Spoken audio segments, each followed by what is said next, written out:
Let us know when we're ready. Yep, we're ready. Are we live? Yes. Yes. Yeah, it's on. Okay, fine. All right, I'd like to call to order the Planning and Transportation Commission regular meeting agenda of November 30th, 22. And would you please call the roll? Yes. Chair Lowing, Present? Vice Chair Suma, present. Commissioner Chang, Present. Commissioner Heckman, Present. Commissioner Rectal is absent. Commissioner Rupawar, Present. Commissioner Templeton. Present. We have a quorum. Okay, thank you. And now we'll talk about oral communicate. We'll talk about call-in communications, please. Good evening. Pursuant to AB 361, this meeting will be held with the option to attend by teleconference or in person. Members of the public may provide live public comment by submitting a speaker card prior to the start of the public comment on that item. Speakers may address items that are not on the agenda during the oral communications portion of the meeting. Spoken comments via a computer or smartphone will be accepted through the Zoom app. To address the commission, go to zoom.us/join. The meeting ID is 916-4155-9499. When you wish to speak, click on Raise Hand. To offer comments, using a regular phone, call 1-669-900-6833 and enter meeting ID 916-4155-9499. When you wish to speak on an agenda item, hit *9 on the phone so we know that you wish to speak.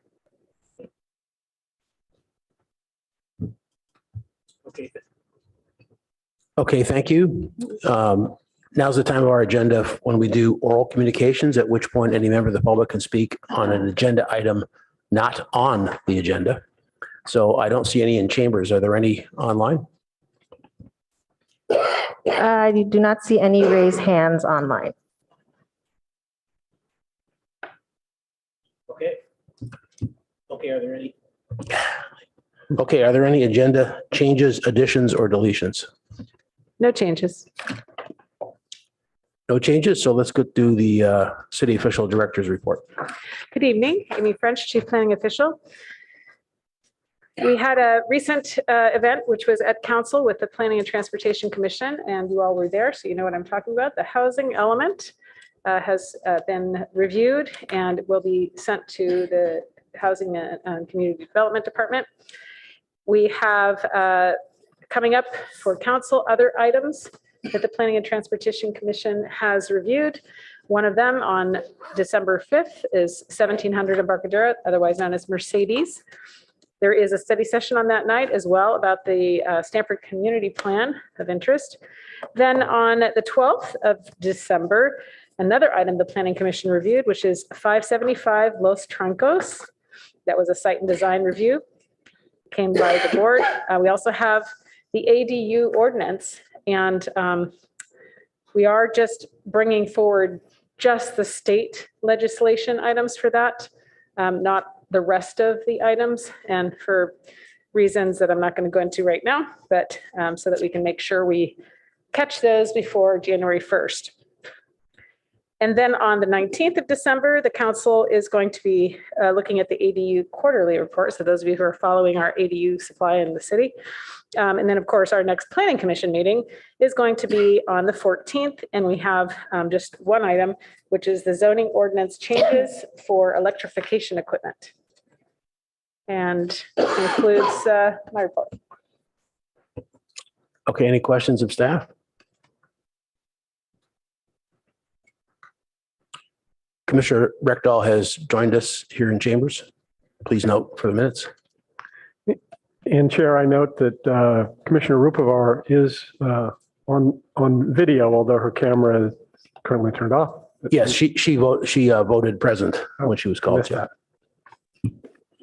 Oh, and I should announce as well that Rafael Rios from the Office of Transportation is available online to give a presentation regarding those matters. Okay, Rafael, why don't you go ahead? Okay, not really a presentation, but just to give an update on the Charleston Arrestadero project. Unfortunately, we've been waiting for materials to kind of finalize this traffic signal improvements at 3 of our intersections, Wilkie, Lewis, and Fabian. And unfortunately, it seems like the materials are being delayed further, and what we anticipated for November is likely going to be pushed to early in the new year for that intersection. I believe we are looking for to move forward with the improvements at El Camino shortly. We're just trying to get the permits aligned up with Caltrans for that one. One other update I had, it was brought up a couple meetings back by one of the commissioners about Assembly Bill 2264, which is a assembly bill that passed that requiring that state-owned and operated intersections traffic signals start implementing what's called a leading pedestrian interval when the intersections are modified and maintained. And so there wasn't really a clear discussion on it in the past, but just wanted to update that this assembly bill really only affects state-owned and operated intersections. But just as a note, we are using this leading pedestrian interval at a good number of our intersections, not all of them, but most notably our downtown signals that have pedestrian heads and also signals that are near or along school routes. So we have been using them for about 3 or 4 years now. So that's the only updates we have. We'll have staff available for some of the agenda items also, I believe. And that's it for me. Okay, commissioners, any questions for the transportation representative? Commissioner Templeton? Thank you, Chair. Thank you for the update, Mr. Rees. I was the one that asked about that. And just to confirm, so you said that we're using the pedestrian lead interval on El Camino on areas that are routes to school? Yeah, so Caltrans is running it currently on I don't know if it's all the intersections yet, but I know they're going up and down the Bay Area trying to implement it. But I want to say back in early summer I had inquired with Caltrans and they had been running it on 9 of the signalized crossings. We don't have a citywide policy to run it, but we are running it like at any intersections near schools or along school routes and high pedestrian areas like our downtown area. We have it, you may notice it where the walk signal comes on and then about 3 to 5 seconds later, the light turns green. It's definitely not happening at Los Robles at El Camino, and that's definitely a state crossing. Yeah. So, if there's anything that we can do as commissioners or you can do as the staff to encourage them, especially on ones that are routes to school, that's a major crossing for Fletcher and Gunn. Okay, we'll definitely put in a request to implement it. I don't have the list right in front of me for the Caltrans locations okay, but That's okay. I don't expect you to have them all memorized. We got a lot of crossings, but yeah, that's one where we've seen some incidents as well. So that pedestrian lead time would be great. Thank you so much. Any other questions for Raphael? Yeah, Commissioner Rectal. Yeah, I have a question about the Wilkie Way bike bridge. I saw that you're having a test there on 2 different non-slip surfaces, one that's painted and one that's plastic. Have we used those surfaces before? I am not familiar with this. I'll have to reach out to our Public Works Department and find out more about the test that they're doing. Apologize, I'm not familiar with this effort. Because about 10 years ago, they had some non-slip plastic on there. It worked fairly well, but it broke after about 6 months. It started breaking. And they finally went and removed it all. Yeah, I remember, probably 13, 14 years ago, there was, I think, rubber mats on it. Yeah. And I think they fell apart. So I'm not sure. But okay, but I'll note that down and try to follow up for the next meeting. Okay, thank you. Okay, thanks for those staff reports. So we're going to move on to our First official item is a study session on the review of 22 state legislation related to land use and housing. Who's going to lead that from the staff? Okay. Give me a moment. I'm uploading my presentation.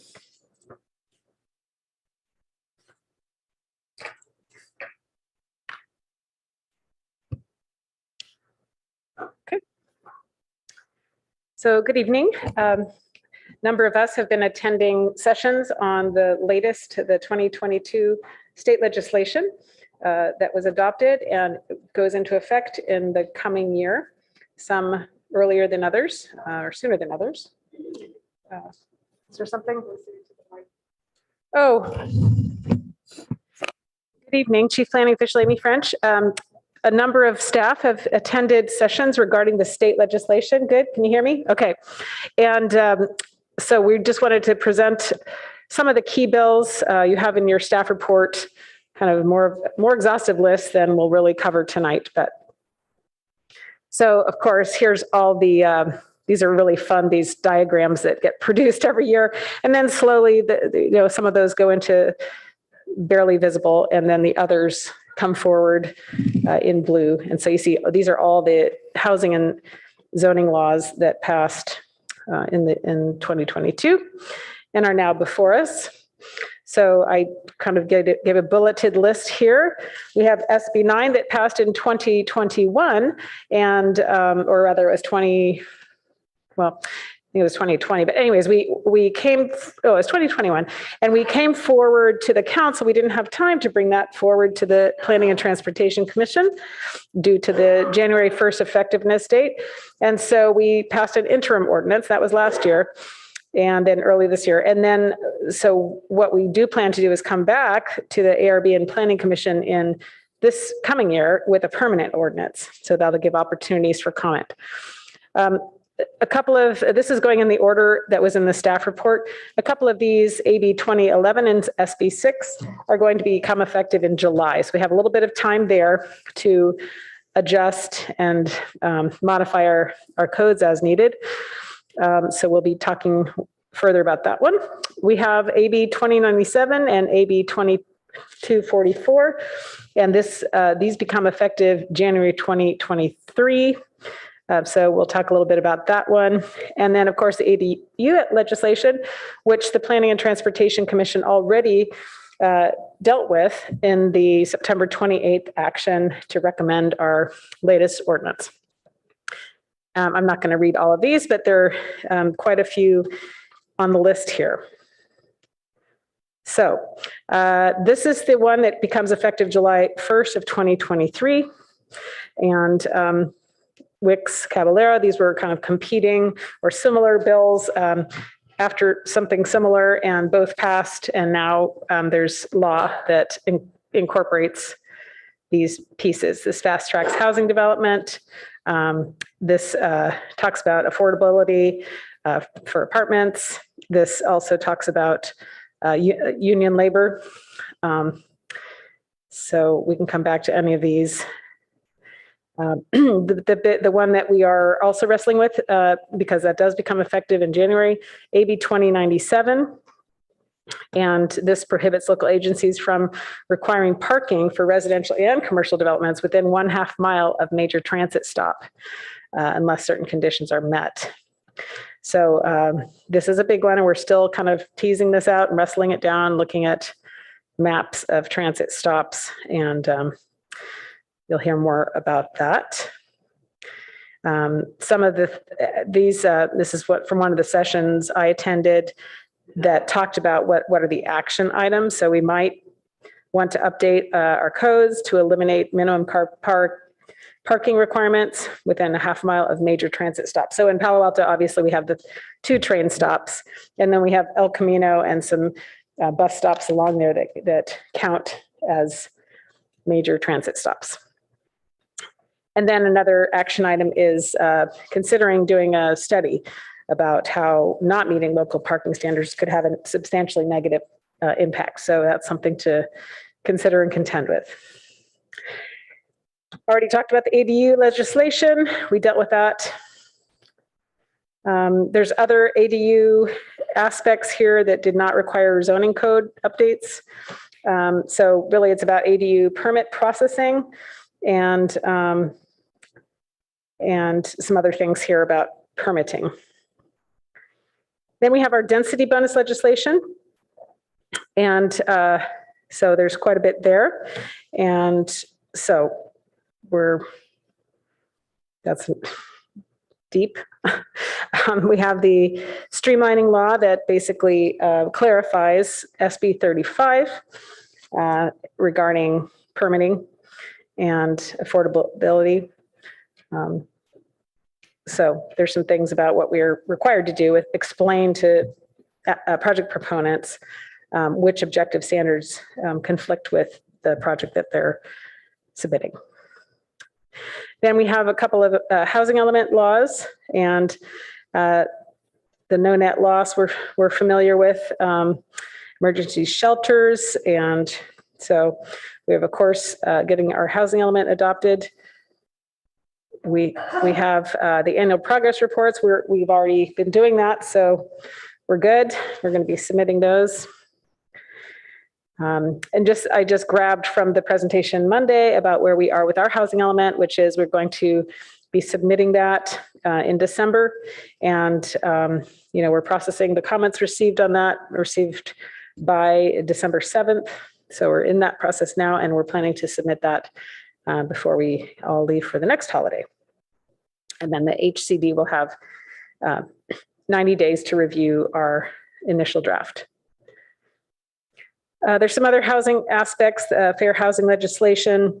So it talks about local tenant preferences and some website posting requirements. And then the post entitlement legislation, which talks about permitting, not delaying projects in the building permit process. And there's a couple of other ones that we didn't really go into in the report at any level of depth. So that is what I've talked about, and I think Kaio may have something to add or ready for questions if those of you who are legally minded have interest in that. Yeah, I thought it might just be helpful to go kind of one by one and see if commissioners have particular questions on wording, et cetera. And in which case our attorney can chime in as well. Does that make sense to everyone? So I'm not sure we need to do SB 9, but we can. Does anybody have any questions on that? That's a bit older, but. Okay, and then the second one, which comes into effect on July 1, 23, which is AB 2011 and SB 6. I had some wording questions on that, but someone else can go ahead. Well, I didn't really understand the language where you're saying as long as developers utilize stricter labor standards or stricter affordability. Obviously, we're not looking at the bill, so it's not all defined in there in good attorney kind of fashion. But what are they getting at there? Stricter than what? And how is it measured?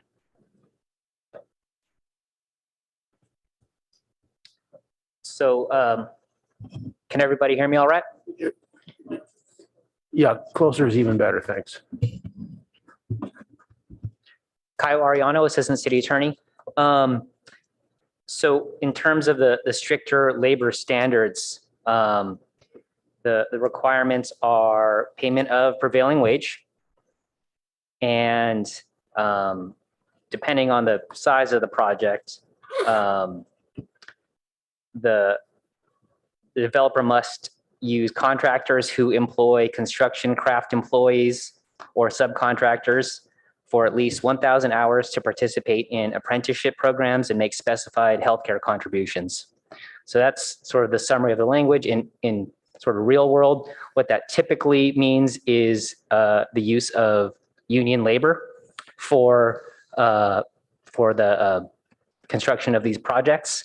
In sort of my real world experience, prevailing wage is not very much of an issue here in the Bay Area, just because of the nature of the cost of living and what contractors have to pay their laborers to staff jobs, but the additional requirements around participating in these apprenticeship programs, healthcare contributions, those sorts of benefit related requirements are typically a way to ensure that the labor used on these projects is a union labor. Okay, follow-ups, Commissioner Templeton? Yeah, this is not about this specific bill, but about the graphic and a resource. So I don't know if other people, I guess I'm the only one with my computer here, but I'm pulling up this resource as we talk about it. The graphic came from Alfred Twu. Do you guys know Alfred? He's a planning and transportation kind of activist up in Berkeley, and he does these illustrations. And it's really, really good resource. So if you want to look that up, it's on, you can just Google Alfred Twu and housing bills, and it has a little bit more detail and explanation. So I'm really glad you included it. It's a great resource, and just wanted to shout out to Alfred. Any other comments on this item? Commissioner Recto? Yeah, the previous slide, can you go back there?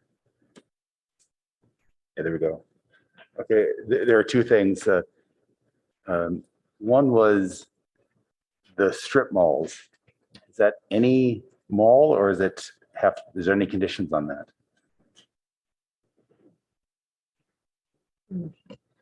They have to be ubiquitous, that's clear. But I don't think, I'm not So for prepared. example, would it be town and country, or would it be, what is, I guess, It what is doesn't a feel strip very mall? ubiquitous, does it? I mean, town and country seems very special. I would think strip malls might be more like, you pull in, there's a parking lot and there's a number of one-story, building with a bunch of tenants in there with parking in the front, I'm guessing. But, guessing right now is not, Okay, we'll be coming, we have until July, okay, so we'll find out then. thank goodness.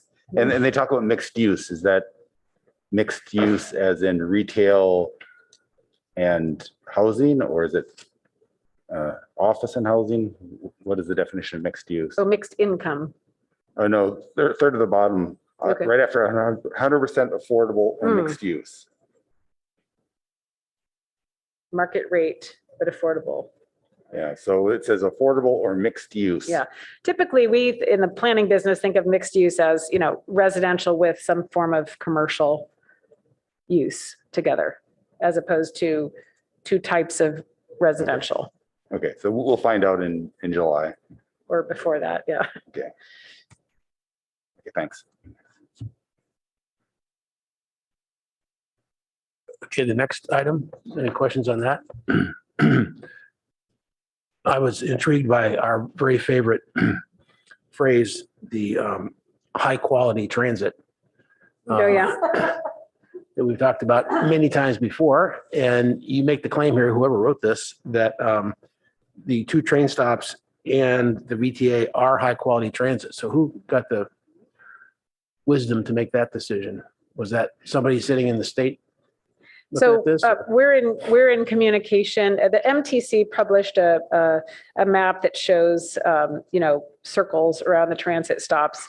We're in conversation with that group to, drill down a little further and get more precise knowledge of, how they came up with that map. So we're not certain that these are high quality transit sites? Is that what you're saying? Well, it's a complicated formula of, it says here, half mile, a major transit stop, and there's a government code that talks about intersecting, lines. The idea of quality is you can take a bus and get off and get on another bus, and it's kind of an Right. intersection. Whether it's an intersection or we can count, parallel routes, is kind of the question we're talking about. With the agency that published their map. So we're not ready to discuss this until we've had more conversations, but it is of interest. Okay, so it's unknown who makes the final decision that these, or is it the VTA in the case of the Well, VTA? MTC is an umbrella over the VTA. Okay, So the MTC's map that we are working with is what we're working with, but we're just in conversation to make sure that is going to stay that way or it could change. but they're ultimately going to make the call. That's what you're saying? I mean, we'll have debate with them, et cetera, but they're going to Yeah. make the call. I believe at a point in time when that's something that they have the authority to clarify which stops are considered these stops. So I can jump in here. Thank So you. the term used in the statute is public transit, which is defined as a major transit stop, which is further defined in the Public Resources Code. And the Public Resources Code talks about a major transit stop as being defined as a high quality transit corridor, meaning a corridor with fixed route bus service with service intervals no longer than 15 minutes during peak commute hours. And so the reason why that's a little bit hard to nail down at this point is we don't know what VTA is going to do, and it can modify, for example, the 522 line, and that will potentially affect what would be considered major transit stops, in this case along El Camino. So those are these on the transit side. Okay. Commissioner Chang? Yeah, I had a similar concern about it because seeing that the train stations are both considered high quality, but then, on the weekend, anybody who's tried to get up to San Francisco or back from San Francisco on the train on the weekend, it's once an hour. And so is there a floor? So there's a floor during rush hour, it must be every 15 minutes. But what about all other times of the day? Because otherwise people will need cars. And so I'm wondering, is there some, like, who's the decision-making body? And is there any advocacy that we can do? Just because having tried to figure out how my grandmother could get from point A to point B, it would practically be faster to walk in some situations. So I do think it relates to peak hours, not just Saturdays and Sundays and such. I think it's weekday peak hours is. well, my point is that 15 minutes in peak hours, and then it switches on the weekends to, once an hour. That's like not sufficient for anybody to actually get someplace. And so I didn't know if I wanted to ask if the legislation had a minimum at any other times of the week. No, the statute only speaks to peak commute hours as the criteria for being a quote unquote major transit stop. So point is well taken. Unfortunately, it's We can't not do anything something about addressed it. by the statute. I wish I could make our legislatures try and ride the bus between here and San Jose. or go get some groceries. Thanks.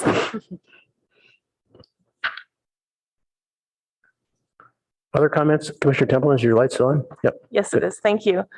Mr. Ariano, is that? Did I Yes. say that right? I want to thank you for clarifying. The reason I turned my light on is that there's no mention of the words high quality at all in the bill.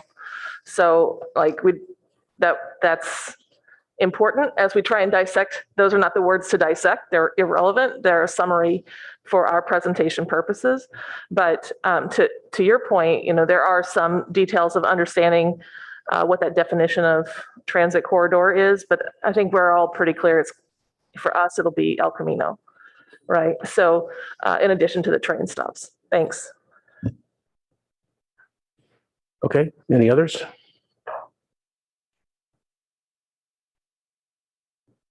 All right. The next one is ADUs. Anything on that?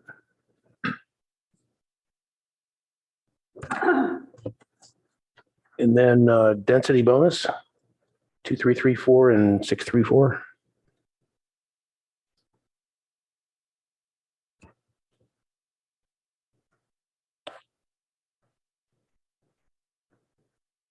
I have a question about the density. Go ahead. When down in the blue box, and maybe you might not know the details, it says very low vehicle travel area. Do they quantify that? What areas in Palo Alto would qualify for that and what areas would not?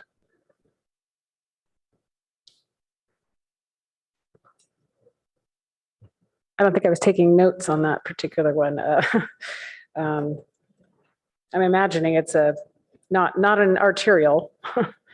Yeah, I mean, but does that mean the Palatal foothills would be a low vehicle area?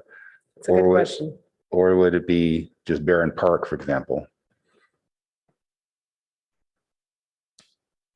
Okay, thank you. Presumably that is defined in the legislation. Go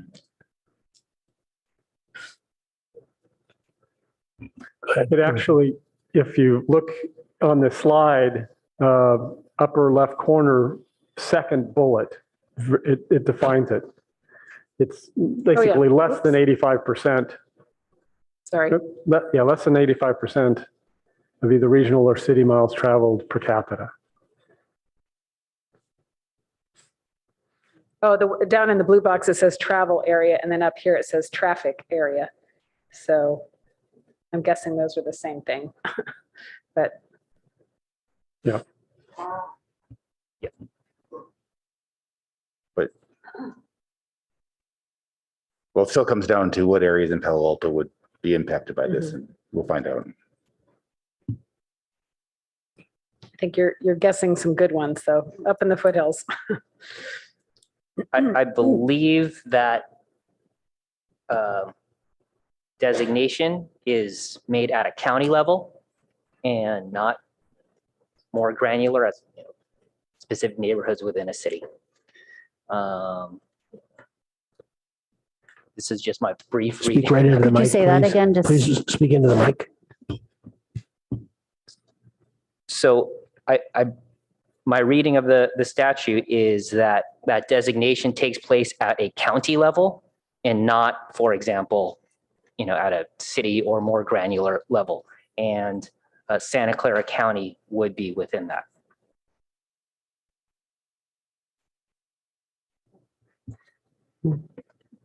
Commissioner Summer?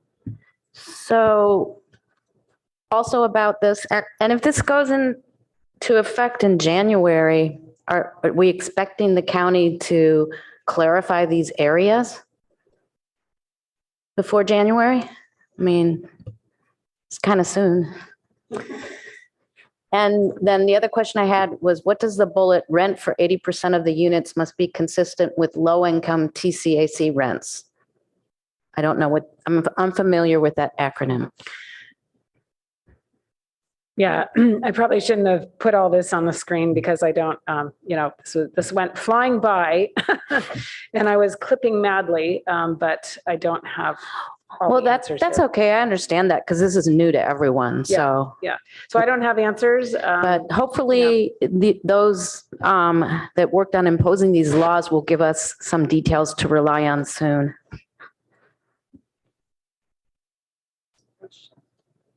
Commissioner Chang? I just wanted to follow up on what our counselor said about the granularity at a county level. So that would mean that nothing would apply in Santa Clara County because the county as a whole, is that what you're saying? Or we just don't know? I'm sorry, could you repeat the question? Oh, so I think you had said that the granularity about the low vehicle traffic area was applied at a county level. So does that just mean that nothing in Santa Clara, it essentially wouldn't apply to anything in Santa Clara County? No. So, and forgive me, I'm It's okay. We're all I'm puzzling reading through the this. statute as we go. But it says that according to the Legislative Council's summary, it says, so talking about maximum controls on density, this bill would also prohibit the above described maximum controls on density if the project is located in a designated county and within a very low vehicle travel area. and it defines designated county to include the counties of several in the Southern California, but all of the 9 Bay Area counties as well. And so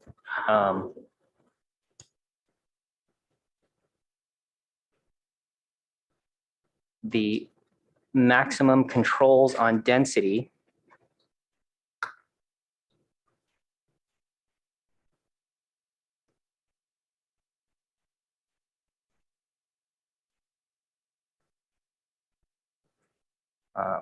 as I go through this, I don't want to Yeah, that's sort of fine. misrepresent. It is, the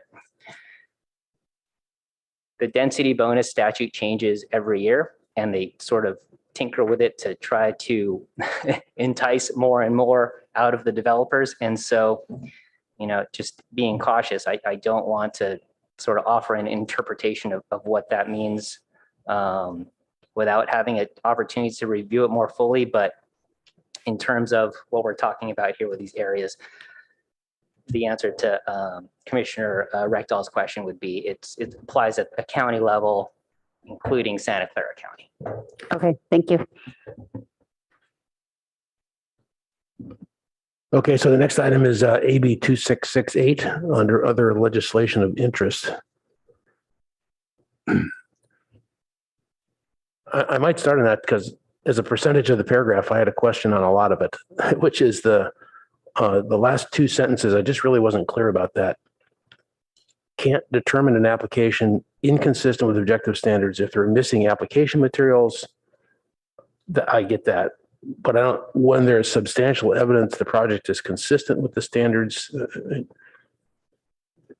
Yeah, et cetera, et cetera. I think I could just summarize it as saying, as a planner taking in an application, we're not going to be saying, well, you missed a letter over here on this, label. We're looking at the intent, and if they meet the intent, but not everything is perfect in the application, we're not going to reject it. We're going to look past the messy and get to the content. Okay, I'm sure that's actually also in the statute, much more specifically defined. Other questions on that one?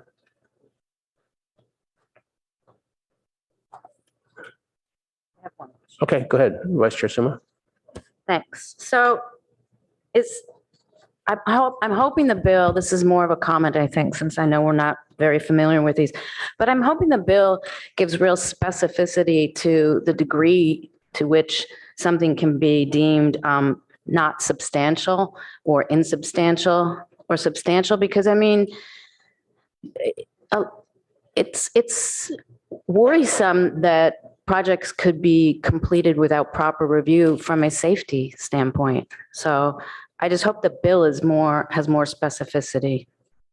A spelling error is obviously not a big deal. Okay, let's move on to the segment on housing element laws. Any comments on those? That's 5 bullet points plus the AB 1445, which follows. Okay, none there. And then on the last one is the open space, sorry, almost last one. Open space element SB 1425. Again, I want to ask there about the definition. What does that mean? Access to open space for all residents. There must be a definition on that. How close is access? Is it a mile away? Is it next door? Which bill is this? Yeah, I don't have It it in seems the like an equity PowerPoint. its which I'm totally in favor of course, but I just want to know what It's it in the is. staff, it's not on the PowerPoint. Okay. It's in the staff report. Which bill are we referring to? 1425.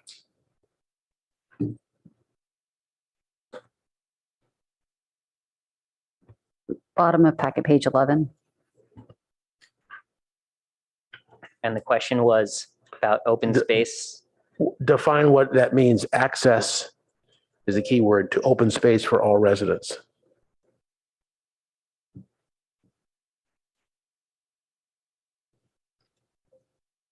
It has to be some sort of proximity or Is it also include transportation if there's not proximity? I'm sorry, I don't have the staff report in front of me, so I'm trying to pull up the bill. What is it?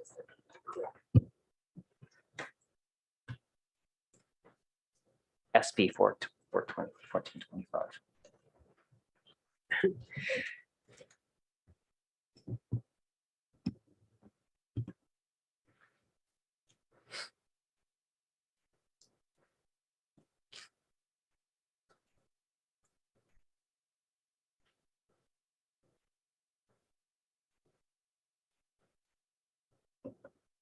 I don't see the word open space in that bill.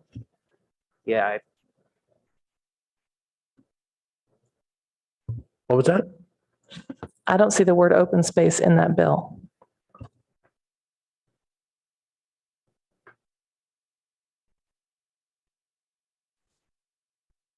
Well, it's titled Open Space Element SB 1425, so. In the packet. Right, Yeah, packet page 11. exactly. That was the basis of my question here. While Mr. Ariana is looking that up, I happened to be in a meeting today with an official from the Santa Clara County Parks Department where an issue came up where this might relate to, and that is basically accessibility of open space, meaning for people of all abilities. So ADA compliancy, for example, so that there's a range of open space that all differently abled people can get at. And so that may be what this is referring to, access to open space for all residents. That makes, Not that all residents have to necessarily be able to access all open space, but all residents need to be able to access some open space. that's more logical to me. so the language from the bill is as follows. Get that mic right up to your mask. So the language from the bill reads as follows. The update, referring to the open space element update, shall include plans and an action program that address all of the following. 1, access to open space for all residents in a manner that considers social, economic, and racial equity correlated with the environmental justice element or the environmental justice policies in the general plan as applicable. So perhaps, or it certainly would seem to mean that it would include accessibility from the ADA standpoint, but I think it just means sort of more broadly this, or incorporating these concepts of environmental justice when planning, when updating your open space element. Well, accessibility does seem more logical than access if they don't define access. I was wondering if they were saying, there has to be open space within a quarter mile of which would be very hard to do. So. There's nothing more people. specific than that in the language of the bill. And just to correct, I was looking at an older version of this, and current one does say open space and it has a hyphen if you're doing a Control F, open dash space. Okay, Commissioner Heckman, your lights on too? Okay. All right, funding laws are the next two, but there's no data there, so.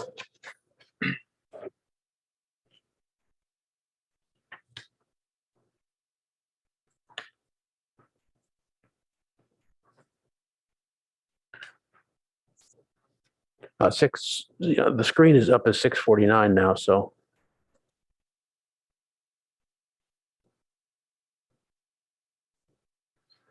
Again, the language there in that first sentence, I think, is not clear. Local tenant preferences for lower income households subject to displacement risk. Well, how would that preference be adjudicated?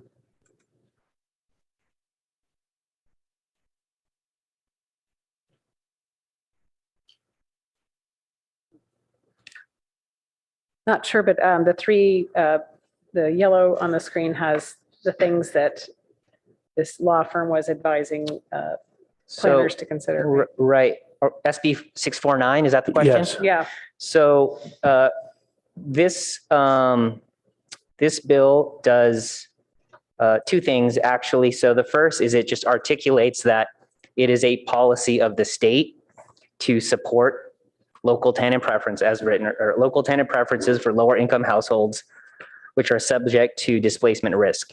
And so by articulating that policy as a state policy, it then allows developers of affordable housing to avail themselves of certain federal tax credit programs.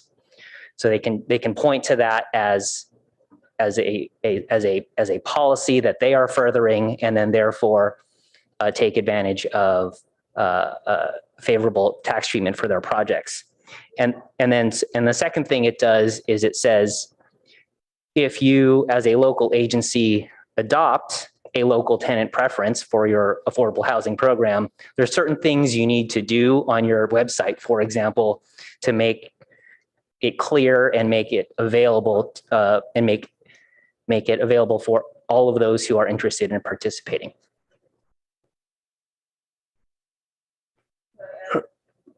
Commissioner Templeton?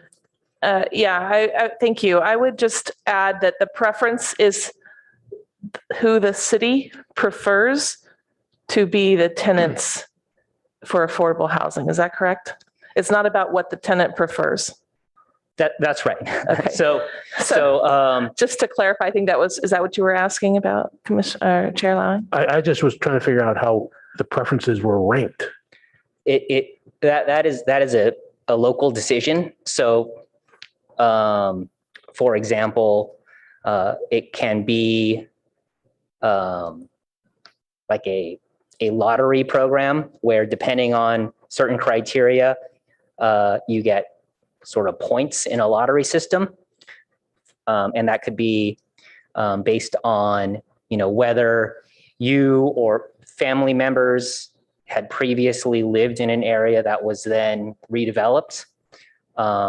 It could be based on history of redlining or racial discrimination in a neighborhood.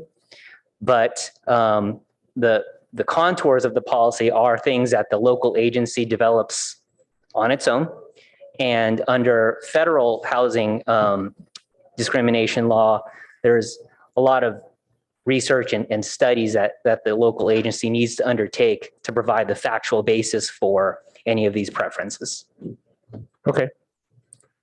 Commissioner Ekman, did you have a comment? Yep.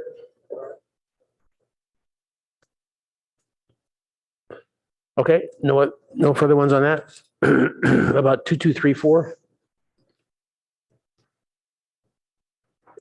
Commissioner Heckman, your light's back on. Yeah, now my light's on.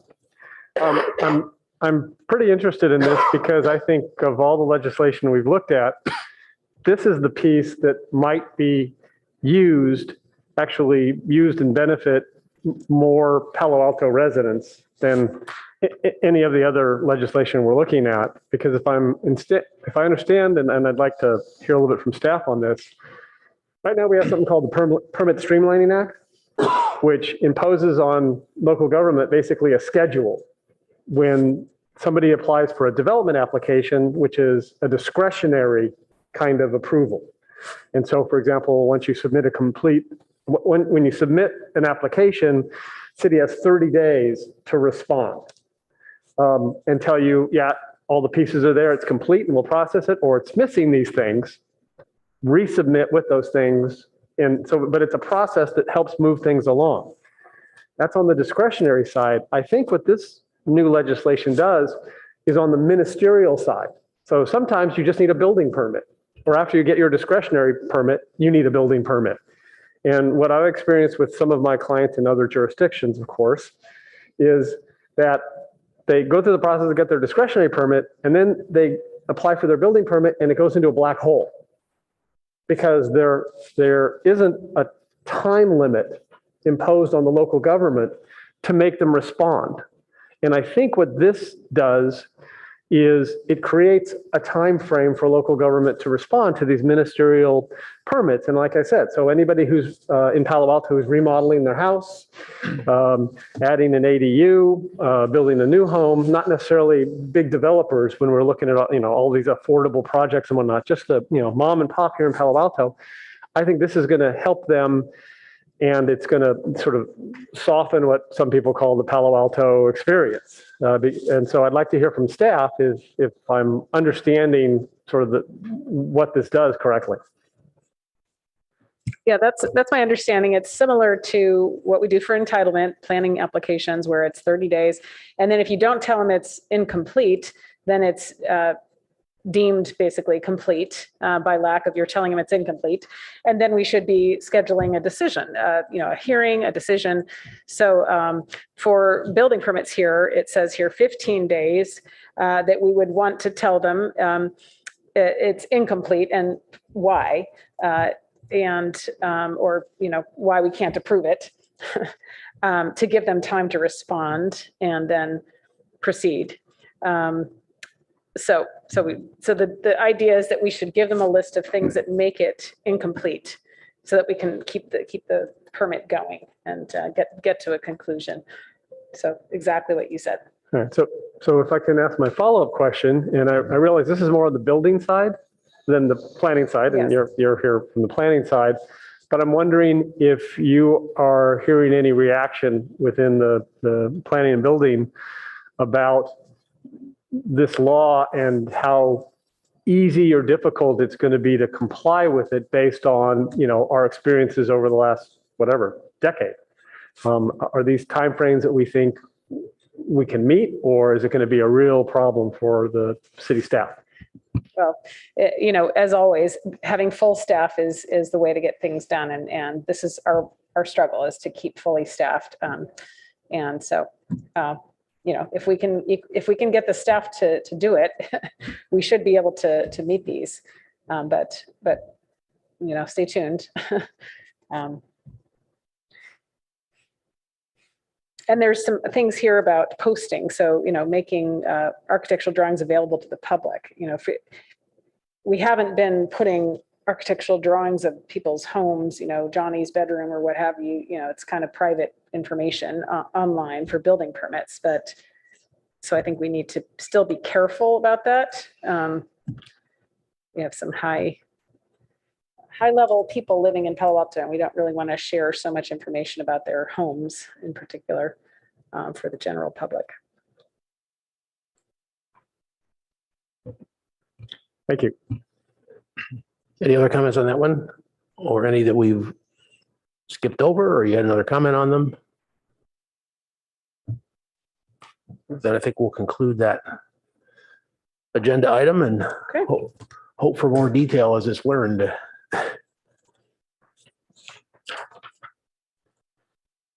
So for the next item, 3200 Park, I'm going to, on advice of city attorney, I'll be recusing from that item, which is definitely going to be coming to city council in January. So I'm going to recuse on that and then hand the gavel to the vice chair to announce the agenda item.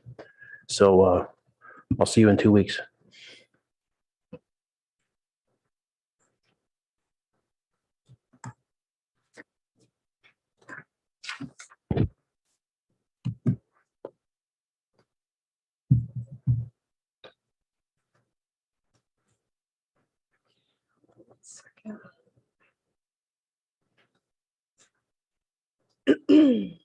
Oh, sure.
Okay.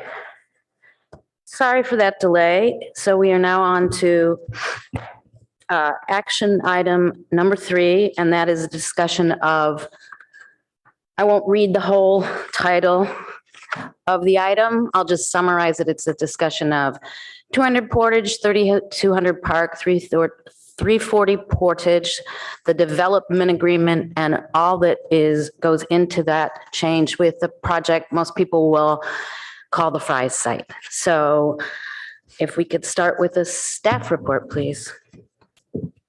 Good evening, Commissioners, Vice Chair Suma. So as you noted, the project before you tonight is a proposed development agreement, comprehensive plan amendment, and planned community rezoning. The development agreement was filed under 3200 Park Boulevard, but as you noted, the site encompasses numerous addresses as listed in the staff report, and the site is more commonly referred to in the community as the former Fry's site. Sorry to interrupt. Can you speak closer to the mic, please? Oh, We're having a hard time hearing you. I'm sorry. Yeah, Thank just you. in general, for some reason, we're having a really hard time hearing. Okay. And Sure. maybe even each other. I don't know if these volume buttons on these mics work, but they do have an up and down volume button. I'll just speak closer to the mic. It's super clear remotely. It's interesting because I can hear very clearly. Yeah, it's always clearer remotely, and Oh, so it's really hard for us in here. So thanks, Commissioner Rupivar. Hold on one second. Why is this not? So this is just a quick visual, again, to orient you on the different site components that are referenced in the staff report.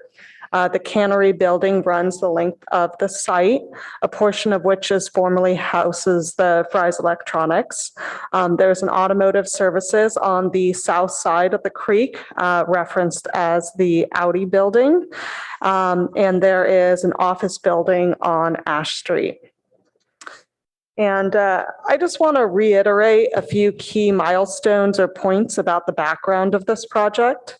So the project, of course, is located within the boundaries of the North Ventura Coordinated Area Plan area. And given its size and location, it's obviously been a key site with respect to planning for this area since those discussions began in 2018. In October of last year, the council formed an ad hoc committee to explore a negotiated development agreement for this site. The ad hoc committee met for about 6 months and presented the concept in 3 closed sessions to the full council. In June, the council voted in support of the general terms and concept being presented and directed staff to present it to the public in a study session. And council held that study session this past August. At council's direction, the city also executed a tolling agreement with Sobrato for the 91-unit townhome project to allow for processing of the development agreement that's before you tonight. In September, the city published a draft EIR. The development agreement is considered in alternative 3 of the draft EIR. At the request of the public and commissioners, the city extended the public comment period from a 45-day period to a 60-day comment period, which closed on November 15th. And I just want to go through a summary of kind of the process that we're going to be going through for this development agreement. So the proposed development agreement includes a number of different discretionary actions, including the development agreement, the comprehensive plan amendment, a planned community rezoning, and architectural review is part of that PC process. A tentative map and final map. Ms. Rabel, I'm just curious if you're intending for I'm the so slides sorry. to be running with, yeah. Thank you. I'm sorry. I don't know why it stopped sharing. Oh, screen sharing is paused. I didn't know that was possible. Okay.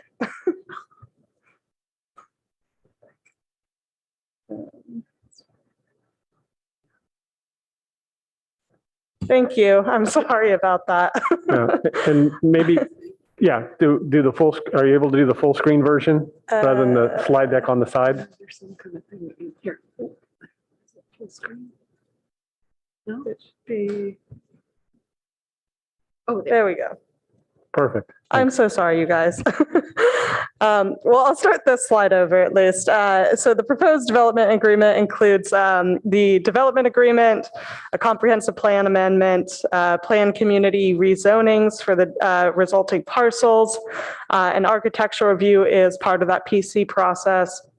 There's a tentative map and a final map and historic resources board review. And all of these discretionary actions are being processed concurrently in accordance with the PC rezoning process and HRB review process.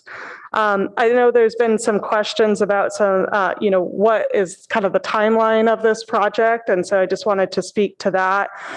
Currently, we are planning a study session with the Architectural Review Board in December 12/15, coming to the Historic Resources Board in January of next year. Also doing another study session with the ARB in January of next year, and then returning for formal recommendations from the Architecture Review Board, followed by the Planning Commission, and then Council between February and April timeframe of next year. And the tolling agreement gives us until April to process this development agreement, unless Soprado chooses to extend that tolling agreement in coordination with the city. So tonight, we're asking a few things of you. We're recommending that the applicant, that the PTC recommend that the applicant submit the proposed plans to the Architectural Review Board for review. At this stage, generally the required documentation, it's really kind of a pre-screening almost with the Planning Commission. It goes then to the Architecture Review Board to go through the development plan, and then it returns to the Planning Commission for a formal recommendation to Council on all of the discretionary actions that are being asked of you, including that comprehensive plan amendment, the rezonings, and the vesting tentative map as well. So additional documentation that we provided to you guys tonight include that development agreement, draft comprehensive plan amendment, and the TDM plan. So, we're trying to provide all of this as early as possible to you guys to get early input. So we're encouraging you to comment on that if you have any feedback, particularly on the direction we're taking with the rezonings and with the comprehensive plan, and how we're moving forward with that. Early input on these documents and our proposed intent would be helpful in making sure that when we return to the Planning Commission, we're following the direction that you guys are interested in having us take. We've also mentioned a couple of items in the staff report that it would be helpful to get policy direction feedback on from the Planning Commission. That included timing on the conversion of the Audi building, some input on the use of the retail space underneath the monitor roofs, and the fact that they would be required to do a map with exceptions for the private street width. And with that, I don't know that the applicant has a formal presentation tonight, but they are available. I don't know if they want to mention anything or if you want to hear from them. Okay, then we will go to the applicant if they're here. Good evening. This is Rob Tersini with Sobrado. We're on, but we don't have a formal presentation, but happy to answer any questions as they come up. Okay, thank you for that. And do we have any members of the public that wish to speak? I have not received any speaker cards in person, and I don't see any raised hands online. Okay, thank you for that.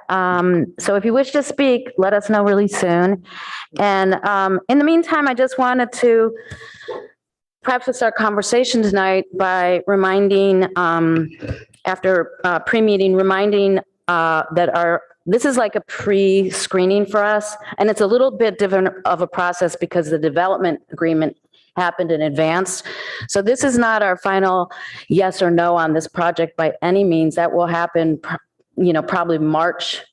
So the object is to gather concerns and comments from us, I think, and staff can correct me if this is wrong, and to also indicate if we think it's ready to go to the ARB. And also, I think regardless of how our vote went tonight, it would go through the rest of the PTC process. And correct me if I'm wrong about this. So I think what our vote up or down won't stop it from going to the ARB and through the PC process. So it would be more an indication of your preferences about the project or your feelings about the project. Is that fair to say?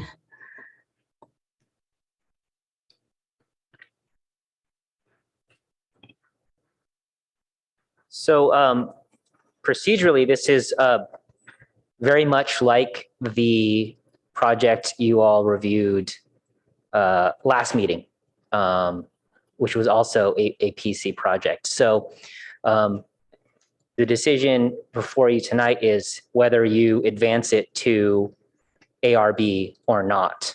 And granted, the projects are in very different stages. So the amount of input and additional guidance you can provide in terms of what you would like to hear from the ARB about is a little bit more limited.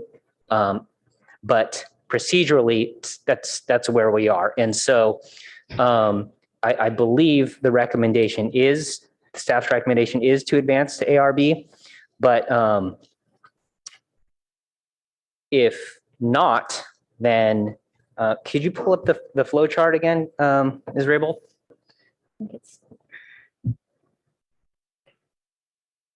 So I think if PTC were not prepared after this meeting to advance the project to ARB, then you could direct the applicant to provide some additional information, whatever it is you're interested in seeing, and then come back. And again. Okay, so I was a little bit wrong. If we do not advance it to the ARB, the project is stopped, or it doesn't continue with the PC review process? Yeah, I would say it wouldn't continue on to the review process. We would probably come back again to the PTC. Right. Presumably you would be requesting some additional information before moving it forward. Okay, thank you for that clarification. Right. I think given the nature of sort of the unique nature of where the project is and the development agreement that the applicant has already began negotiating at council's direction, it would not be a straight down vote, but PTC could ask the applicant to provide additional information for you all if you do not feel as though you're prepared to advance it to the ARB in its current state. Okay, thank you for that. Commissioner Templeton? Thanks. I have another quick point of clarification on what you just mentioned.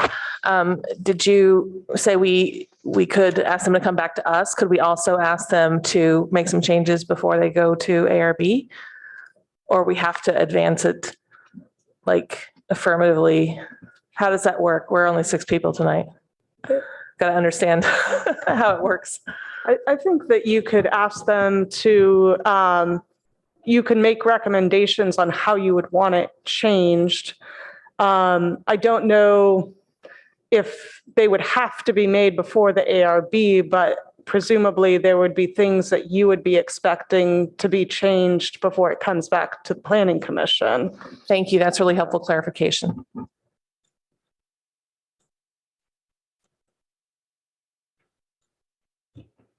Okay, with that, I think we will take it back to my colleagues here, and I don't know who wants to start off, but I see that Commissioner Heckman's light is on.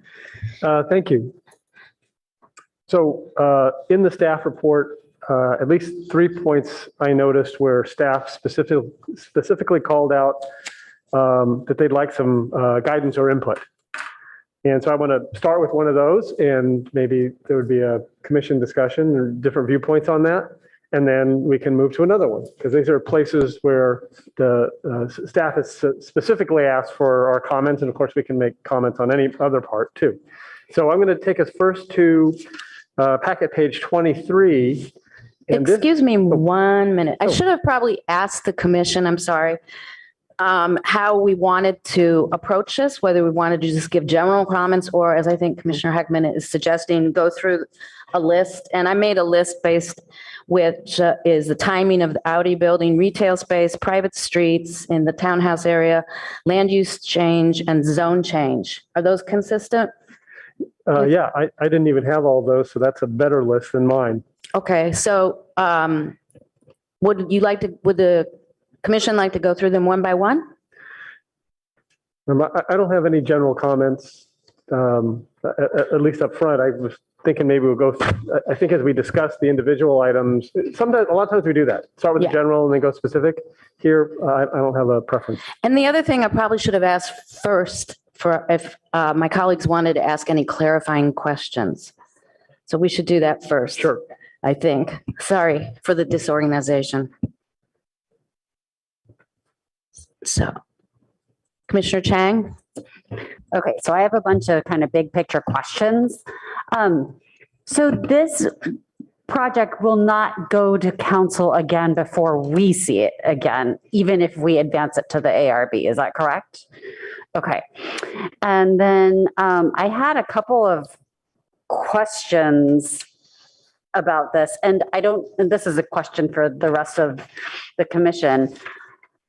We could do the questions kind of topic by topic, or we could do the question, like I have a whole slew of kind of general questions about the whole project, but I don't think that they would have bearing, say, on the 32-foot street width. So I don't know how we want to do this process-wise.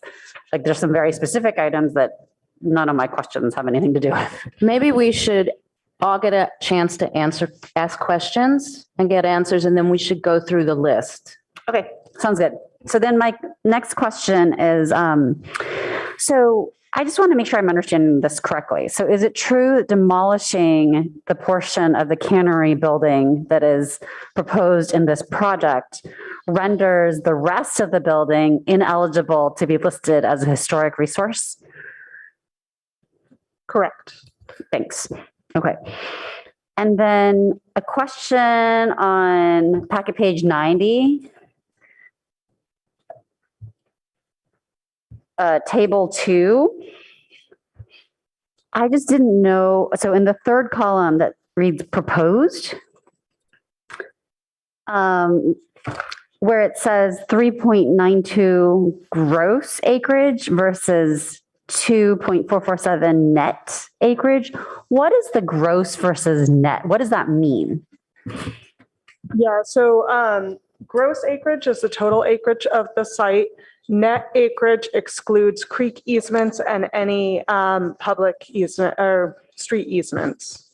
So there's a small street easement. A portion of that site is within a street easement along Park.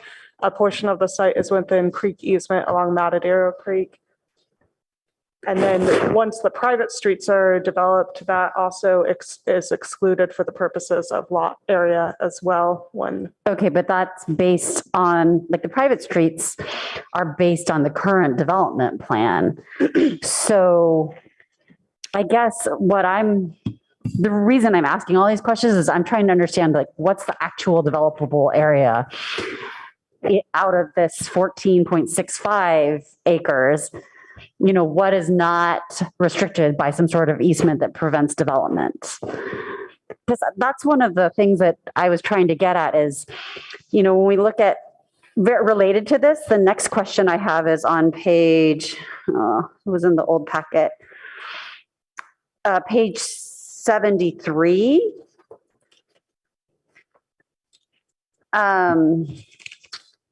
where it says, is this a housing inventory site? And says, yes, 340 portage with a realistic capacity of 221. And so what I'm trying to get is like, what is the actual land area? So independent of whether it's RM30 or RM40, what of the 13.65 acre, wait, am I even 14.65 acres is actually able to be developed?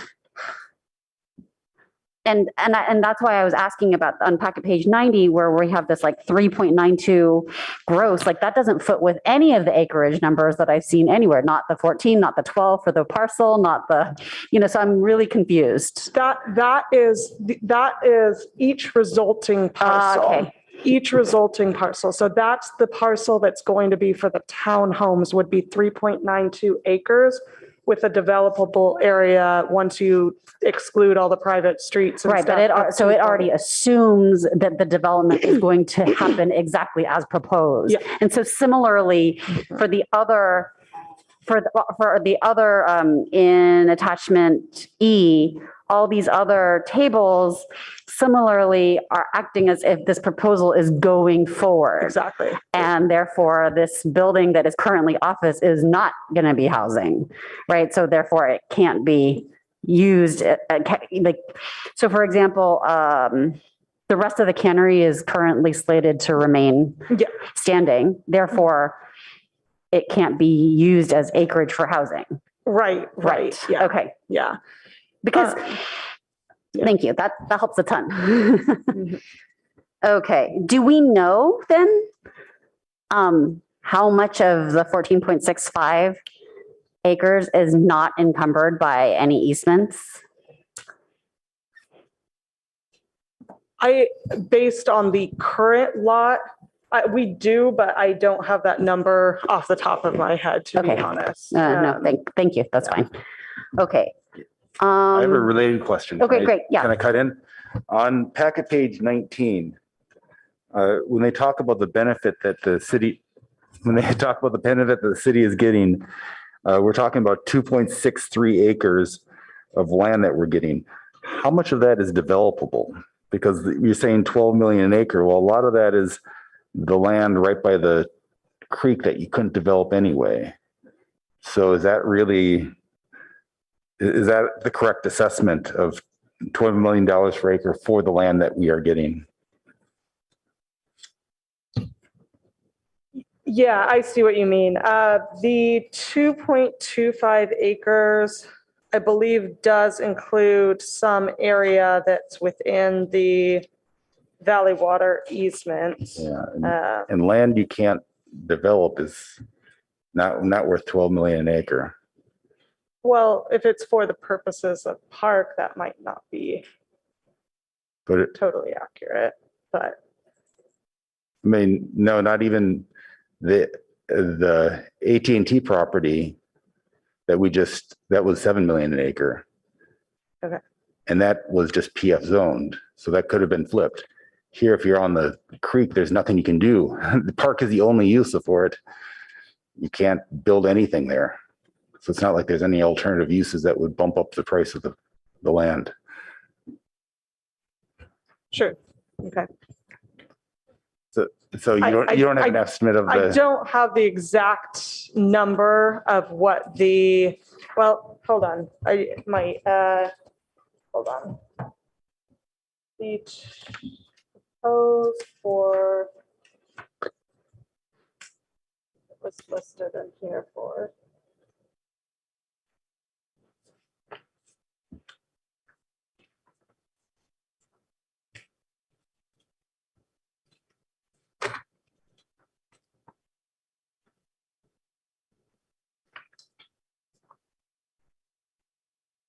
Yeah, I don't have the exact number of how much is within the easement. I'd have to try and look back.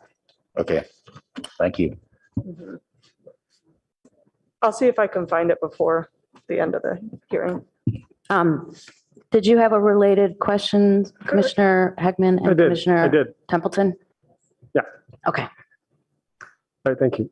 So one of the complicating factors when we're looking at this issue of the developability of creekside areas is, and I just don't know if it applies here or not, but sometimes when these water district easements are impressed on creek land, then there's essentially kind of a shift of development off that land. And so you get the density up to the top of bank, but you just can't build all the way to the top of the bank. Instead, you have to squeeze it over. And so, and again, I'm not sure that's the case here, but, and staff will look at it, but that's a way that possibly you get what seems like full value, even though a part of the land is not going to be built on with, as you say, anything but a park. Yeah, because you could have FAR lot coverage. Right. Okay. Fair enough.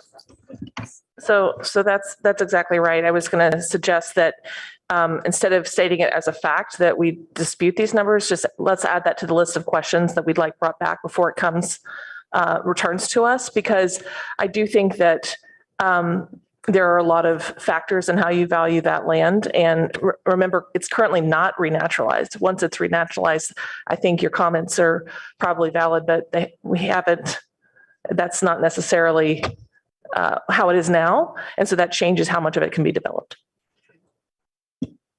Thank you. Commissioner Chang. I was just wondering if I could continue with my questions or. Please. Okay, thanks. Okay, so on page 17, back at page 17, the last bullet says that a 10-year term during which the city may not modify the zoning. So does that mean that after 10 years, we could rezone again? So for example, if we were to change it after the 10 years, would we be allowed to change that? Or does kind of related to that, my next question how does this interact with the PC zoning? Is that permanent? And how does the fact that there's like a PC zone with several different parcels with different zones and this 10-year requirement, like how does that all fit together? I think I can answer part of that. I don't know if Kyle, you have any additions, but basically the development agreement has a 10-year term limit. So with respect to the planned community zoning, that happens at concurrently with this DA process and all these other applications. So it rezones it right away. Can we come back in 10 years to rezone the parcels? I suppose we could after the terms of the development agreement end. I don't know that.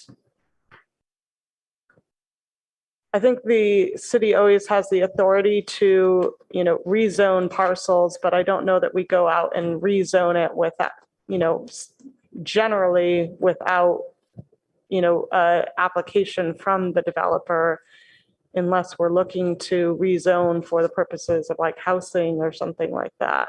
Yeah, I asked because having on Monday spent a bunch of time with city council talking about the housing element is top of mind. Mm-hmm. And so I know that big parcels are in short supply. And so I'm asking the question because I'm wondering we're taking something that's RM30, potentially changing it to non-residential. What are the implications for whether we could ever change this back? And so that's what I'm asking. That's what I'm trying to understand.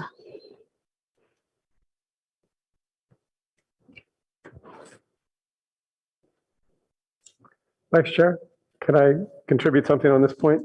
Yeah, please. All right, so because I have worked on occasion with development agreements, and tenure is not a legally required, but pretty standard term.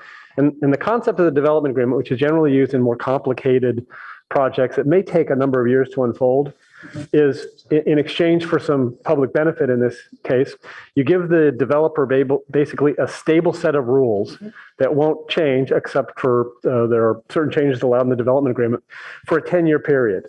And basically that gives the developer 10 years to get through the development process and build all those things. And if at the end of the 10 years they haven't built all those things, they understand that they're at risk, that the rules could change on them as to the parts they haven't built. But to the extent they have built within those 10 years, the development agreement ends. And theoretically, at that point, the city, is no longer contractually bound. And so they can, change the zoning or other rules. As to the parts that were already built, what that would do theoretically is just make those pieces legal non-conforming, perhaps, right? They get to stay, but they're at that point legal non-conforming. That's helpful, and that's my understanding. And I just didn't know if this was different at all, given that this is also has a PC laid over it.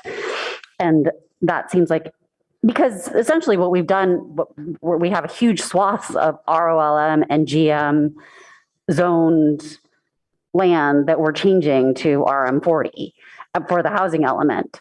And so given that this project isn't proposing that, it's really proposing the development of the townhomes. Everything else kind of stays the same in terms of the footprint of the buildings. So just as we rezone things to be RM zoned to try and encourage housing in the future, we could do so. I'm just trying to understand, could we do so again here? And how, is there any limitation on that? By virtue of it being a PC and us needing to keep, several times in the packet, there were things that were said, something like, this would not be possible, or this FAR wouldn't be possible except that it's a PC. And so I didn't know if that would then also preclude us from taking some of the other parcels and making them RM again.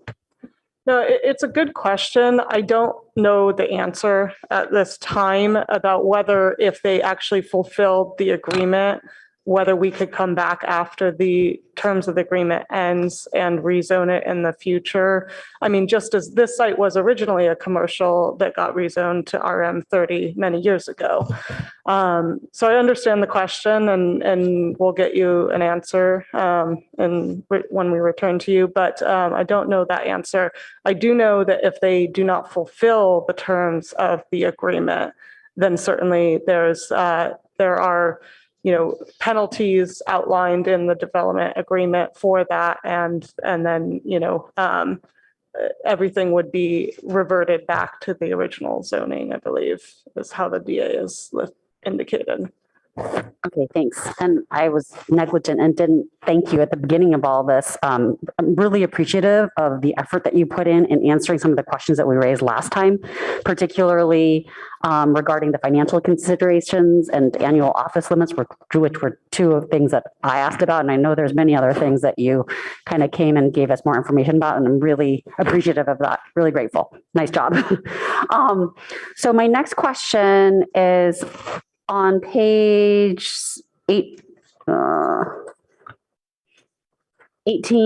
and, sorry. I think I wrote down the wrong page number. But when you talk, 18 and 19 for the financial considerations, are there more detailed reports that we could see about how those calculations were done? Or are we not allowed to see them?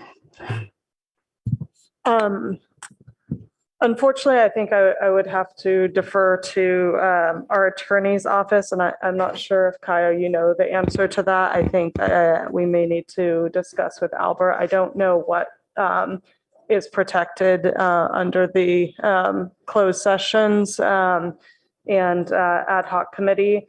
I know that we looked to provide as much as we felt comfortable at this time, but we can certainly look into whether any additional can be provided.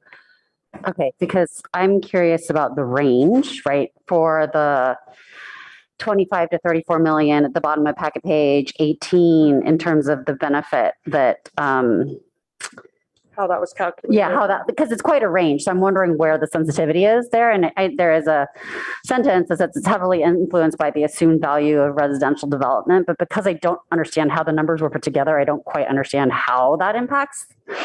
Similarly, I had a question about the benefit to the city side where, I couldn't quite understand the math there because there was a bunch of general statements.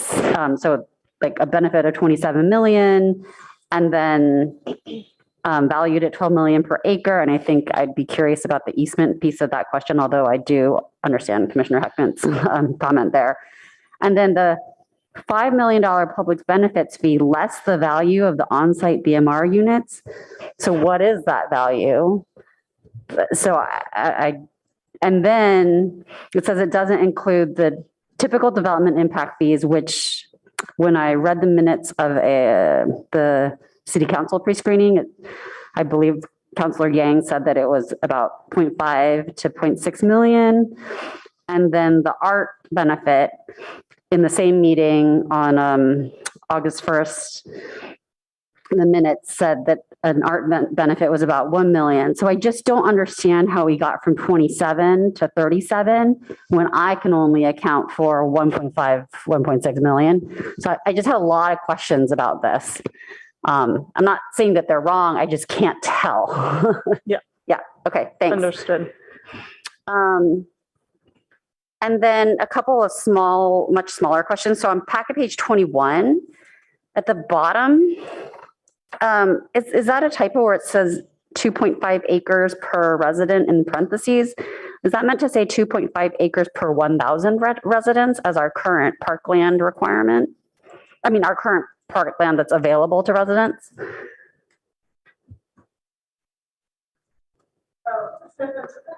I assume that's what it is, and it seemed to work out. Okay, thanks. 2 per 1,000. And then on packet page 24, where there's second paragraph says it's recently come to staff's attention that there could be a much more substantial remodel required. Who did the analysis regarding the remodel that would be required, and then as well as the resulting implications on the historic integrity of the building? Is that from a consultant or from the applicant, or? Which line are you specifically? Well, no, it just says that it's recently come to staff's attention. So I assume there must have been some sort of analysis or information presented to staff, and I'm wondering who the source is of the information. The applicant.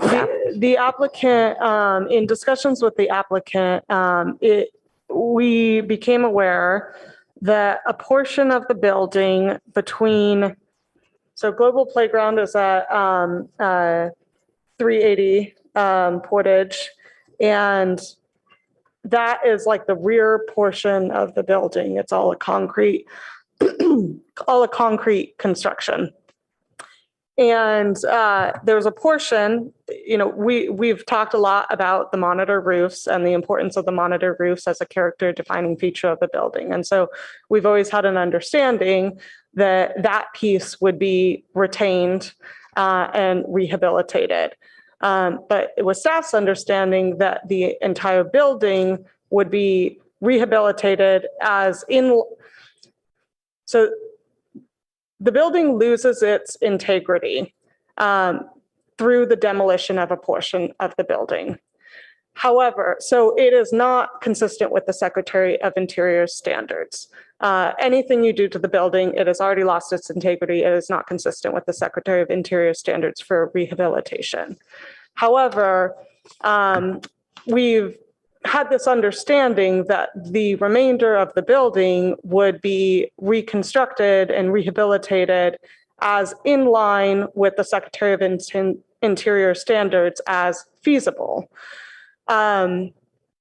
In further discussions with the applicant, we became aware that a large portion of this building between the monitor roofs and the concrete construction at 380 Portage, which is currently Global Playground, has a lot of two things going on with it.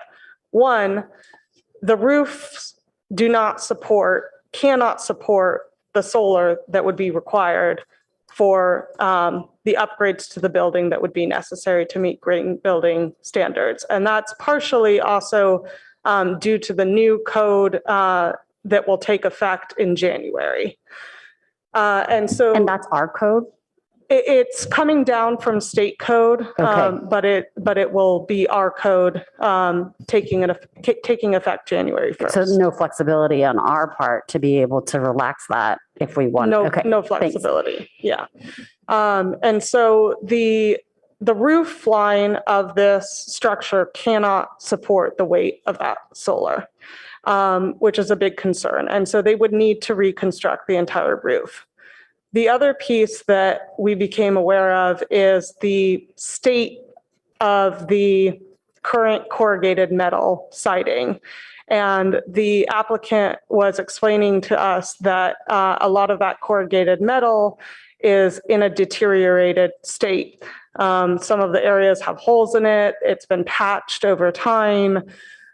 So they've agreed to do a salvage survey of that corrugated metal and to retain and salvage and reuse whatever can be used.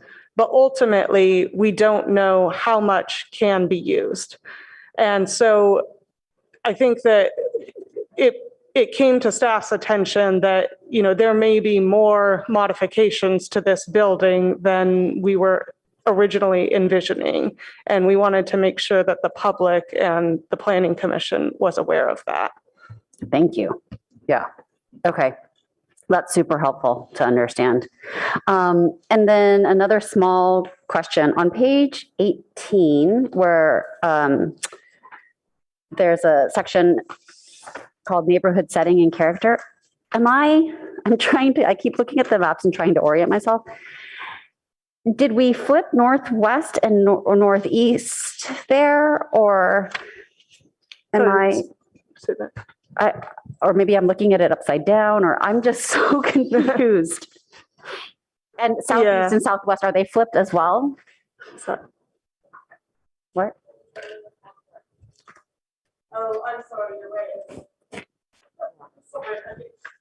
Okay, I was just making sure that I was looking at the right R1 or the right residential neighborhood, and so the east and west are flipped in those references, correct? Yes, okay. I'm sorry. No, that's fine. I just wanted to make sure that I was properly oriented in understanding how it all fit together. Thank you. And I think that's it for my questions. Thanks for bearing with me. Other questions? I have a question as a follow-up to the issue that we were just talking about with the condition of the building. And I think it's the portion of the building that has the monitor roof, correct? Say that one more time. I'm just following up on the question of the state of the monitor roof portion of the building.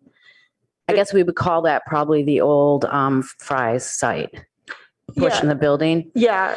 What is the current, state in terms of what can be salvaged and stuff? Is that what you mean? Or well, I guess you were telling us that might change. Would the monitor roof situation change? The monitor roof situation, so that portion of the building is proposed to be rehabilitated.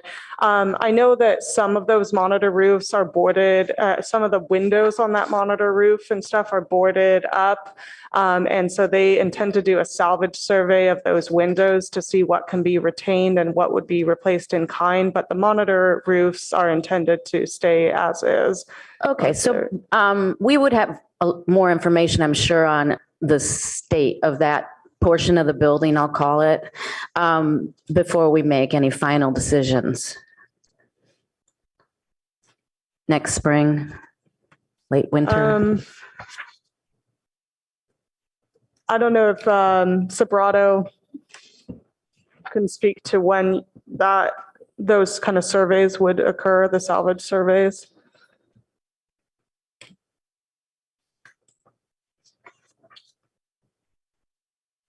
They're on. Yes. Thanks, Claire. This is Rob. We don't have an exact timeline yet, but let us huddle up and we'll get an answer for you on that. Okay, thank you for that. Mm-hmm. And then Another question about the historic. I know there's a lot of exceptions for rehabbing historic buildings and even actually tax credits available for restoring historic buildings. Were all those avenues exhausted before a decision, the application was made? Well, if it's not considered a register eligible resource anymore, I don't think it would be eligible for any of those. I'm saying You're prior to the saying- decision to remove a portion of the application to remove a portion of the building, was that looked into at all in terms of saving the whole building? In terms of saving the building for the purposes of adaptive reuse Yes, for housing or something? yes. I don't think they've been fully explored as much as they maybe could have. So, Okay, so I didn't quite hear you. You didn't think they were interested maybe in that? I don't think that the applicant or the city has fully explored those options. Oh, okay. Yeah. Thank you for that. And then I'm not sure who was first. Okay, I Commissioner. just want to follow up as well and then hand it over. So I'll be very quick. But Ms. Raybold, it's a very dangerous, nebulous answer you just gave us. So I want you to be really clear on whether you are really trying to open that can of worms. Like, what do you mean when you say, I don't think it's been fully explored? Is that what you mean? Was it explored at all? Do we know? Do we need to ask the applicant? Like, let's put that to bed as soon as we can. Sure, we can ask the applicant if they've explored that option. And The while city has not explored all of the tax benefits that might be available for a registered eligible resource. and is that just to go back to what you said is the reason for that because it's not a registered historical resource? Well, that's true. It's not a registered I'm sorry. It needs to be a registered historic resource in order to take advantage Because of. we love this stuff. We could go into the debate on that alone for hours. So I just want you to be really clear when you're putting something on the record, because we're gonna vote based on the testimony you're giving tonight. So the other thing I want to just say as an anecdote is that I've worked in both of these buildings, and yes, believe it or not, and I am not surprised at all that we're finding that it's not suitable for any modern purpose. And it's interesting that it's came it as news. like that is not news. I worked there many years ago and it was in bad shape. So what I like about what I'm seeing here, and I hope we get into more of that, but what I like is that they are trying to keep the sense of that building, but make it modern and usable, because it's a cool building from the outside, but it is not in great shape. So was the applicant able to chime in? This is Tim Steele. I can say that we hadn't gone to that level of detail of investigation because for the reason that we moved to an ad hoc committee discussion is there's been a disagreement between the city and Sobrato about future uses in the building to begin with and what's allowed. And that moved us to the ad hoc committee meeting discussions. Thank you for that, Mr. Steele. And Commissioner Heckman?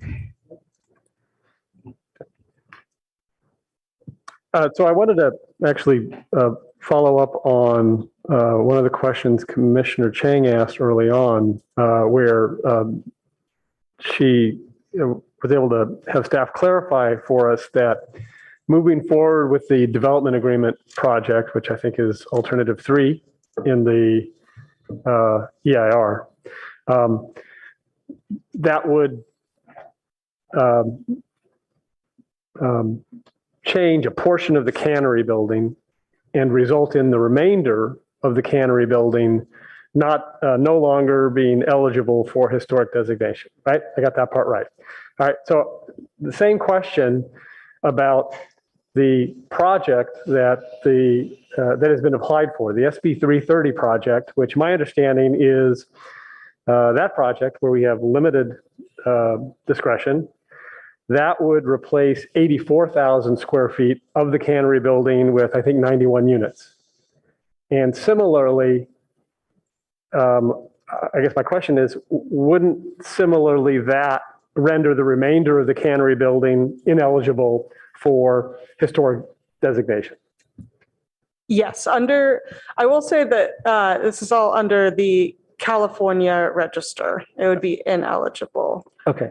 I think one thing that we are exploring is whether it could still be identified, if the city could determine it to be eligible for a local register.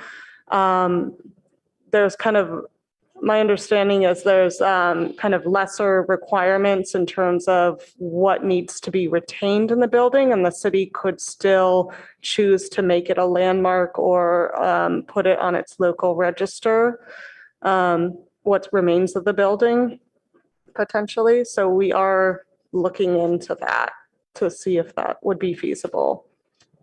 Okay, and then, so my next related question is under alternative 2 in the EIR, which is adaptive reuse, where we take that cannery building and we use it for all housing, right?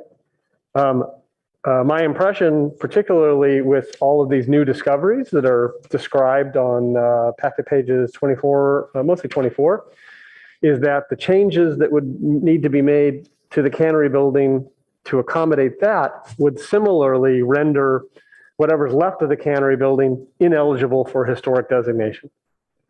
Yeah, I don't think that we can say with certainty that it would without any sort of idea of the project plans, but just based on the fact that you would have the requirements you would have to meet for ingress, egress, fire requirements, building requirements, upgrades, to meet green building code, all of those things that you would need to do for a residential project are going to be more substantial than for any other commercial use. And so, if you're looking at these kind of changes being needed simply for a research and development use from a warehouse, we certainly would expect that it's going to be more substantial for the purposes of a residential.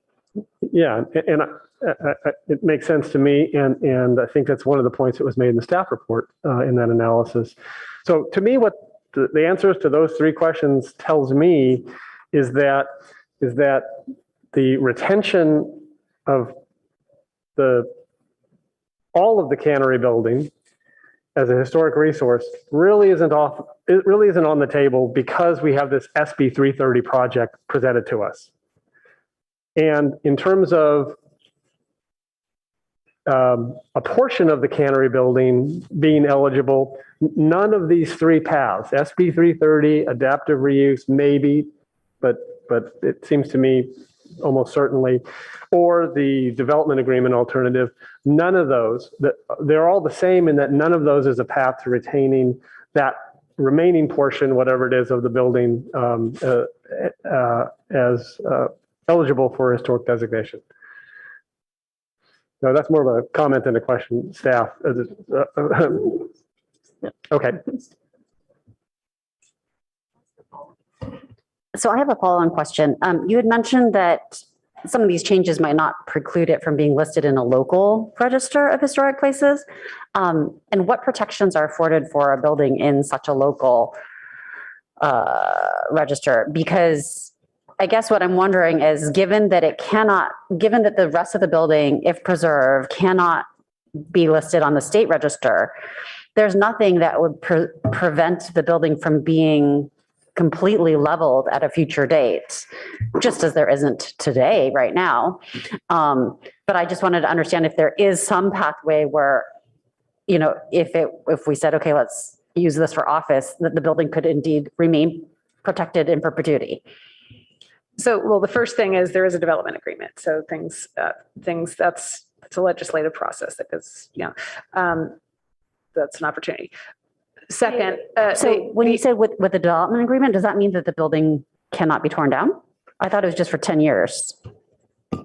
Yeah, I think that it would be unlikely to be torn down simply because by rezoning it as a planned community zoning, you're basically saying this is the only thing that you can put on this site in terms of like the development plan. And so if they were to tear, but your question about whether we can still provide some additional protection for it and what those protections are, I think Amy can speak to.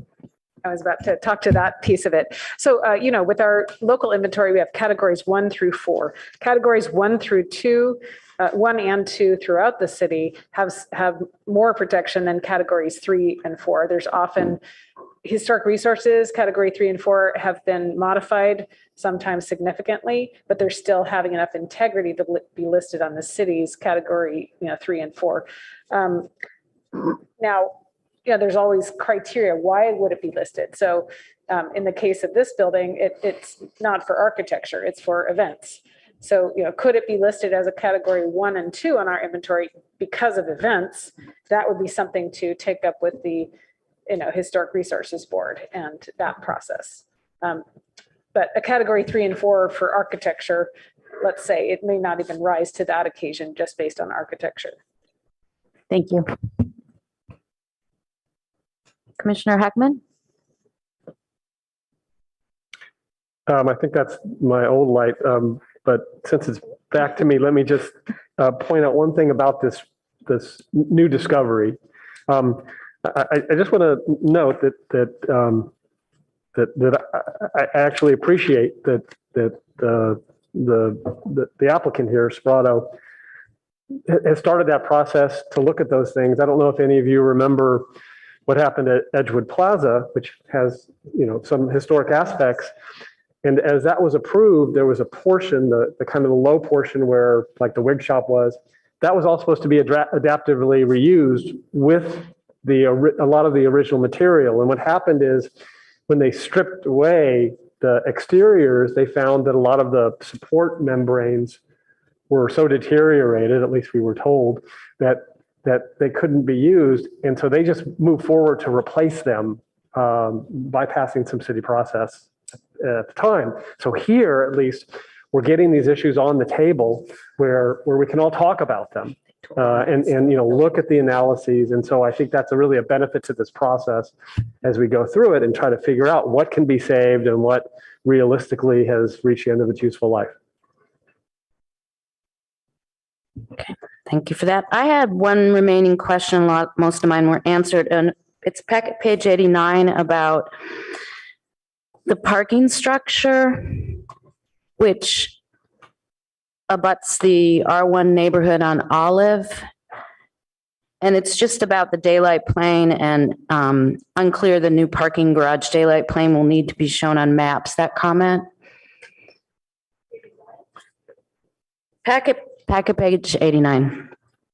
It's attachment B, the zoning comparison table, if that helps. Oh, okay.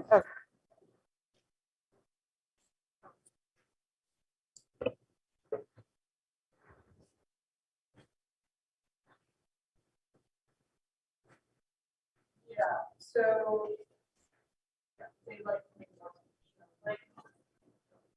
I'm sorry. The daylight plane was not shown on the plan sets, but there is a daylight plane. Well,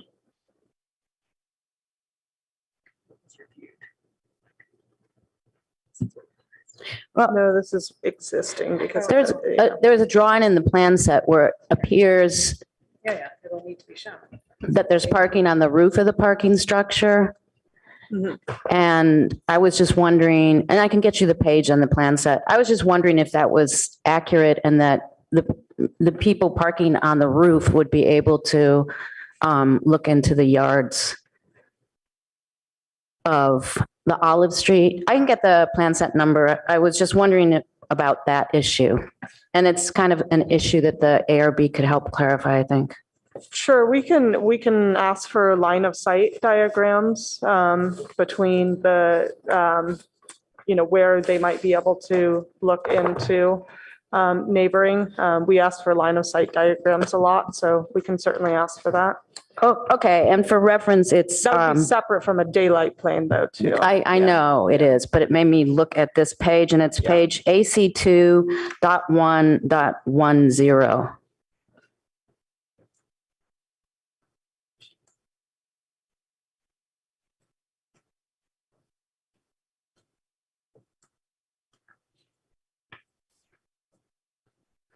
Any other questions at this point for commissioners, or do we want to move on to the comment portion?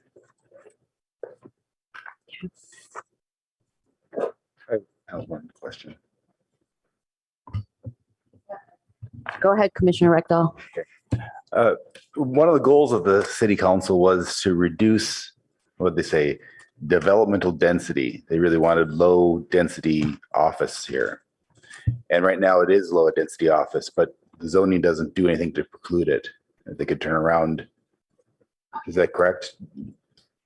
They could turn around and have just general office here. They are required to have R&D only. They can't have office. So the idea is that How do you define R&D? it's defined in our code. And hold on one second. Because a lot of computer people do R&D sitting packed together in cubicles, and they're still doing research and development. It's correct. I might have the applicant speak to this because I know that there were a lot of discussions during the ad hoc committee about that.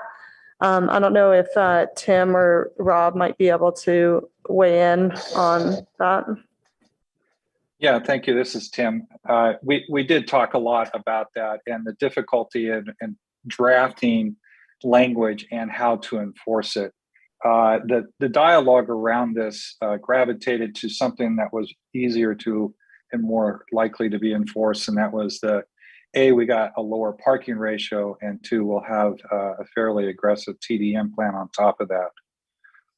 And that's where the adult report of how we're doing on accomplishing the 15% reduction on top of the parking reduction. And I'll just add that I believe,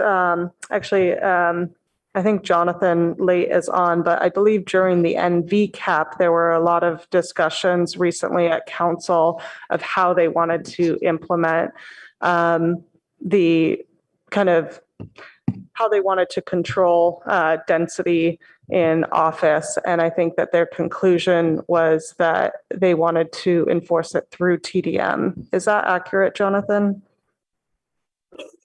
Yeah, thank you, Claire. Yeah, nothing further to add there. I think that's about right. So why wouldn't we consider putting a cap on the employee density, the number of employees? I mean, we do that for fire codes. You can't have more than so many employees in a certain area. You could do the same thing for employment. Yeah, you can. It's a bit of a challenge. From a enforcement perspective. I mean, fire goes out there, they do regular inspections, and business property owners and businesses have a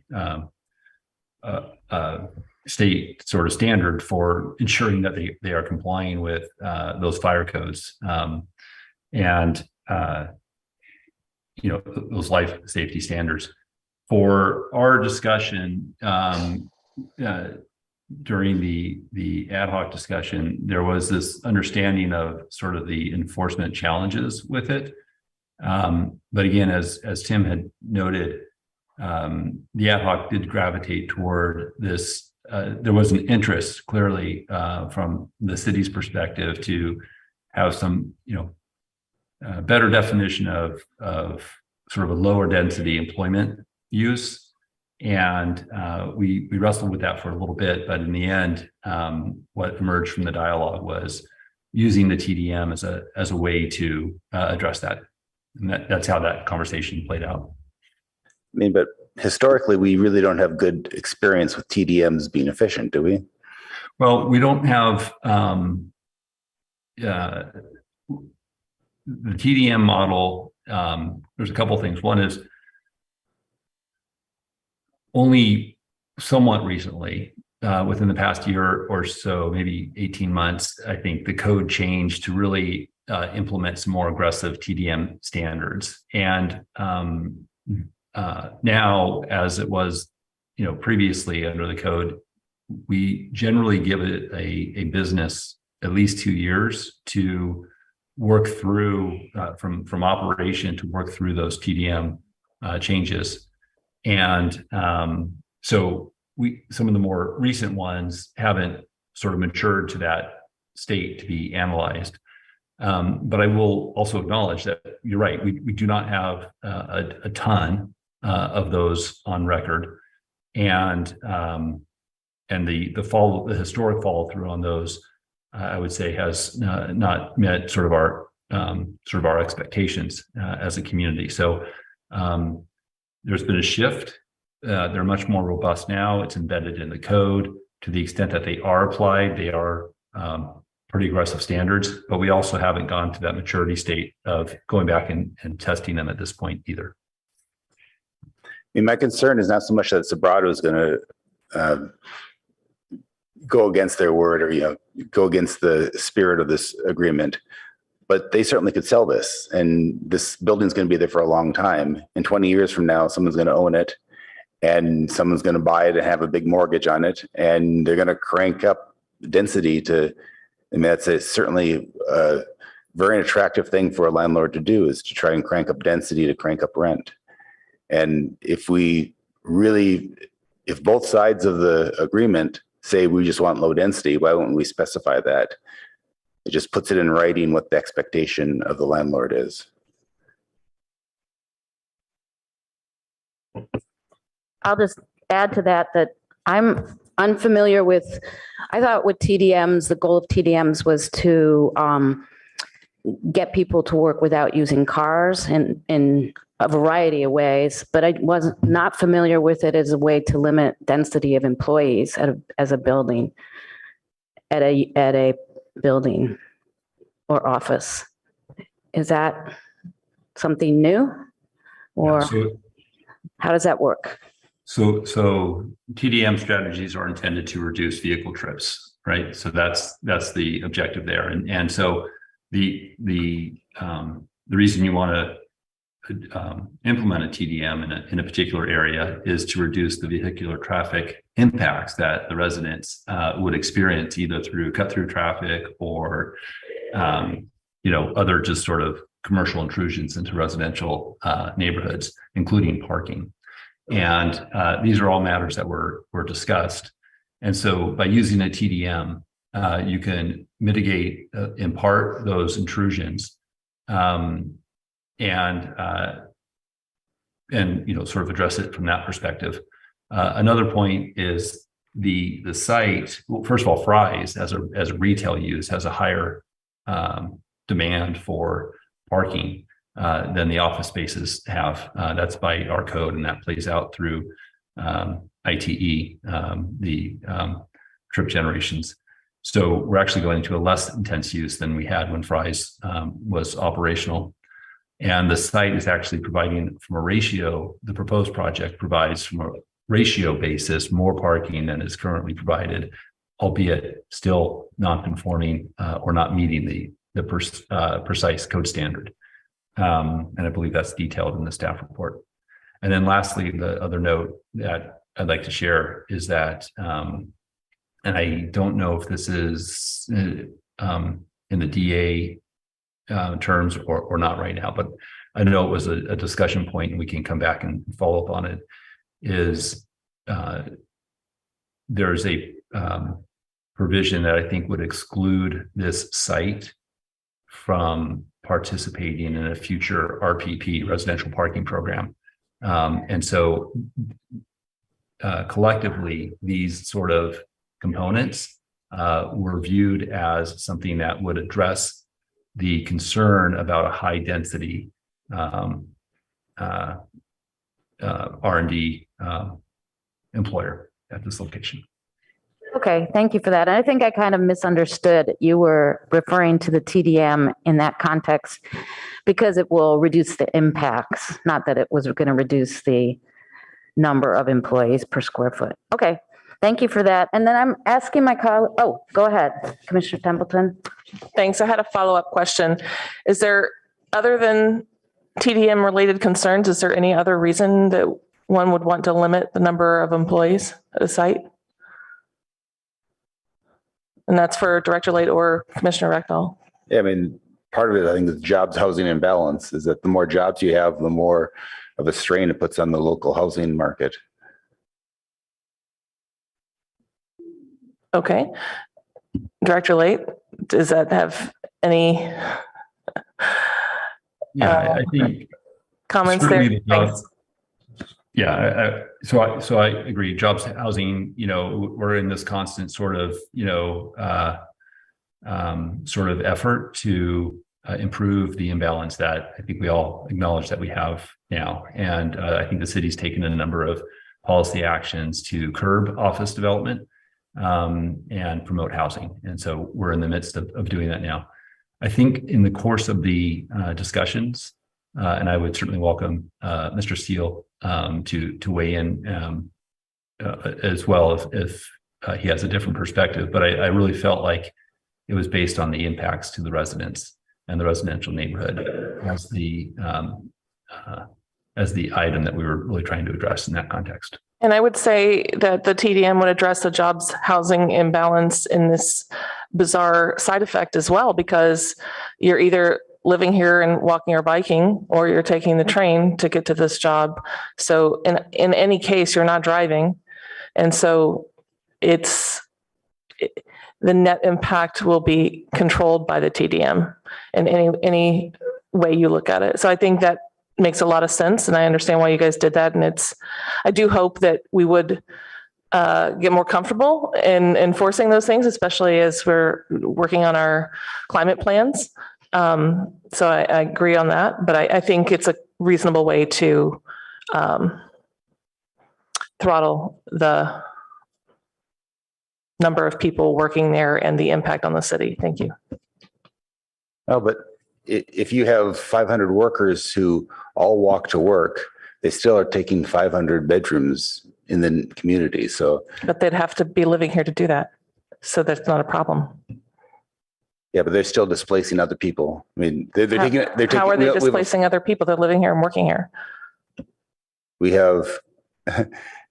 They would be taking bedrooms that, if you didn't have those 500 jobs, you'd have 500 more bedrooms. So I think that's a theoretical way of looking at it, but in practical terms, they can't live here unless those bedrooms are available.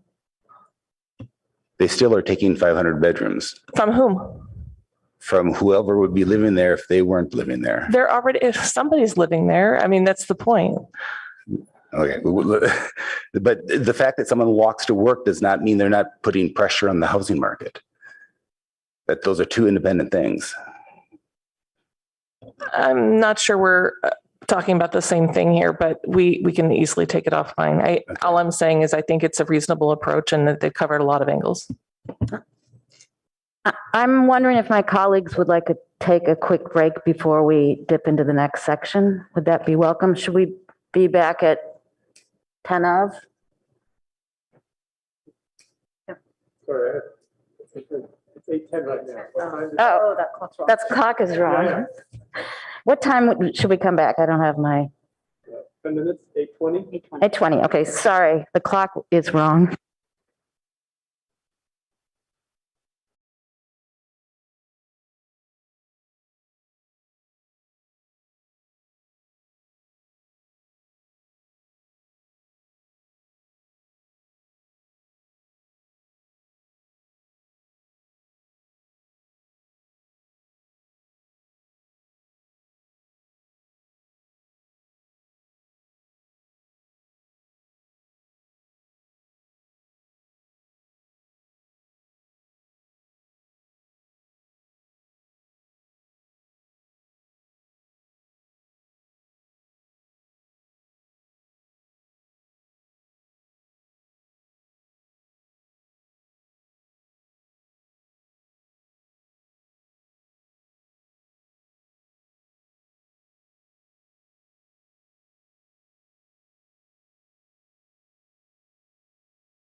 to do it.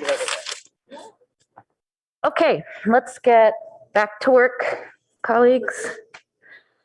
So at this point, we kind of agreed to go through the list of items, and after that, so I guess we'll go through one at a time. And then after that, any additional comments could be asked. Does that sound like a good process? Okay. So why don't we start with the timing of the Audi building? It's conversion, yes. And if anybody needs a reference to that, it's packet page. Any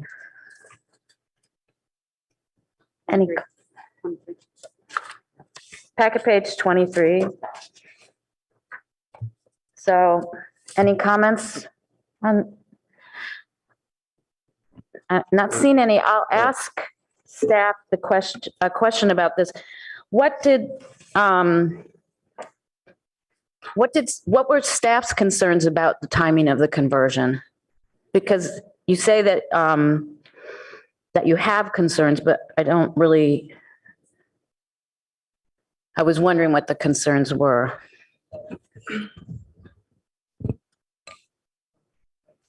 Yeah, so there were a couple things related to the timing of the Audi building. I think that we were, well, Jonathan, do you, maybe you can speak to that a little bit more? Sure. And maybe if you can, yeah, sorry. Staff initially proposed that the conversion we wanted it not to be effective until the rest of the project, including the townhomes, was complete. Sobrato has proposed that the conversion be permitted at any time suitable to tenant, once a tenant is found. And I think it might be useful, I guess, to hear from the applicant. I mean, I can say from staff's perspective, you know, our concern is we see that as a key benefit of the project, the housing. The parkland is one benefit, certainly, but also the development of the housing to help us meet our arena goals is also important to us. And so, you know, we see that as a carrot that, you know, we might want to withhold. Might be worth hearing from the applicant, from their perspective of why they have some concerns about that. That would be fine. Somebody from Sobrato. Working on it. Thank you, Chair. Tim Steele again. When you lay out all of the things that need to happen here and the money that we'll be spending and the dedication of the 3.25 acres, the way the mapping of the schedules work out, and the garage gets built first, and we have to underground the overhead power lines. Well, permitting and doing that construction can be 1.5 to 2 years before we could actually move back into the garage and make the availability of the land on the other side, that near the creek, the 3.25 acres, which then would be dedicated. We still haven't removed the demo of the end of the building yet and done any of the improvements on the land, because we have to relocate the tenants that are in that portion of the building into the restored portion of the middle building where the monitor roof and that middle section is. So we're talking about the period of time before townhomes would even be able to be built, could be 5 years, just because all these things have to happen before we can remove the end of the building to even be in a place to do some of the site work improvements and then put the map in place and start building. So the length of time, and during all of that, we are investing, and we are also making dedications to the city and making improvements that benefit the city, not just our property. like underground and the overhead power lines that go through the parking lot. High tension overhead power lines, by the way. So we were thinking it would be reasonable, but at the same time, as we walk through the period of things that need to happen, we'd be willing to pull back and, if you will, remove the tenant and the improvements if, in fact, we don't perform on the overall development agreement as it's being laid out. So I'm happy to ask any more questions. We're still working through some of the finer points of the development agreement, but generally, waiting 5 to 7 years to be able to occupy that building, we didn't feel was reasonable to expect. Thank you. So it's currently unoccupied, or it's still occupied by the Audi dealership? No, Audi's moved out of it. We have, we just signed an automotive use as a temporary use, but they're not doing any tenant improvements because they also might start doing some R&D work in the same space. So, but they wouldn't do that until they're allowed to do that under the change of zoning. Okay, thank you for that. Colleagues, do you have any comments? Oh, Commissioner Heckman. Thank you. So I want to make kind of a general observation before we start talking, before I talk about this individual item, because this observation really colors my view on a lot of these items we're going to talk about. And that is that this development agreement project is really coming to us in a different context than we normally see things. It's not, do you like it or not? It's really a comparative view that we need to take. And that comparative view is, do we like it better than the SB 330 project that the developer has applied, made application for? And it's further colored by the fact that we know already that our city council, as currently constituted, seems to like the development agreement version better than the SB 330 project, or else they wouldn't have, promoted it and started this process.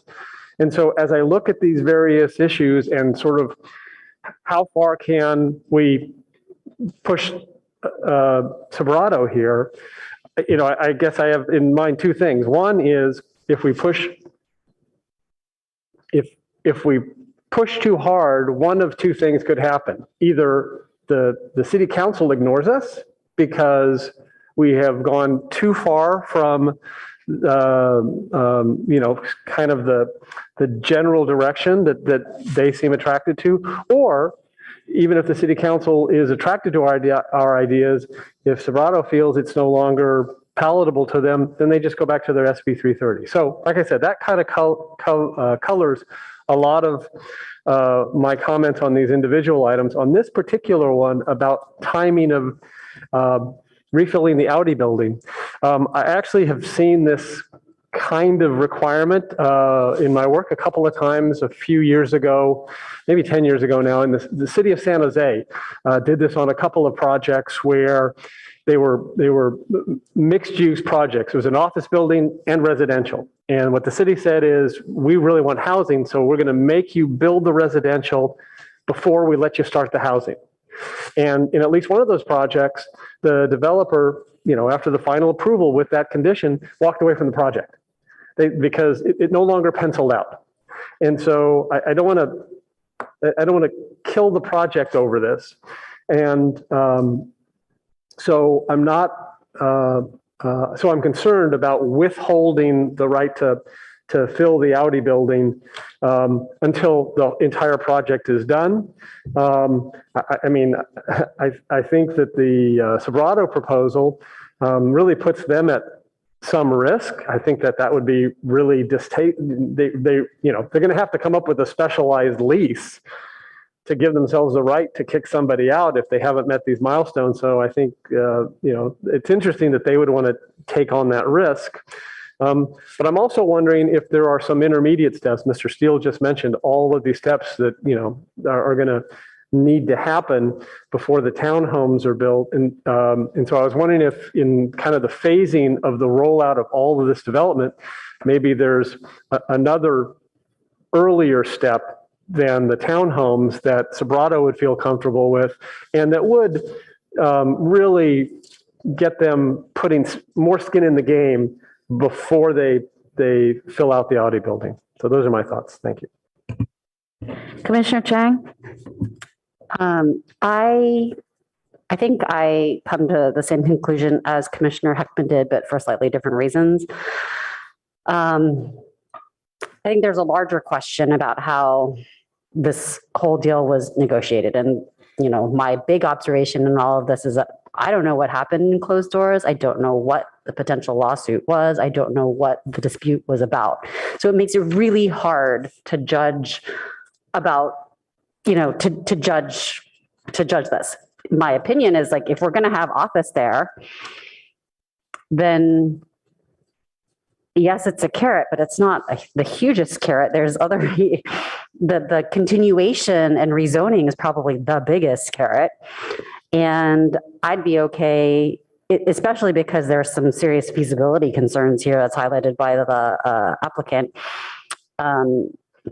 You know, this seems like a small deal, and there has to be you know, when you enter into an agreement as big as this, there has to be good faith on either side. And this seems like something that, you know, it would make sense for us to act in good faith on, especially given that the applicant is willing to have other project milestones. So I think there's many ways that this could be done. As Commissioner Heckman suggested, we could move it to an earlier time frame, earlier milestone that triggers this.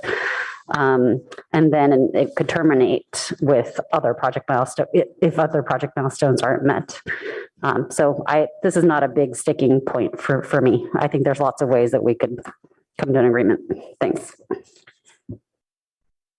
Seeing no lights. So isn't the automobile dealership designation an overlay over another zone? No, so it's not an automotive dealership, and it doesn't have a combining district on it. It's an automotive service use, which is actually currently a non-conforming use of the site. This is RM30 zoning as well. It's part of the site. That was a silly question. So they've had an automotive use, though. It's currently non-conforming. They are, you know, allowed to continue that non-conforming use, that exact same one. But you know, the whole discussion about Commissioner Chang raised about the question of kind of the, you know, what was the issue with the settlement or the you know, concerns. That's what came to council in, I think it was 2021. It was all those hearings that came to council about defining what the allowed uses are on the site and when these non-conforming uses can end and how they can continue. And the language in the code related to that. And you know, the position from the applicant that there was, you know, lack of clarity in that code section. Mm-hmm. You know.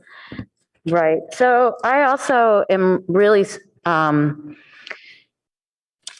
it's a very unusual process here because the development agreement took place ahead of the standard PC review. And because it was not available to the public, you know, we don't really understand what risks there were legally or financially at hand that compelled some of these decisions. And I clearly think there should be goodwill on both sides, and I'm sure that there is. However, I'm kind of impacted myself personally in this decision by the fact that staff thinks it's a good idea. And they must have a reason to do it that I can't know. So I think my current idea is that I would agree with staff that it might be good to keep that as a carrot, particularly if they can find a tenant. But I think we have time to revisit that throughout this whole process, but it's like I'm sort of making a decision with a huge blind spot because I can't really know what happened to make staff concerned about this issue. So any other commissioners? Yeah, I tend to agree that about with Commissioner Heckman, moving it earlier, I think seems reasonable to do. I think holding off to the last possible minute seems a little punitive. In good faith, I would say we should move it closer to the beginning.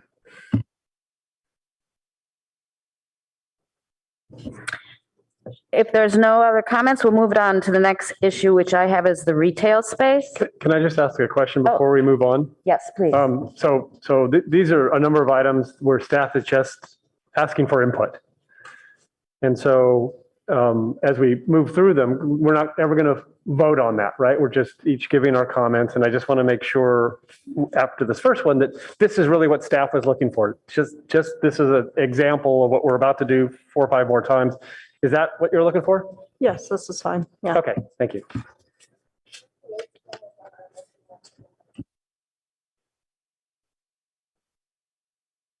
Director Late, your hand is up. Did you want to say something? Thank you, Vice Chair. I think I was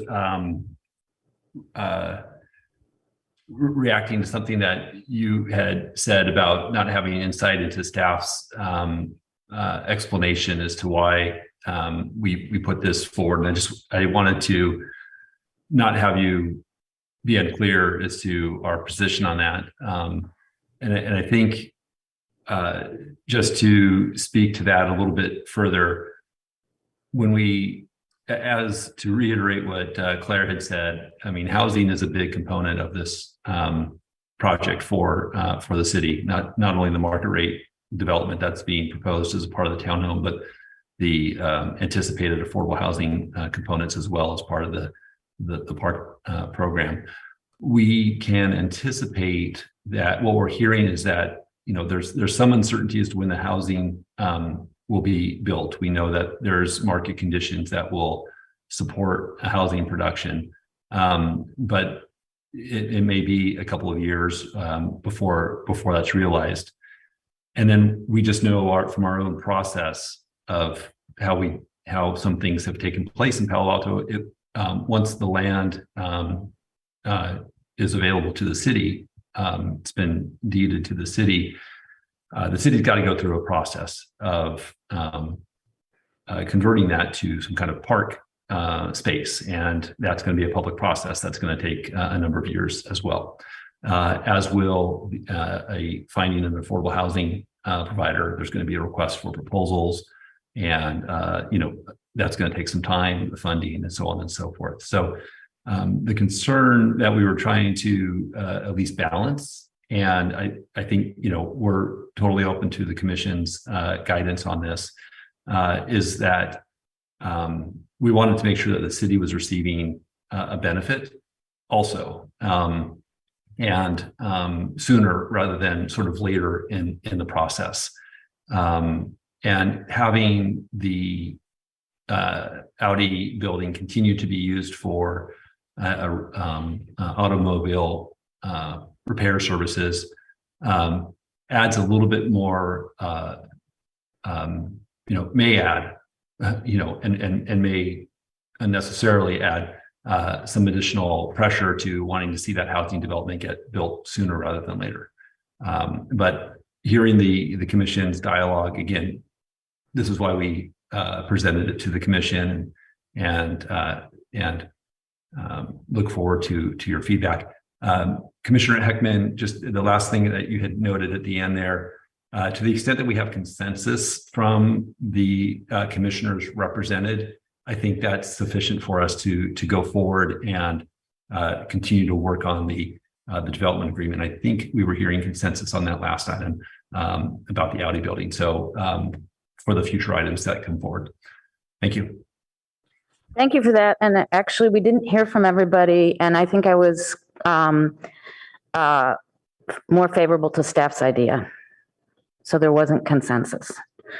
So and then Chair, if I might, I just, if to be helpful for us to advance the discussion forward, and I'll leave it to the chair to organize this, but we're going to want to proceed in some direction.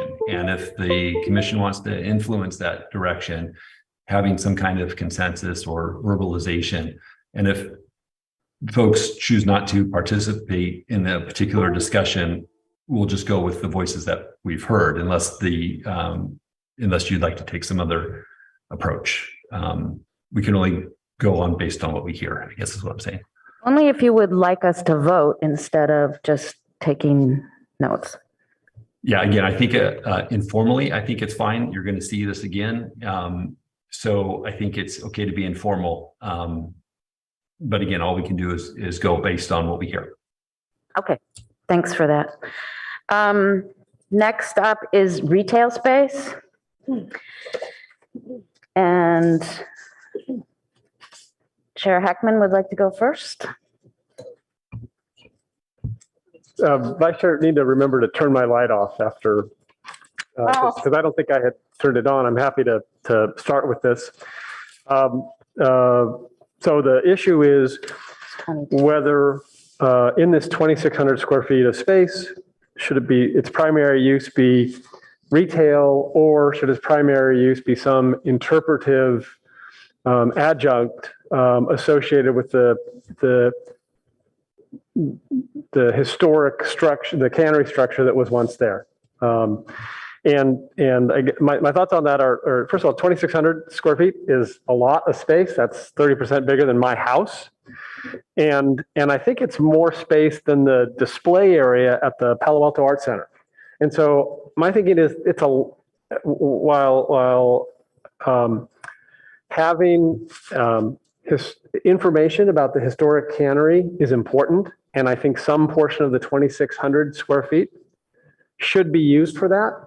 I think the primary use should be retail that can serve the 149 units that are going to exist on this site eventually, between the market rate and the affordable project that the city will eventually build.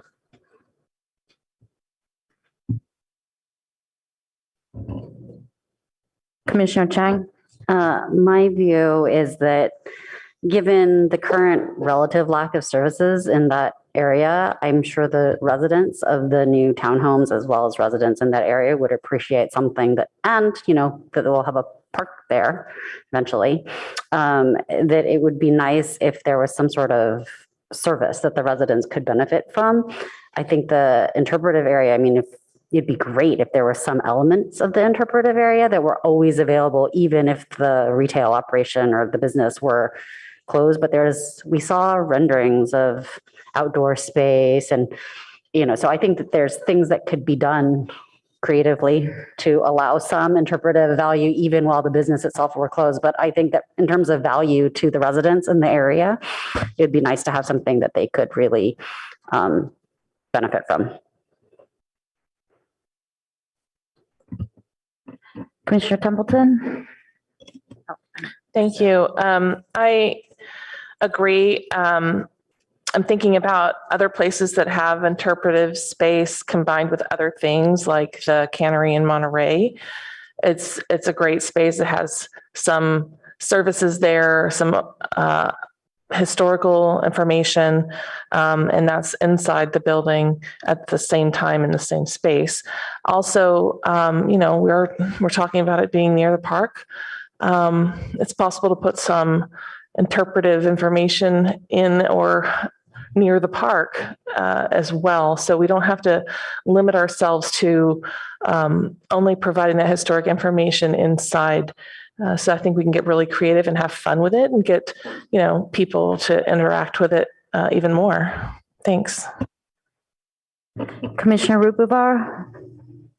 Thank you. I'll make my comments short, but yeah, I agree with primary retail space and interpretive materials, and considering whether we want to put it in the park and not just the 2,600 square feet. And I really like Commissioner Templeton's reference to the Monterey Center, because to the one in Monterey, the Cannery, because I think they do a good job, and I frequent that space a lot. Thank you.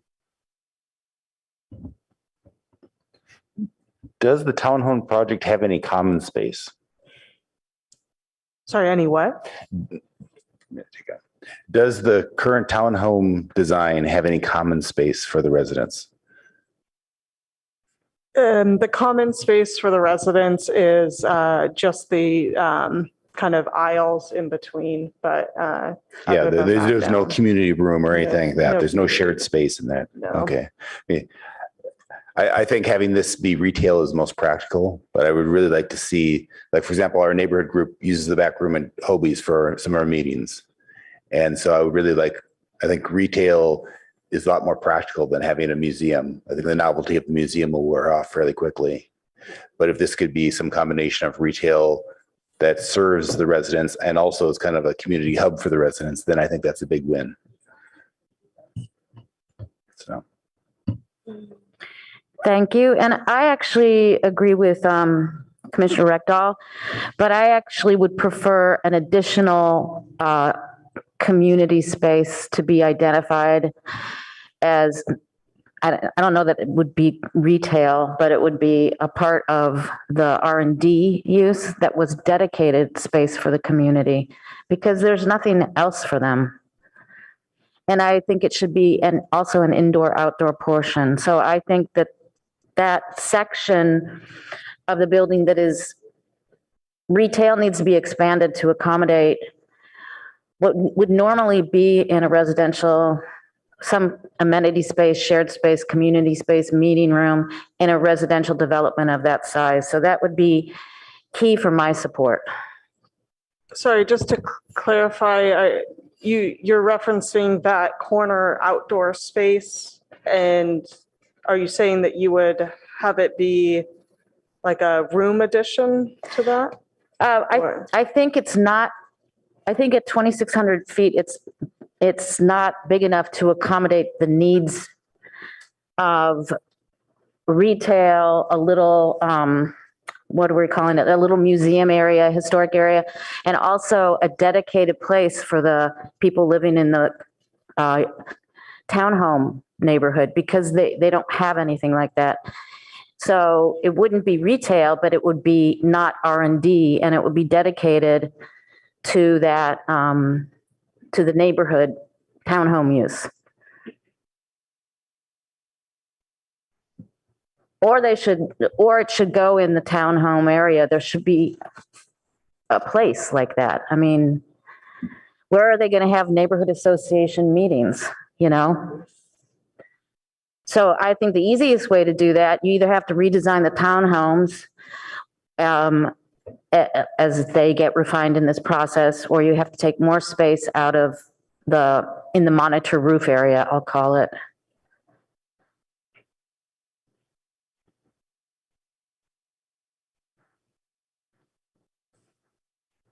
I don't know who was first. You were? Commissioner Chang?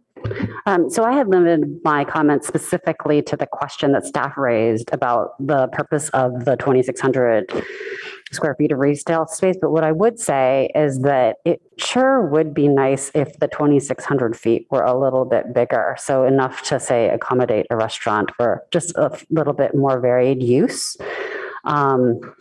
I know that makes it more expensive for the applicant, but I also think that would be a greater community benefit. So in line with, I don't want to be prescriptive about what I think that should be, but it sure would be nice if it could be something large enough to accommodate, you know, say a restaurant or an alternative use that could still, of course, have interpretive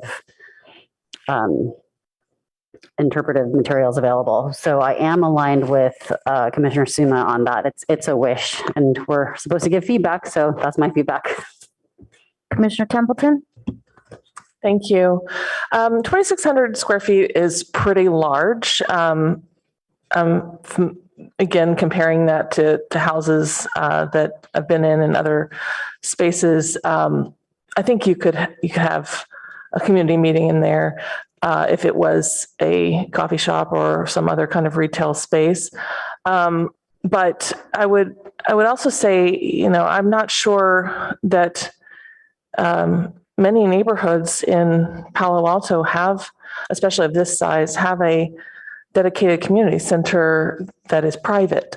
So I'm curious about that. We don't have anything like that in Barron Park. We meet at the school. Ventura, they're meeting at Hobie's. I'm just trying to think of what precedent you're basing that request on. Well, developments like Oak Creek Apartments and actually another PC, Alma, what's it called? Alma Village, Alma Place, where Grocery Outlet is. There is a community room there that the community can use and that nobody ever uses, and the city gets to use it for free also, and it doesn't get used. But I think it's typical for developments like that to have some meeting space where they I've can have. definitely heard about that for apartments. I just didn't know about for townhomes or development like this. I think so, and it's pretty isolated. I don't know who else around there could provide that, you know.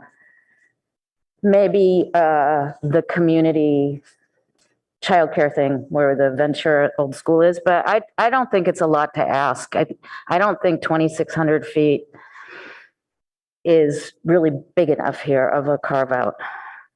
And I think that would be a great use, but I don't want to be entirely prescriptive either.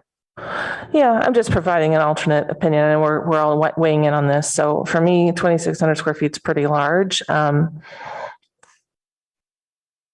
For neighborhood meetings. If we wanted to do more than that there, then that's, you know, you can't have, it's not like the size of the entire Lucy Stern Center, but it's certainly the size of a ballroom, if not a little larger. Okay, thank you. Commissioner Hackman? Yeah, thank you. So I guess my concern with this dedicated community center is if I'm Sobrato, I'm more likely to, if I was required to do that, I would be more likely to put it in the housing development than take some of my R&D space. And when I do that, I'm going to lose housing units.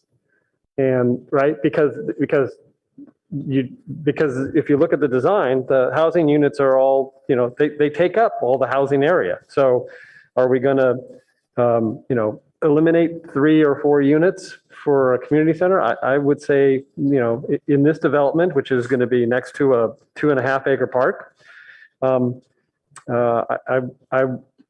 wouldn't want to trade the housing units, which of course would be lived in all the time, for a community center, which would be used occasionally. I like the concept of it, but I don't think it fits well in this development. Community center does seem a little large. I was thinking of a meeting room, since nothing was provided in a townhome neighborhood.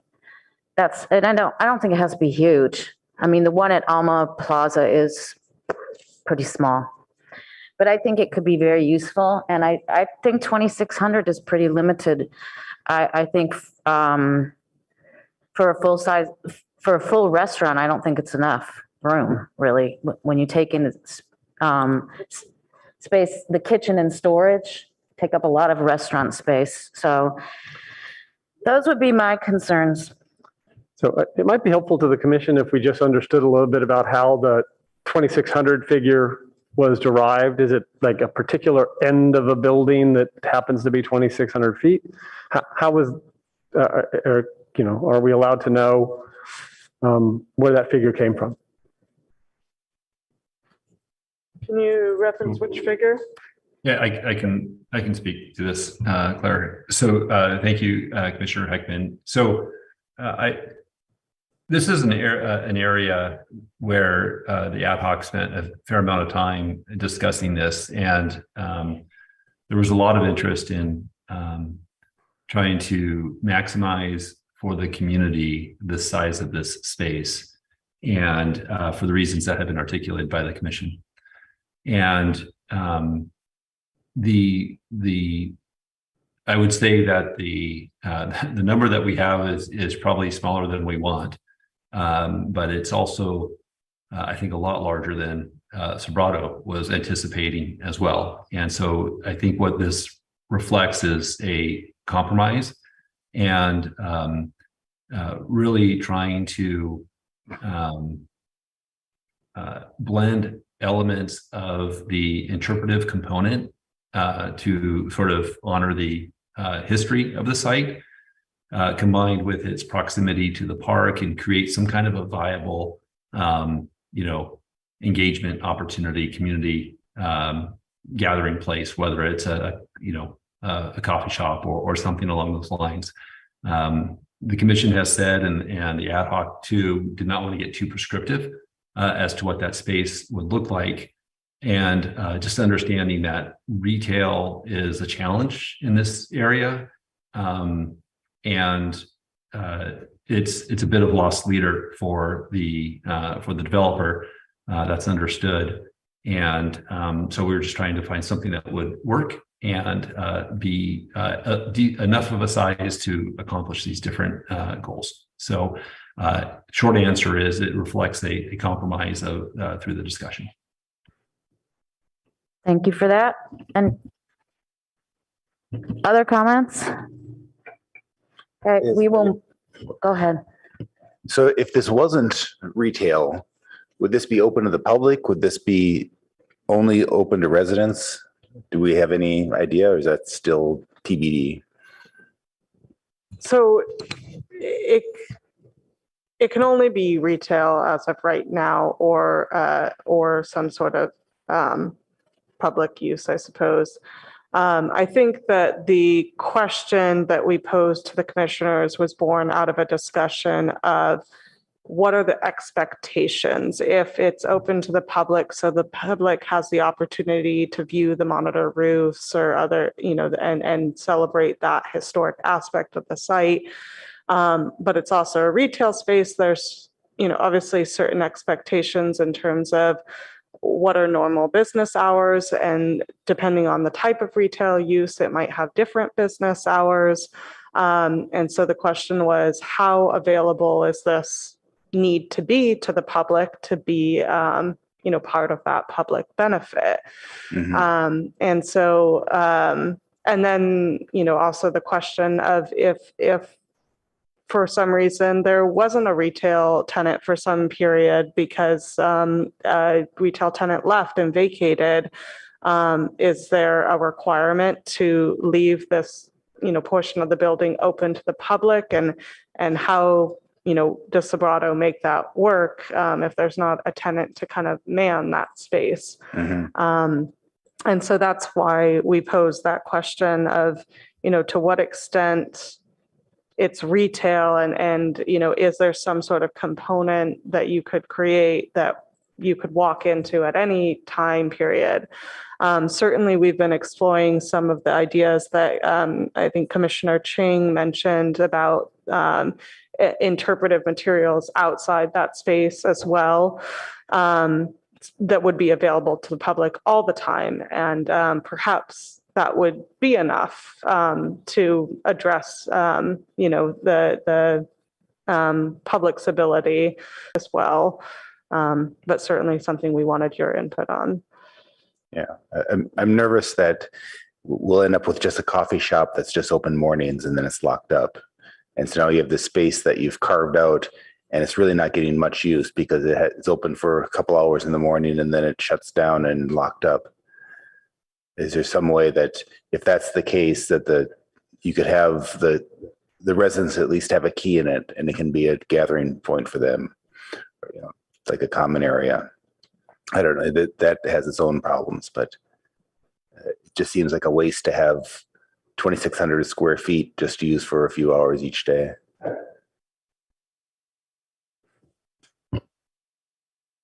So I don't know, I'm sorry, Vice Chair, may I? Please. Commissioner Rectal, I don't know that that's interesting that the concern is that it'll be open for a couple of hours during the day. If that is the concern, I think it'd be appropriate. I mean, what we've talked about is hours that are customarily associated with a retail use. And for us, that would go beyond just a couple of hours during the day. And so that's the kind of language that I think is in the DA or could be incorporated into the DA.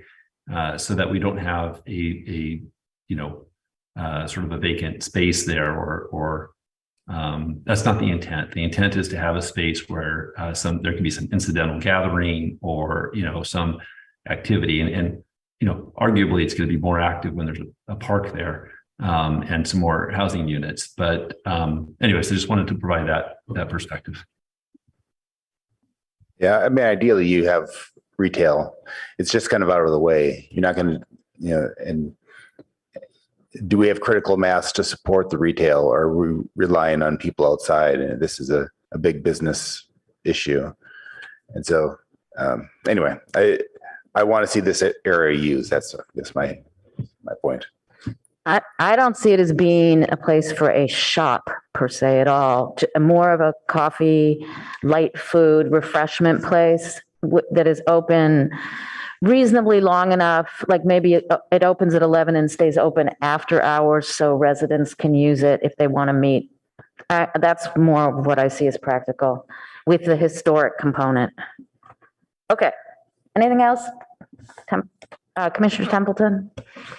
Thank you. I think we can ask the applicant to propose something with the feedback we just got, because I agree. I think with the park there's a lot of opportunity, and if you look at city planning and area planning best practices, you definitely do want to have activity going on for different parts of the day. It helps keep the area safe and it helps keep the area active and vibrant. So I think all of these are really good suggestions. And I think with a space the size of 2,600 square feet, you probably could have tables and a table area that could be in use, even if the kiosk or whatever is closed. So I think we can come up with some compromises and creative solutions to that. And I hope you guys have enough input. But I think we're kind of converging on a similar idea for that space. Thank you. And one last thought, the history museum that's going in the historic building in, what's the name of the park downtown? Heritage Park. I believe the history museum is providing a cafe and bathrooms for users of the park. So that might be something too. So it could be really useful and really create more of a reason for people to hang out there. Okay, now we'll move on. Okay, the next item is private streets in the townhouse area. So, and that is primarily how we feel. They're asking for a reduction in our standards for private streets. And I see that I already have a light. Commissioner Chang? So this is on the top of page 18, I think.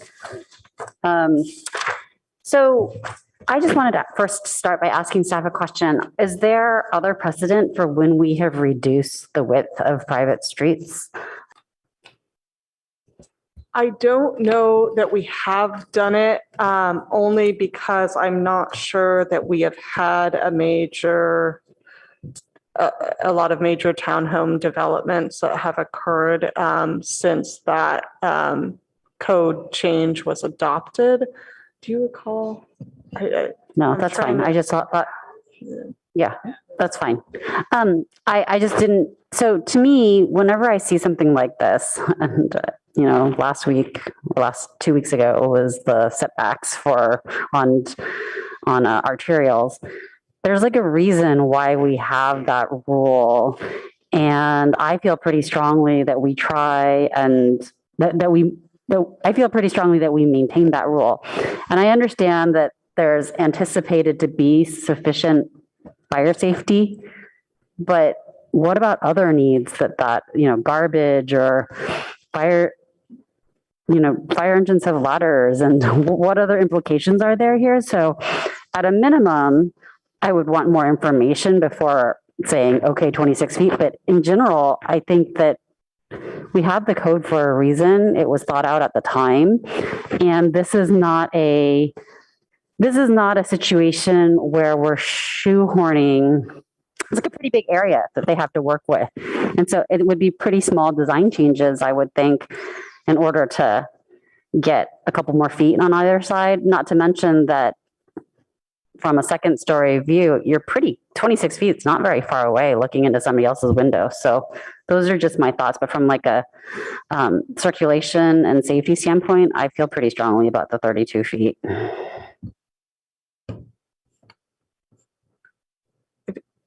If the chair would like, I'm happy to answer a couple of those questions. Oh, please. So this was actually added via voter initiative. It was not added by staff. My understanding, I had researched it prior to another project, and my recollection is the goal was at the time there was a development that was proposed that didn't have any parking really on the private streets that were provided. And I think there was concern from the public that we needed to have wider streets in order to provide parking off-site on townhome style developments. And I think that that's what where the code requirements were born of. Now, in the end, the code didn't specifically require parking though on these streets. So we have these wider street requirements, but no requirement that they actually provide the parking on these streets. This development does have parking on some of those streets, but the way the code is written, every single drive aisle is considered a street. So obviously you can't put parking right in front of the, garage doors. So for the purposes of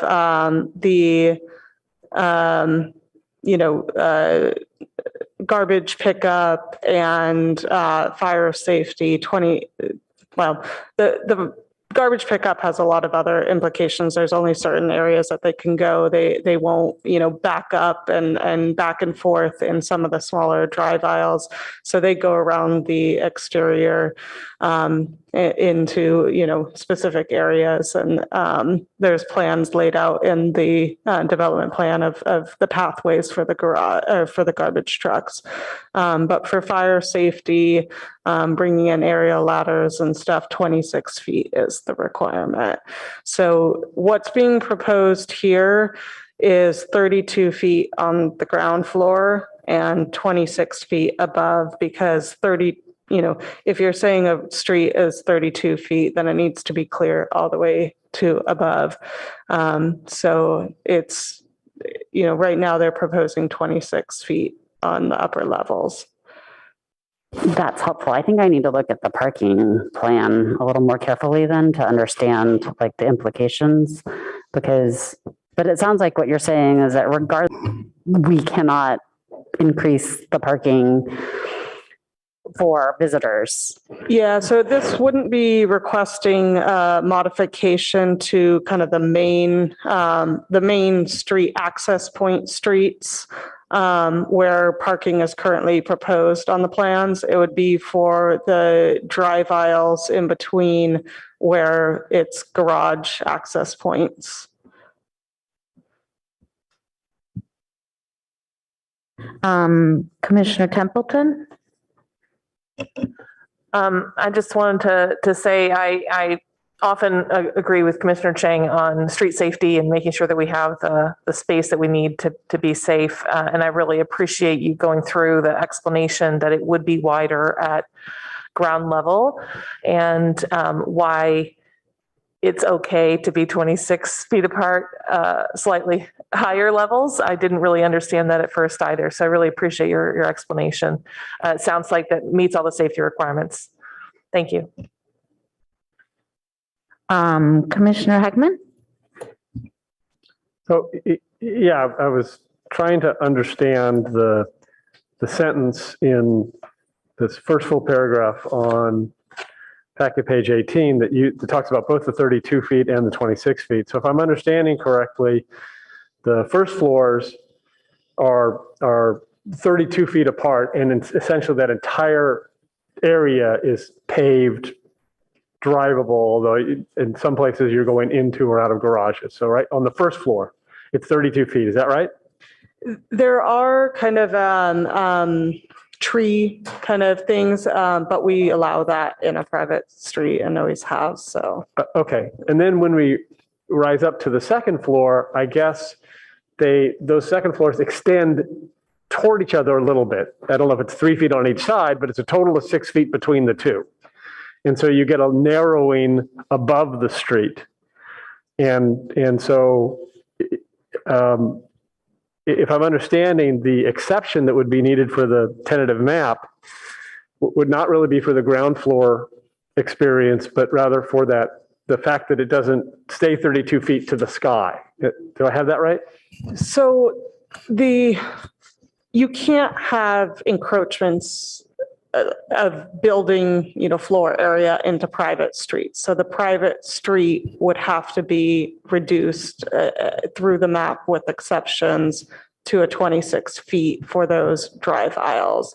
But the development plan that's proposed would still have 32 feet from face of building to face of building at the ground floor. Okay. All right. So then you would have technically a 26-foot street, but it would look and act like a 32-foot street, except the 3 feet on each side, if it were split evenly, would be actually owned by, I guess, the townhome owners impressed with an easement allowing access on them.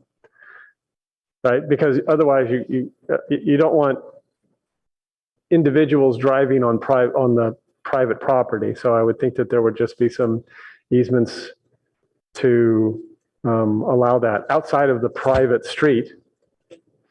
Anyway, I guess that's a minor issue that staff could That's a good or point. may need to think through.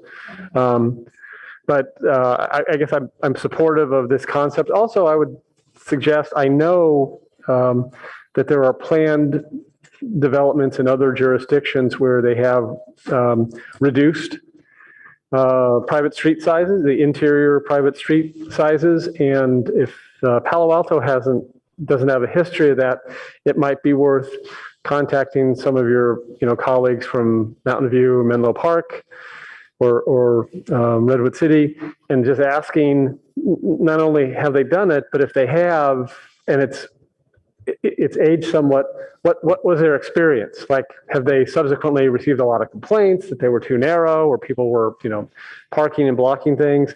That might help inform this process if we knew that. Commissioner Rectal?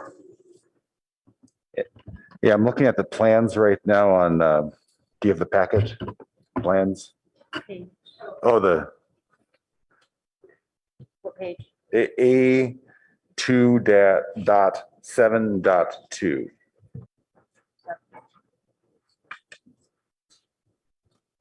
And A27. Say that again. A2.7.2. And it's about maybe a third of the way through.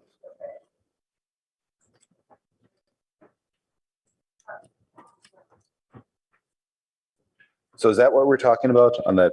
Do you, know when you're looking at the same thing I am?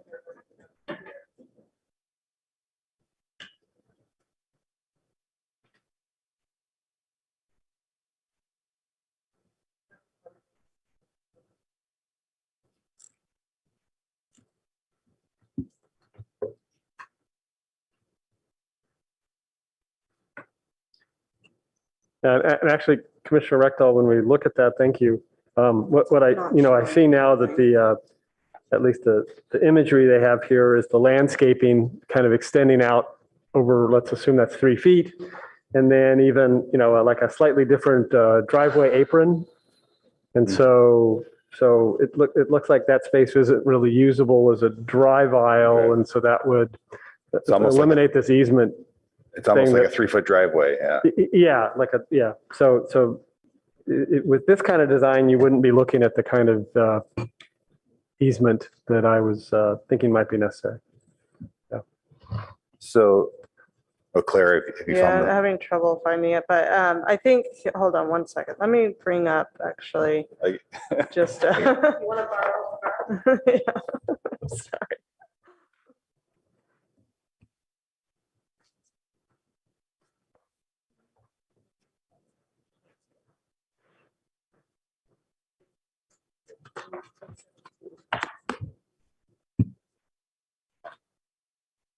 Yeah, I mean, this is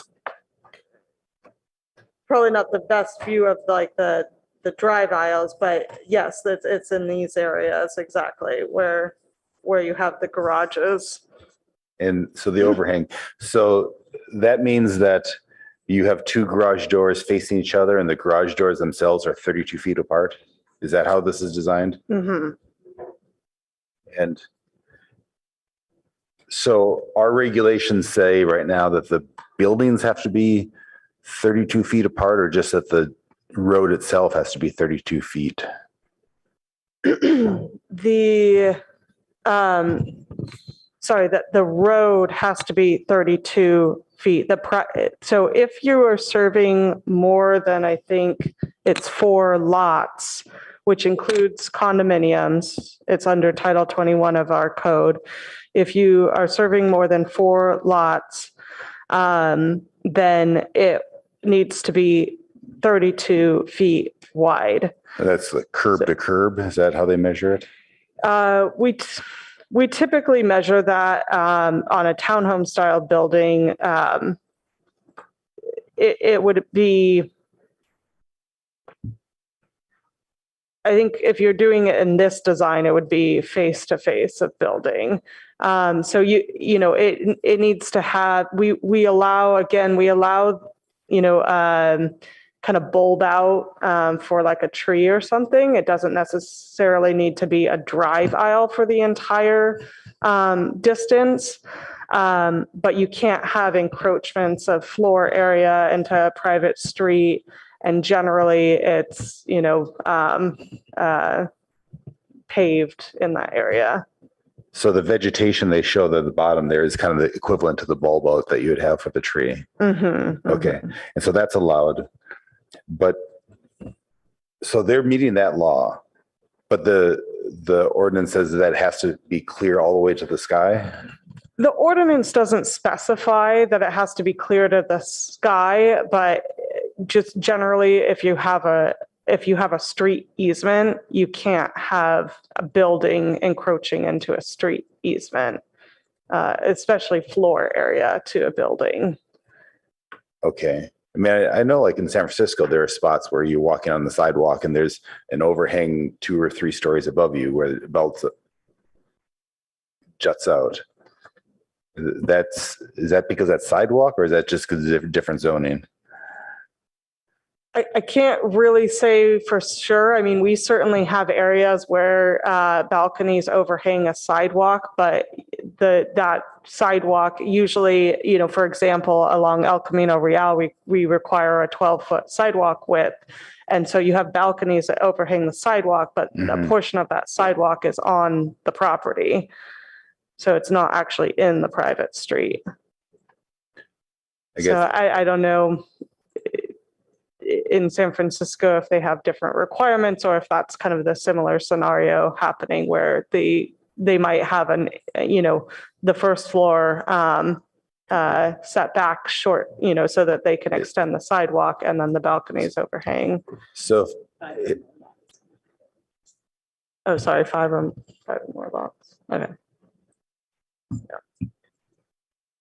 Either way, if I have an apartment building and I have a setback and then the street, can I take my balconies and extend them into the setback, or is that allowed?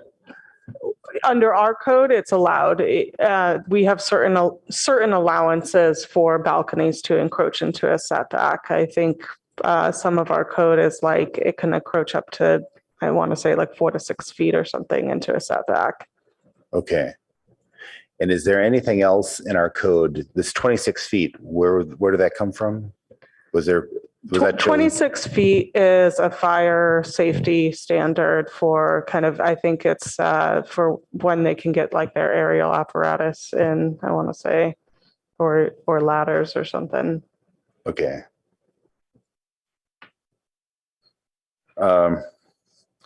I'm suspicious of this. I might be able to be convinced. I think maybe in the same camp as Commissioner Chang. I'd like more information, but the fact that it's second story and up, I don't think we're impacting the public, but I'm nervous about letting people use public land without really understanding it. So just to clarify, it's not public land. These would be private streets. Community land, I guess it would be like, if it's a private street. There's still private streets, so there's still not public land. But the community, the townhome community owns just the townhome residents or owners effectively own that private street. Right. And so,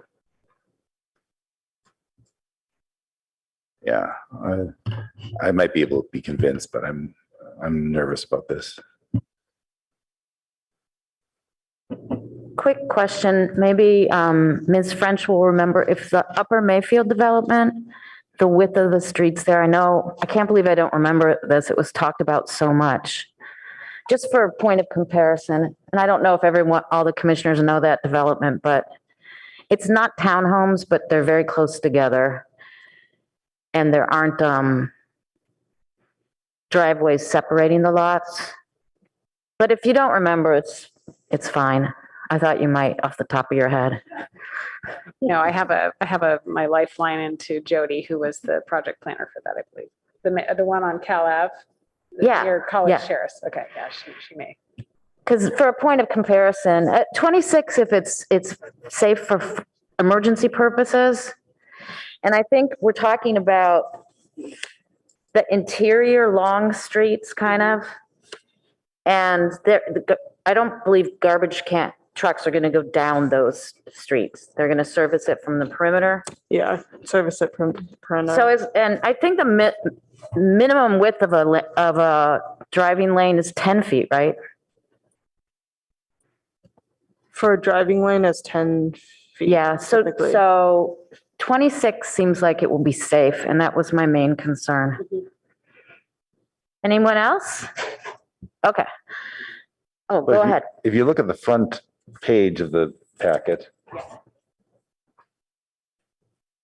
so we have 4 rows of townhouses.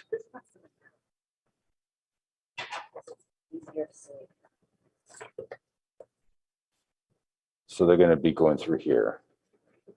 Yeah, it's 26 from here to here and 32 from here to here because there's a little planting area, as you can see. Okay. From those trees. Oh, gotcha. And garbage trucks aren't going to go down these, but these are 26. No, they have to. No, they're all going to be X bigger, so maybe that helps. So garbage trucks are not going down these back aisles? You're going to have a dumpster at the end, or how do these people? Sorry, it's so much easier to show. I'm sorry, I forgot my plan set upstairs. Don't worry about it. I don't think, I think these lanes, I think this is 26 from here to here. Yeah. Turn on the. Yeah, so 32 from there to there. my recollection, I think it is somewhere in this plan set, but my recollection is that the garbage trucks is coming down and servicing. Now, one of the key comments that we've been working on with Zero Waste is the service to the dead end aisles. I think there was a lot of concern about servicing the dead end aisles. But I know that Zero Waste and our hauler have already looked at this and had no concerns about servicing any of the other. It was only the dead end aisles. So Which we are. also occurs at Upper Mayfield, Mhm. and they back up. So they back up, and that was their issue is the, thank you. Their issue was that they back up and they would have to back up like 12 times because you'd have to back up for each of the sides separately. And then you'd have to back up for each of the type of waste stream separately.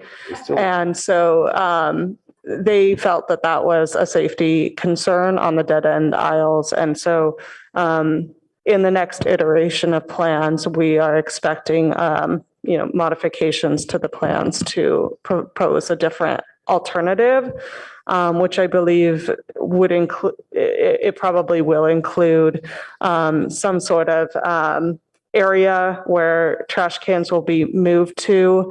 And then if the waste hauler can't service from there, then they would have somebody that comes in for the HOA and moves them with the truck to a place that they can be serviced at the time needed and then moved back for the residents. Okay, anything else? Okay, so let's move on to the land use change required, which is page, put my glasses on. Packet page 22.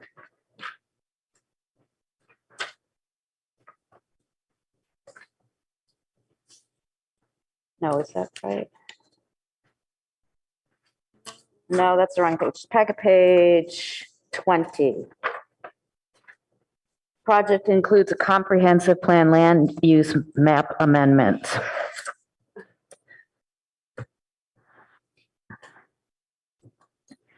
Commissioner Chang? All right, we did all the easy things first because I think this is where it's the hardest for me, especially with housing element fresh in my mind. And it's housing has been the discussion almost every single night here at the BGC. So it's hard to know what, again, we don't know what happened behind closed doors. We don't know what the financial risk was to the city or the legal risk to the city. I can only guess that, this was an effort to come up with something better than the SB 330 development, but I don't know in what way. In other words, was it with the goal of preserving the historic resource, which it turns out is not really different necessarily from the SB 330 development to this proposal. And so I struggled with it because I looked at this, RM30 zoning for decades and then looked at how much housing production we were getting in this situation. And it seems, I did some quick calculations and it doesn't necessarily seem like it's a net positive for us. It's a positive for us relative to the current SB 330 proposal for just that portion of the parcel. But the SB 330 proposal doesn't also say we're going to preserve all of this office for the future. And so so the land use designation change is the part that I struggle the most with. And I can go through my calculations, but they're kind of rough because of because the financial analysis had pretty large ranges. But if Soprato is receiving a benefit of 25 to 34 million, and the city is receiving a benefit of 37 million, although by my calculations, it was closer to 29 because I couldn't understand how we came up with 37. It means that there's a value of around 3 to 12 million on the financial side. Now, then we have to look at the housing side because as Commissioner Templeton had mentioned, there's value to generating both market value housing units as well as affordable units. And so our base case, as I looked at it, would be essentially no office. Eventually when all the grandfathered use goes away, and then would actually likely be RM40 rather than RM30 because in our housing element process, everything was upzoned from 30 to 40. And this particular parcel was just not even included on the housing element because of this pipeline proposal. And so when I do the calculations, this is why I was trying to understand how many acres could actually be used for development of housing. But if we have 14.65 acres, and then we have to subtract out a couple acres, I think my calculation was 3 acres for park approximately. And then we do, 40 units. It comes out to, I think, 377. 446 units of housing that we would get. And the 15% of that would be required by our laws to be inclusionary housing. So for sure with this proposal, so 15% of that would be 67 BMR. And this proposal would allow us to have 100-ish units BMR at theoretically deeper affordability than the 67 that we would otherwise get. But we're only getting 74 townhomes. And so my concern is is this value of, $3 to $12 million that the city is getting worth the fact that we're getting like 175 units of housing versus 446 units of housing. And that seems like a big question in my mind. Furthermore, if the base case was actually that we would have no jobs, because with 175 units of housing and using the figures that Sobrato gave us last time, I think that comes out to about 500 employees, 500 jobs that we're allowing to continue on here.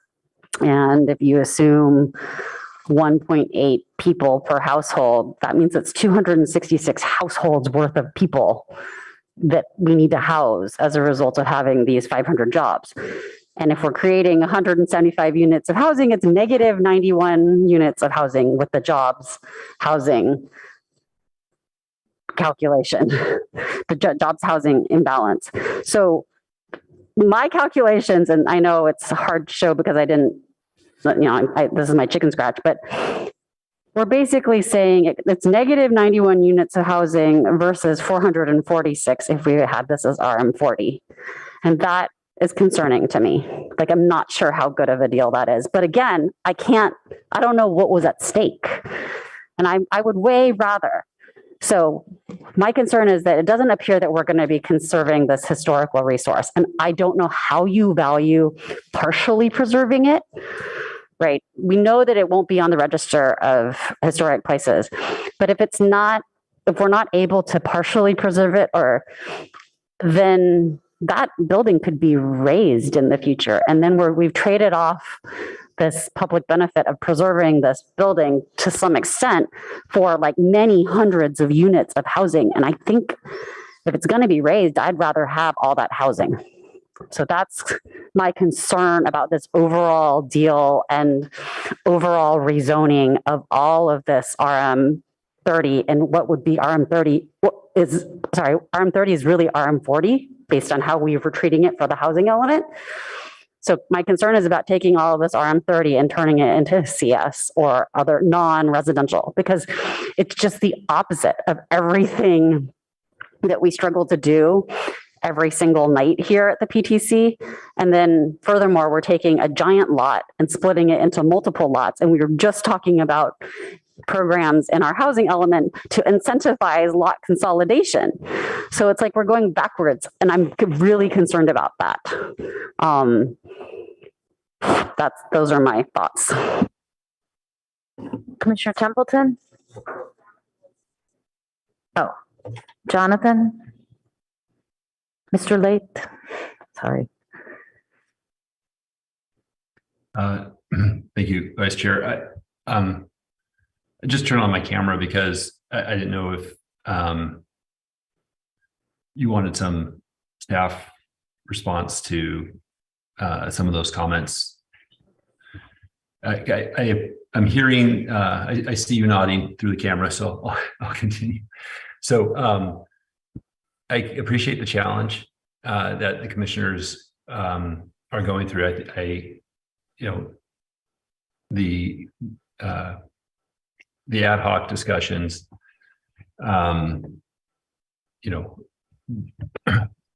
can't discuss everything that took place in that in those conversations, but I want to sort of recognize the struggle and maybe just offer some additional information to let you know that there were a variety of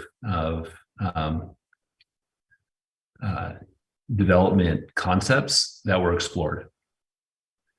And I think that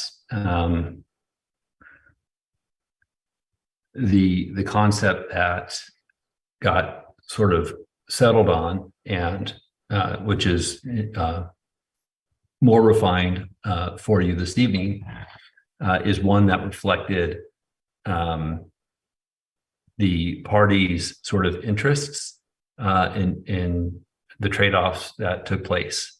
And even if we imagine a larger apartment development taking place at that site, it may not achieve the same benefits to the property owner that another proposal would.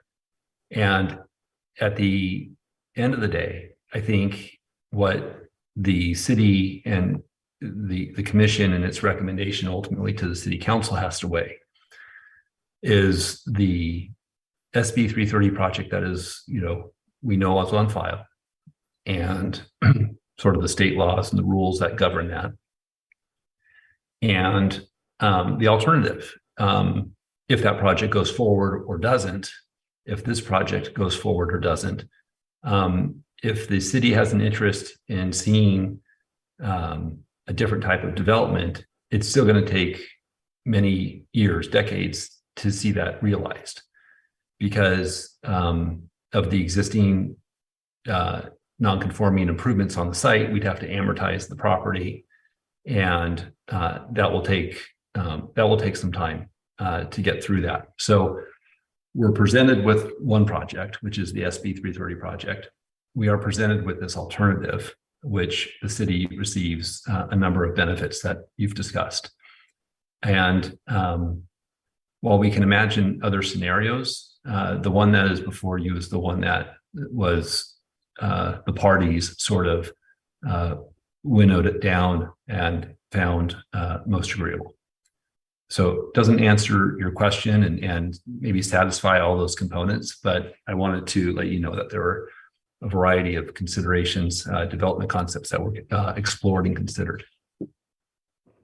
So I guess my one concern is that I think that at the time that this, again, I can't be the one to weigh this because I'm not privy to whatever was being weighed. But my concern is that staff made it pretty clear that cannery would be able to be preserved, and right. And I'm not even sure if at the time of this was all cobbled together that we knew that the remainder was not eligible for the registry. But do we know that? Yeah. So let me, if I may, speak to that just a little bit. So this is an area where there's been some learning along the way, and I think Claire had spoken to it well earlier. There's a couple of things that make this this site special. One that we can visually see is the building and the monitor roofs, and we can imagine sort of the history that took place in the canning operation at that location. And the building itself has some value, but the site also has value as the location for where these things have taken place and this activity took place, and who started it all. So when we were in our conversations there was first of all, I want to acknowledge that the city ad hoc representatives, Vice Mayor Koo and Councilmember Du Bois, strongly advocated for the historic aspects and recognition of the building. And in the course of our conversations, there was a sort of desire to one, reconcile the fact that, and I don't know the exact percentage, but I'll say 1/3 of the existing building was going to be demolished for the townhome development, and the remainder we talked about being renovated in a way that would be consistent with the Secretary of Interior standards. And I think perhaps in retrospect, we needed to really parse that out a little bit more specifically. And as we delved further into the analysis, and this is more recently, it became clear that you just can't demolish that much of a building and still have it qualify as being consistent with the Secretary of Interior standards. But at the same time, we knew that there was going to be some renovation of the building. And when we were talking about this renovation of the building, we talked about it as being, okay, if the building were still consistent with the Secretary of Interior standards, we'd want the new work to also be consistent with that. We wanted to reflect we wanted to have the building be renovated and modified in a way that would have respected the overall integrity of the building. So we wanted to keep the monitor roofs. That was a component that we thought was important. The materials needed to reflect the existing materials on the building. The windows, how they were placed, being able to see the bow truss system on the inside of the building. This is what we were talking about in these meetings as being the architecturally significant components that we were going to retain. Even now, in retrospect, even if that made it, now we're saying, it takes it off of the California register, but these building components were the things that we were looking at as being of value to the city. And when you couple that with the interpretive concept and the using the outdoor spaces adjacent to the remainder of the cannery building and possibly the park as opportunities to further celebrate Thomas Funchu and his legacy at this site, we saw those as all contributing factors that would achieve the city's interest, the community's interest in recognizing the historic integrity of the site.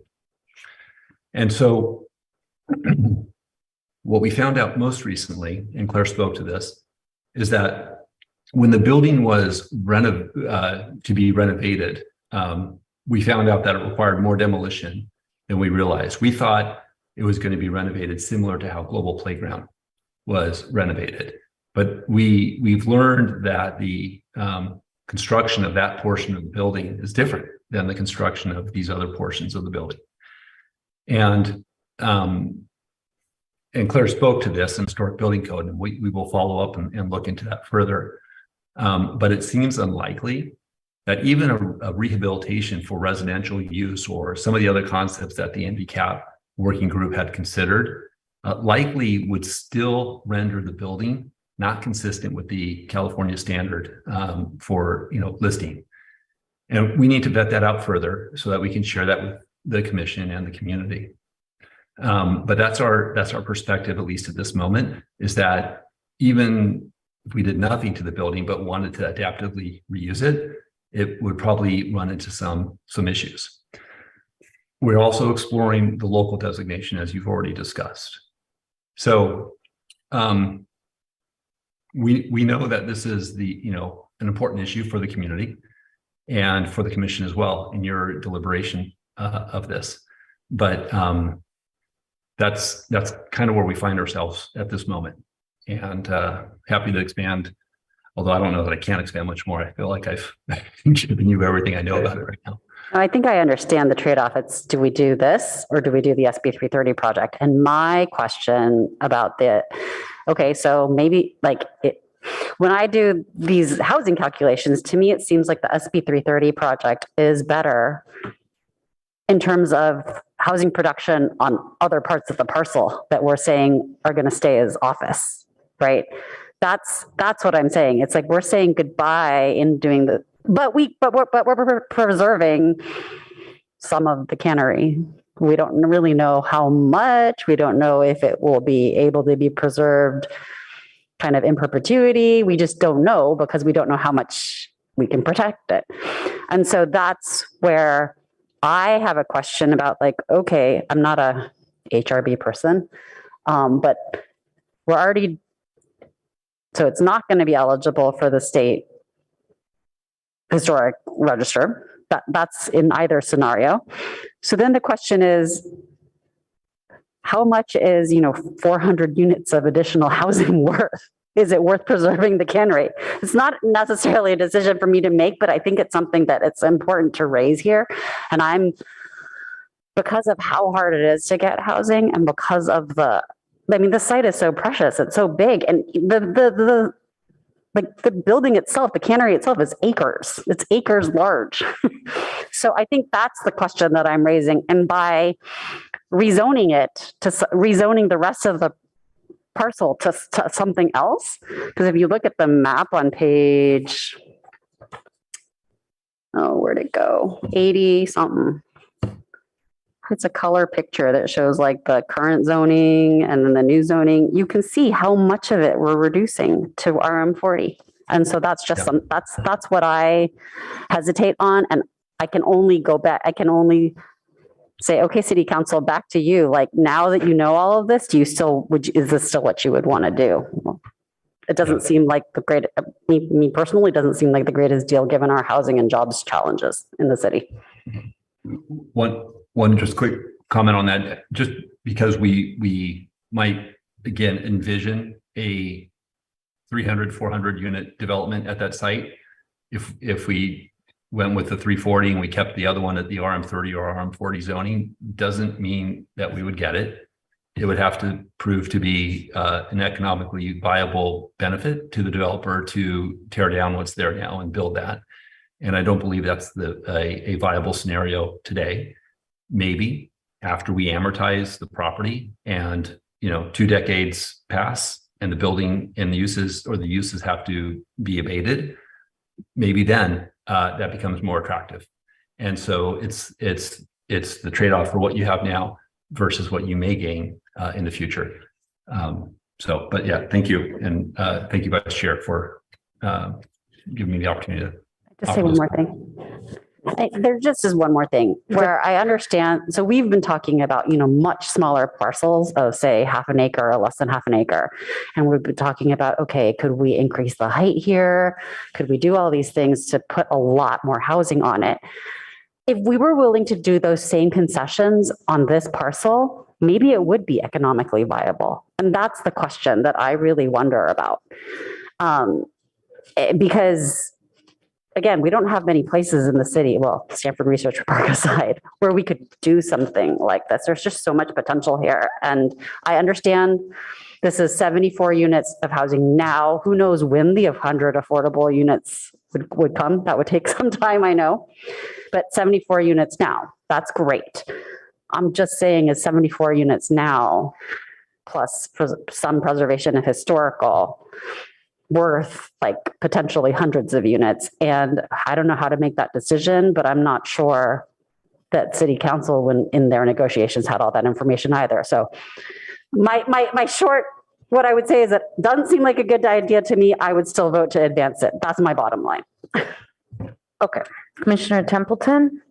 Thank you so much. I'm dying over here. These are, you got 3 people on this commission who were on the NVCAP, and I'm sure we all have something to say in response. But the first thing is just like Director Late said, it's just to acknowledge, yeah, great. These are good brainstorming, ideas that you're sharing. And I think we all of those who were involved in the NVCAP, especially our co-chair here, wished we could have gotten more out of this site. right? So you're not off base. You're absolutely on point. What's challenging is we weren't able to negotiate, and this is just restating a little bit in a different way what Director Late said. We weren't able to negotiate something that the property owner would agree to.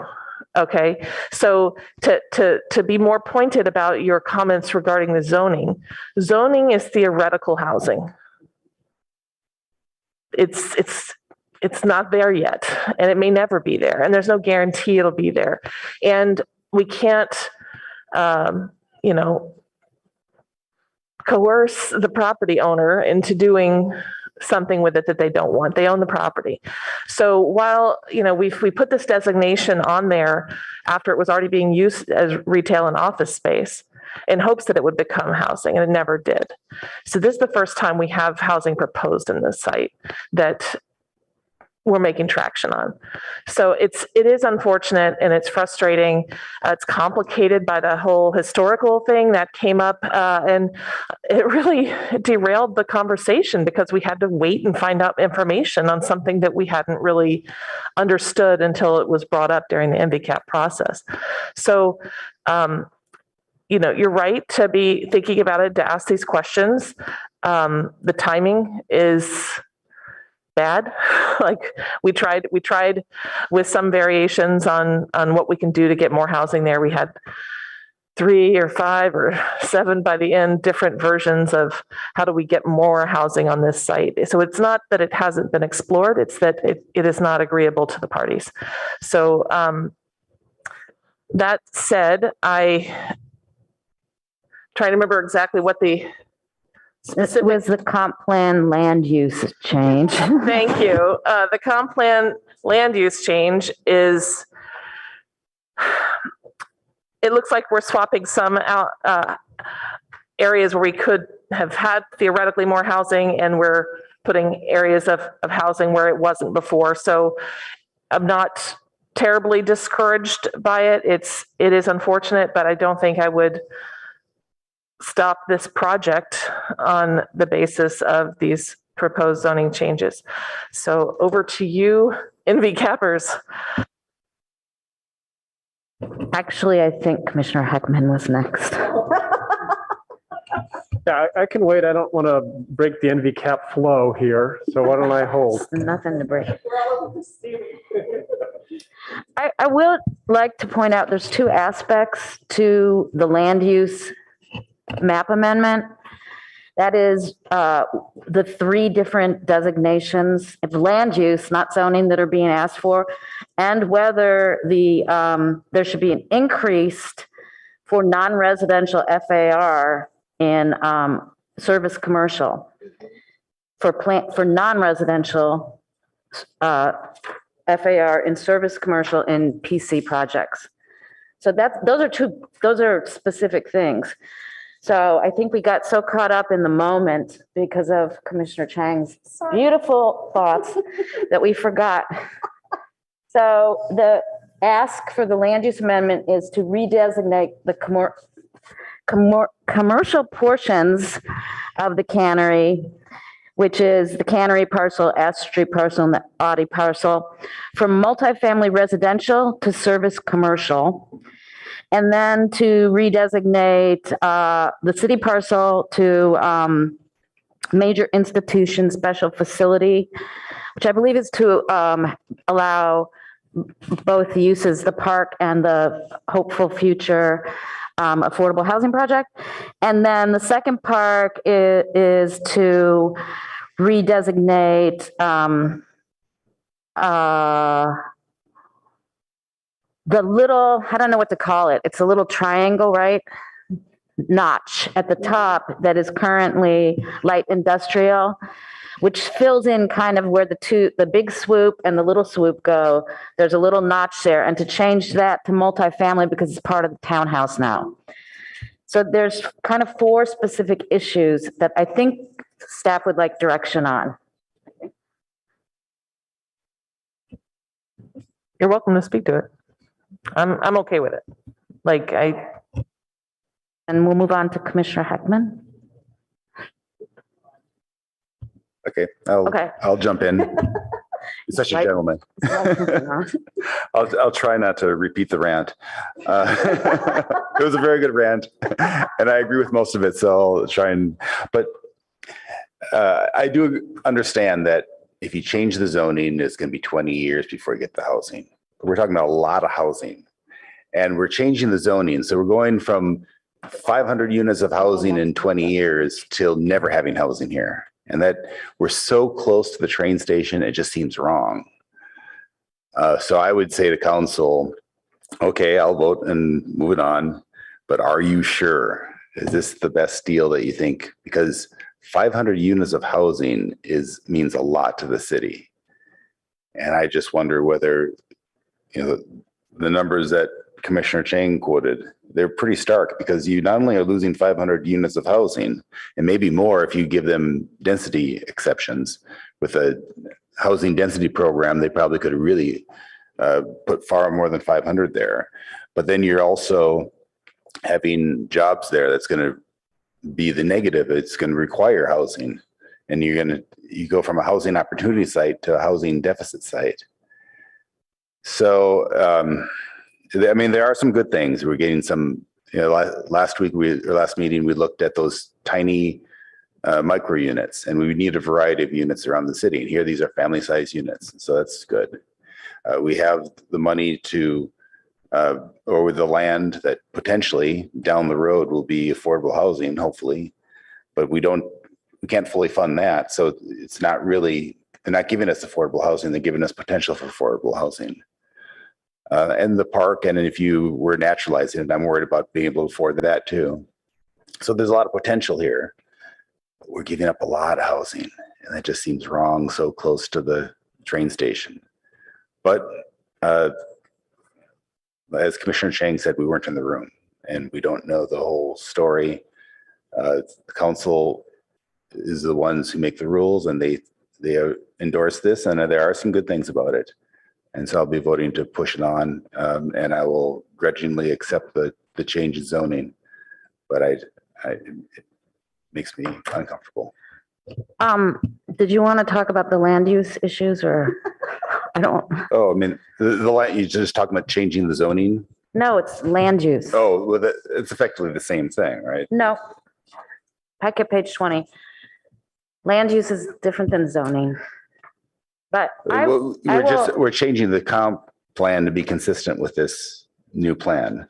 And so if I'm No, actually, we're not changing. The zoning is going to be PC for the areas except for the area dedicated to the city. But the comp plan change is consistent with this. That's a zoning, no, because the comp plan change and land use change that are being requested are different than the zoning. Correct, but I'm saying that the comp plan changes are consistent with this design.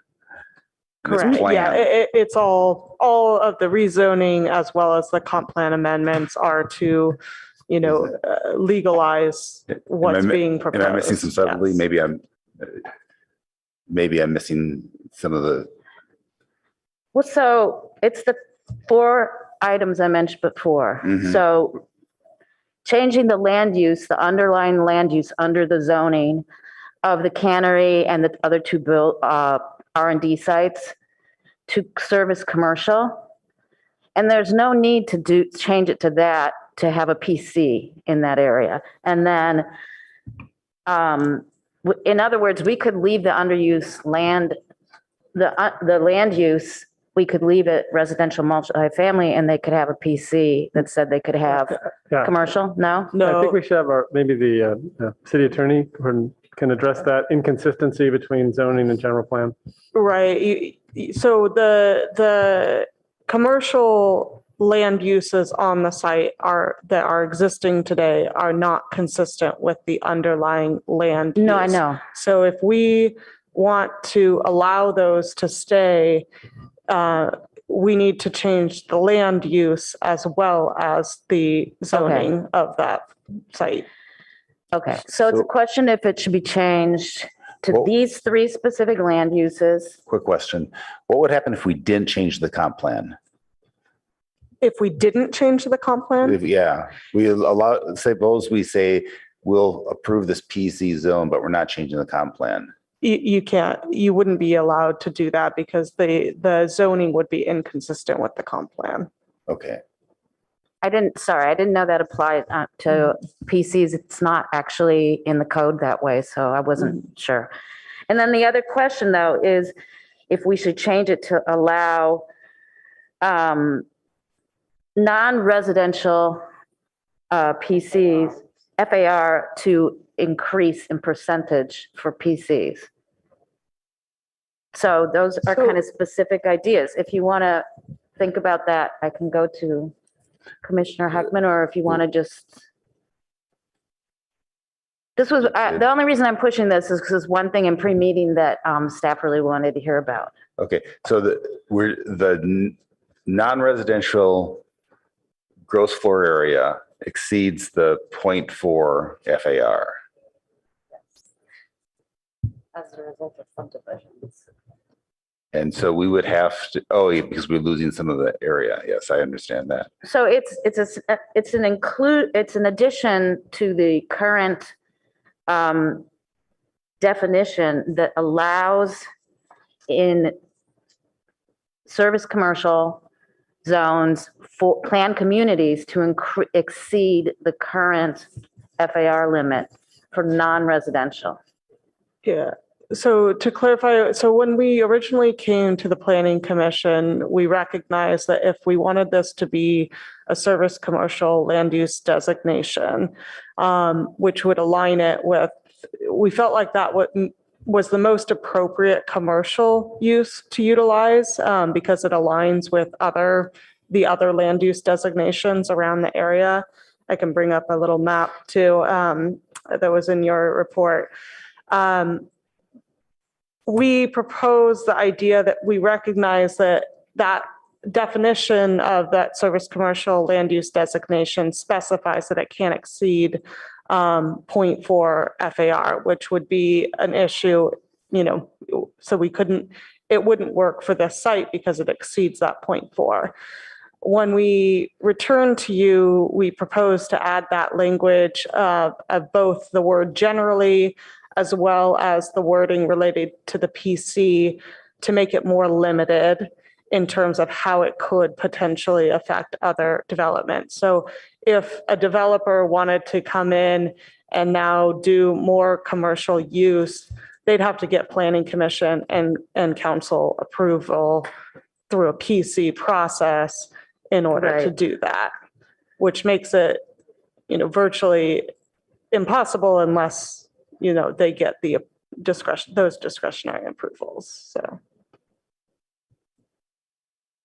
Commissioner Ekdahl, do you want to say anything, or? If council has to approve that, then I don't see the risk. So I'm inclined to support that. Okay. Commissioner Heckman? Okay, so here on packet page 20, it seems like we have 4 items that are kind of in play. There's the 3 bullets, and then there's this additional comp plan text amendment to, may exceed the threshold, that language. So it seems to me like I don't think that, I haven't heard any commissioners have an issue with the second bullet, which is changing the comp plan to take the land that's coming to the city, the 3.25 acres, and give that a new designation so that it can be used for a park and maybe affordable housing. So I haven't heard anybody say that's a bad idea. Similarly, with the last bullet, redesignation from light industrial to multifamily residential, that node that Vice Chair Suma was talking about, I haven't heard anybody say that's a bad idea. And I think that perhaps the bulk of Commissioner Chang's math and re-envisioning, that really relates to this first bullet.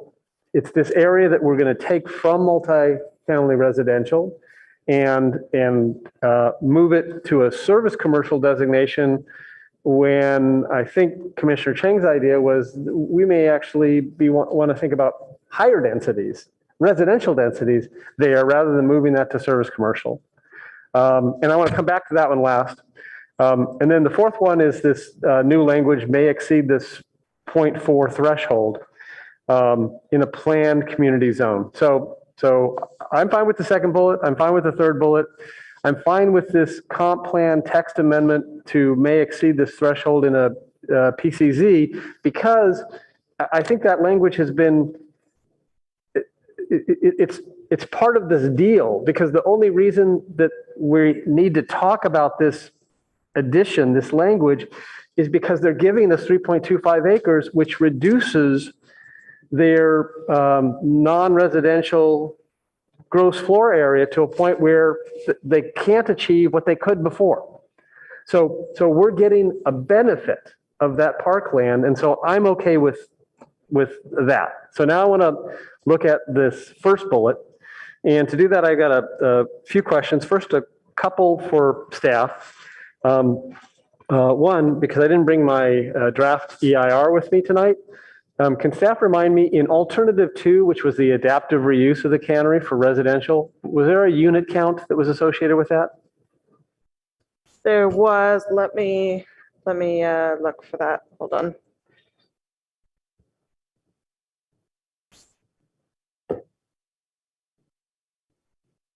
Or if any of the commissioners remember, I can't remember what that number was. Just inside the cannery?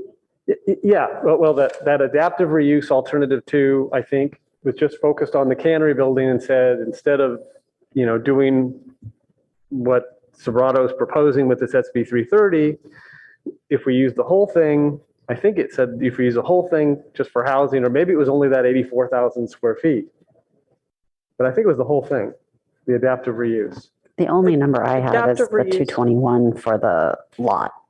No, the adaptive reuse explored the idea of using the entire existing Yeah, that's cannery my memory. building. Sorry, hold on one second. Alternatives analysis.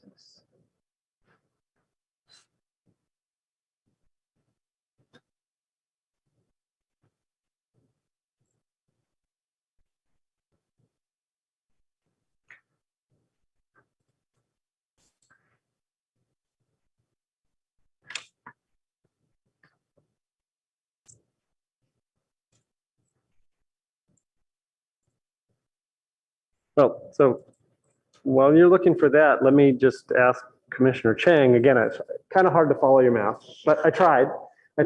So the first question is I thought there was like a 440 unit number, roughly. Right, so it's 446. 446, okay, and was that in addition to the 149 that the development agreement project proposes between the No. 74? That's inclusive of Yeah. all, okay. All right. So it's roughly 300 more units, right? Than the. Right? Well, I think we're talking, you mean the 149 compared to 446.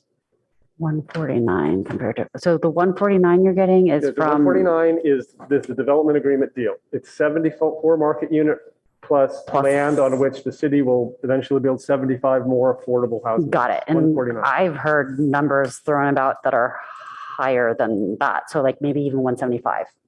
So sure, Okay, 149. all right, so it's about 300. All right, and then in that 300 units, it doesn't sound like, since you don't know the number, you were kind of relying on this alternative 2 in the draft EIR for adaptive reuse of the cannery. It sounds like maybe you were just scraping it and building potentially density.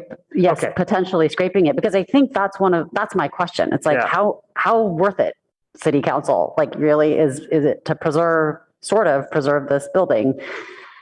Okay, so whatever number. That's not actually being preserved and may not ever be able to be preserved in the future.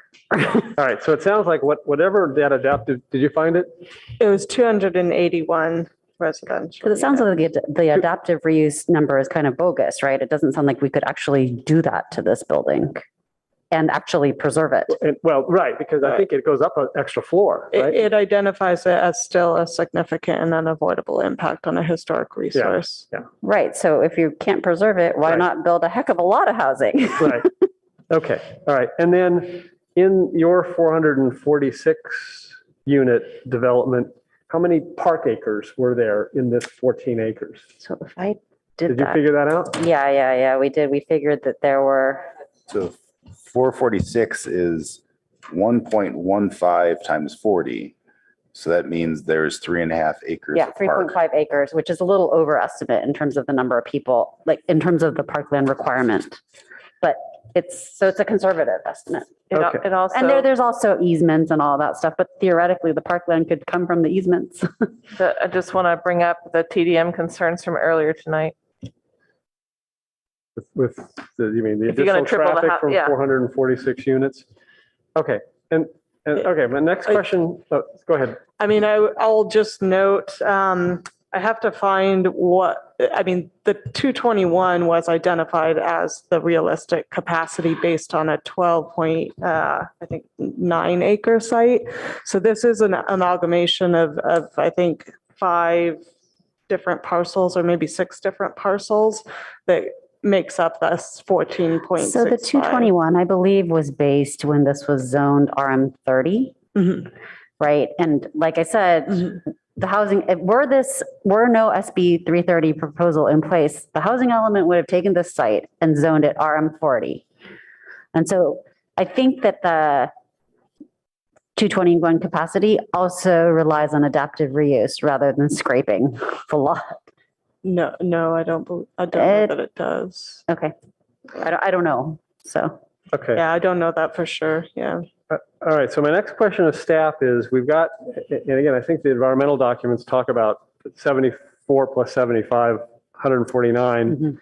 When we're looking at parkland per resident, how do we figure out if those 149 units get built, how do we figure out what's the formula to figure out how many residents are represented in those units? Do we have that number?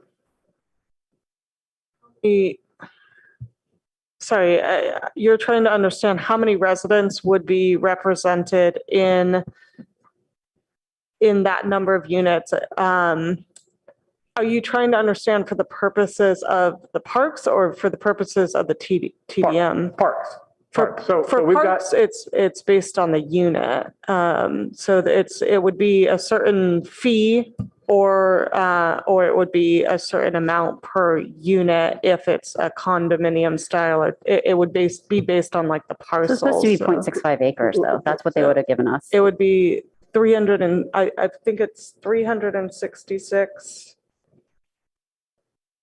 Hold on, this is what we. Well, actually, I think I don't want to mislead the dialogue here. The SB 330 project is 91 units and we get 0.625 acres, something like that, 0.63 acres, right? Correct. Yeah. Right. The development agreement project is 149 units, I believe, and we get, actually, I'm not sure how we calculate it, but we get 2.25 acres of park, right? So it's actually fewer, if you don't include the housing, which is built on one of the acres, we're getting, 2.25 acres for 74 units, plus another acre to build housing on, right? And so when we look at our standard of 4 acres per 1,000 residents, is to how do I take either the 74 units or the 149 and figure out how we're doing compared to that 4 per 1,000 ratio? Has that math been done? I see what you mean. No, that math hasn't been done. Yeah. All right. So I think as this project moves forward, since we're talking about these desirable ratios, that would be a useful piece of information. But one of the things that is, not tonight, but one of the things that I guess I'm struck with in the sort of high density math that Commissioner Chang has done is we're tripling the number of units from roughly 149, but we're not tripling the parkland from 2.25 to, that would be 6.75. And and this takes us back to the NVCAP discussions, which I was only part of on the PTC, but I remember the passion and importance of adequate parks per person kind of concept. And so this is one of the concerns I have in kind of looking at the high density version of this is we don't get those parks. The other couple of concerns I have are this PTC recommended kind of a high density vision for this North Ventura area, and the council, you know, went in a low density direction, right? And so I think that ship sailed. And so, I mean, I agree with the concept that we should be pursuing high density. I voted for that option 3B, I think it was, whatever, and it was financially feasible. But that's not the direction that our current plan has. And so that's a concern of mine. And the other concern I have is that realizing that goal of 446 units is not going to happen in the next RENA. It's not going to happen in the RENA after that. And I don't know if it'll happen in the RENA after that, because this amortization, first of all, we have increased the value of office in our town by declining to build any more of it, right? And so the people that have it are going to preserve it. They're going to hold on to it as much as they can. And this amortization concept, which has been in the law for a while, it's not often tried, and where it is highly litigious, because you're usually trying to get rid of something that's really valuable to somebody. And so I don't know how long it would take before we could actually clear the property of office or R&D or mechanics and actually get that housing built. So I'm supportive of that first bullet, to make this project that's described in the development agreement as going to be modestly modified in various ways. But to make that a reality, I think we have to do that first bullet. So I'm supportive of that. Can a PC, I forget this, I should know this, but can a PC exceed the FAR? Yeah, so the PC can set the development standards for the zoning of the site. So when it comes to the land use, I am, as predicted by my colleague, Commissioner Heckman, fine with bullets 2 and 3. I do not think rezoning the CS is a deal breaker for me.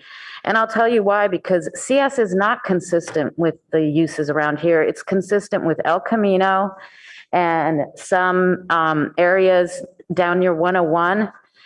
And then the outlier one, which is where the Mercedes project is going to be in the Baylands, which was really a mistake in my opinion. If this has to be rezoned a commercial zone so they can achieve the project, I would only be comfortable with CN, which is much more appropriate, interior to the neighborhood, right next to an R1 neighborhood. CS is far too intensive. CS by definition relies on people to get to it by cars. And I don't think that's what we want here.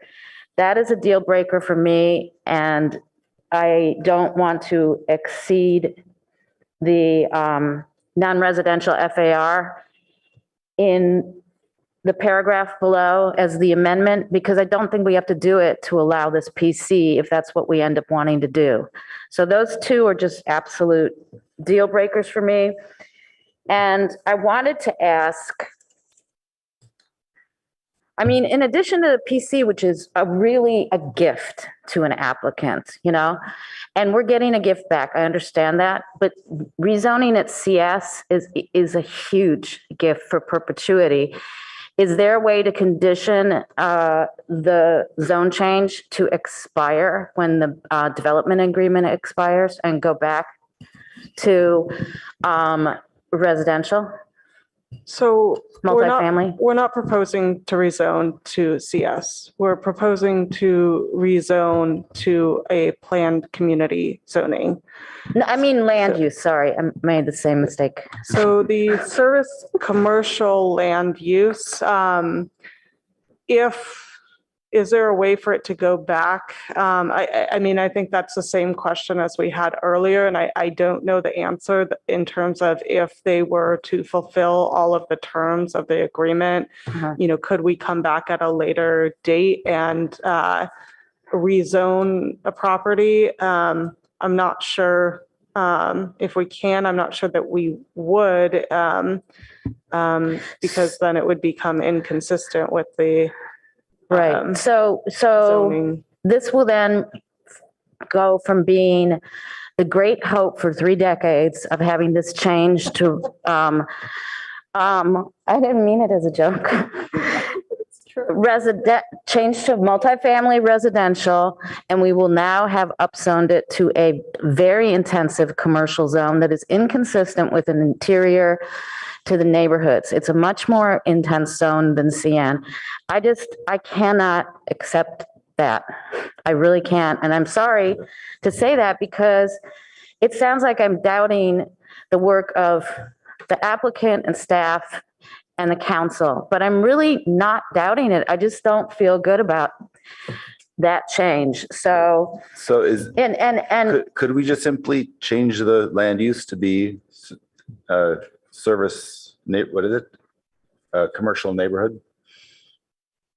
That's a possibility, but it still isn't, you know, multifamily residential. And what we wanted it to be was, as Commissioner Chang pointed out, RM40.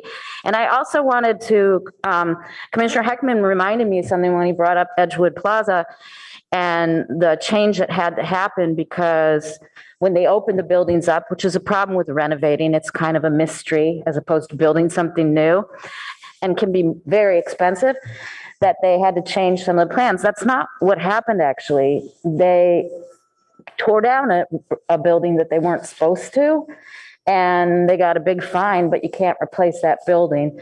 And I'm really worried about the new findings from the applicant, and I'm not doubting them. I mean, you know, but I'm really worried that that is a slippery slope to that portion, the monitor roof portion of the building, not Playground Global, the company, I think is their name.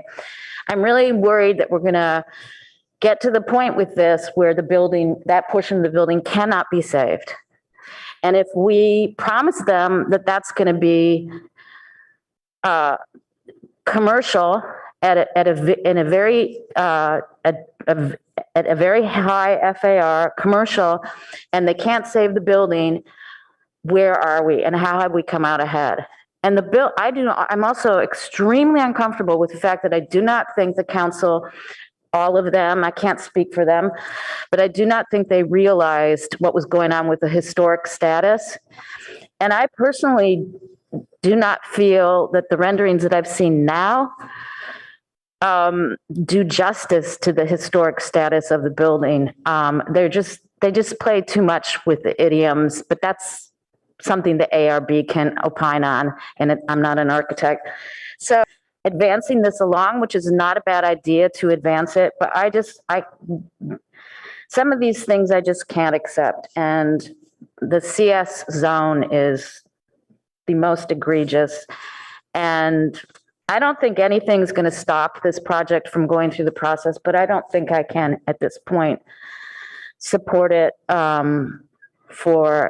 We are exchanging the great hope of 3 decades of multifamily housing in this area for something that will likely change it to office for the rest of the time until some well-meaning council changes the zoning, and then the same thing will happen that happened here. We just keep letting the non-conforming use stay.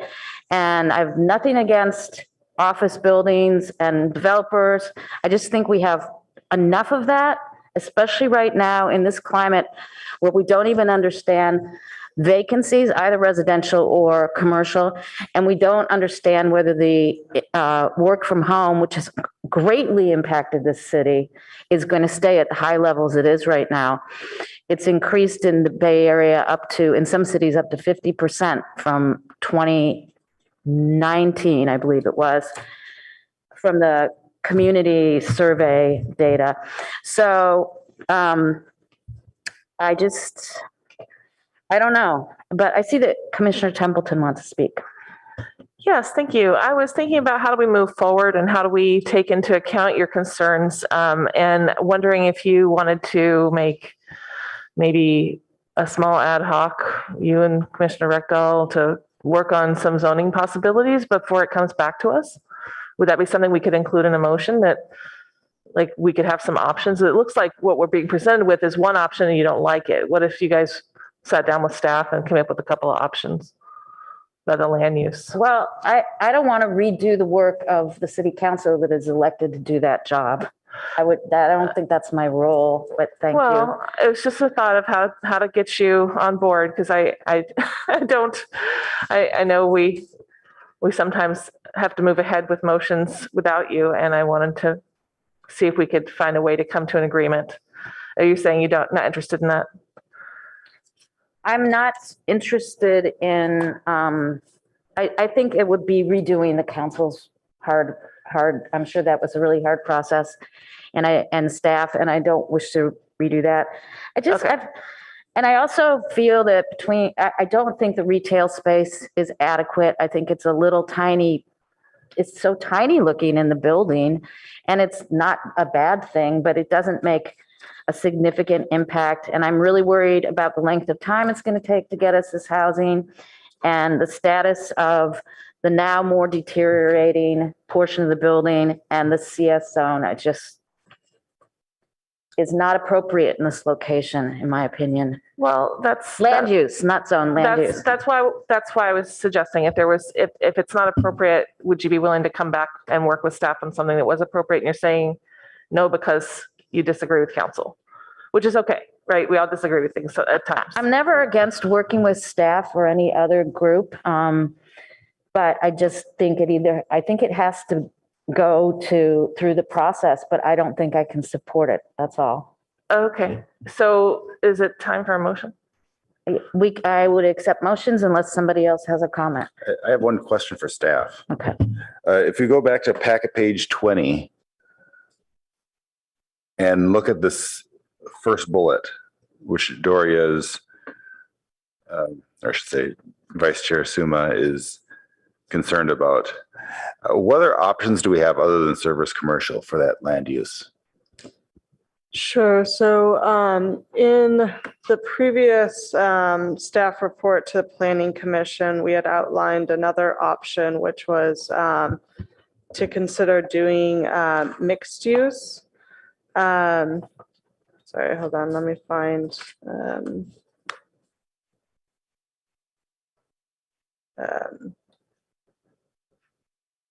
Yeah.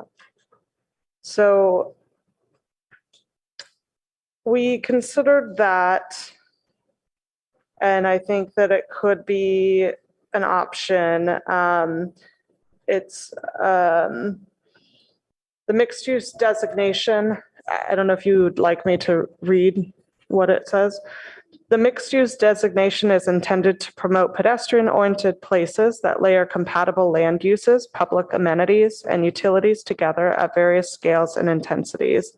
The designation allows for multiple functions within the same building or adjacent to one another in the same general vicinity to foster a mix of uses that encourages people to live, work, play, and shop in close proximity.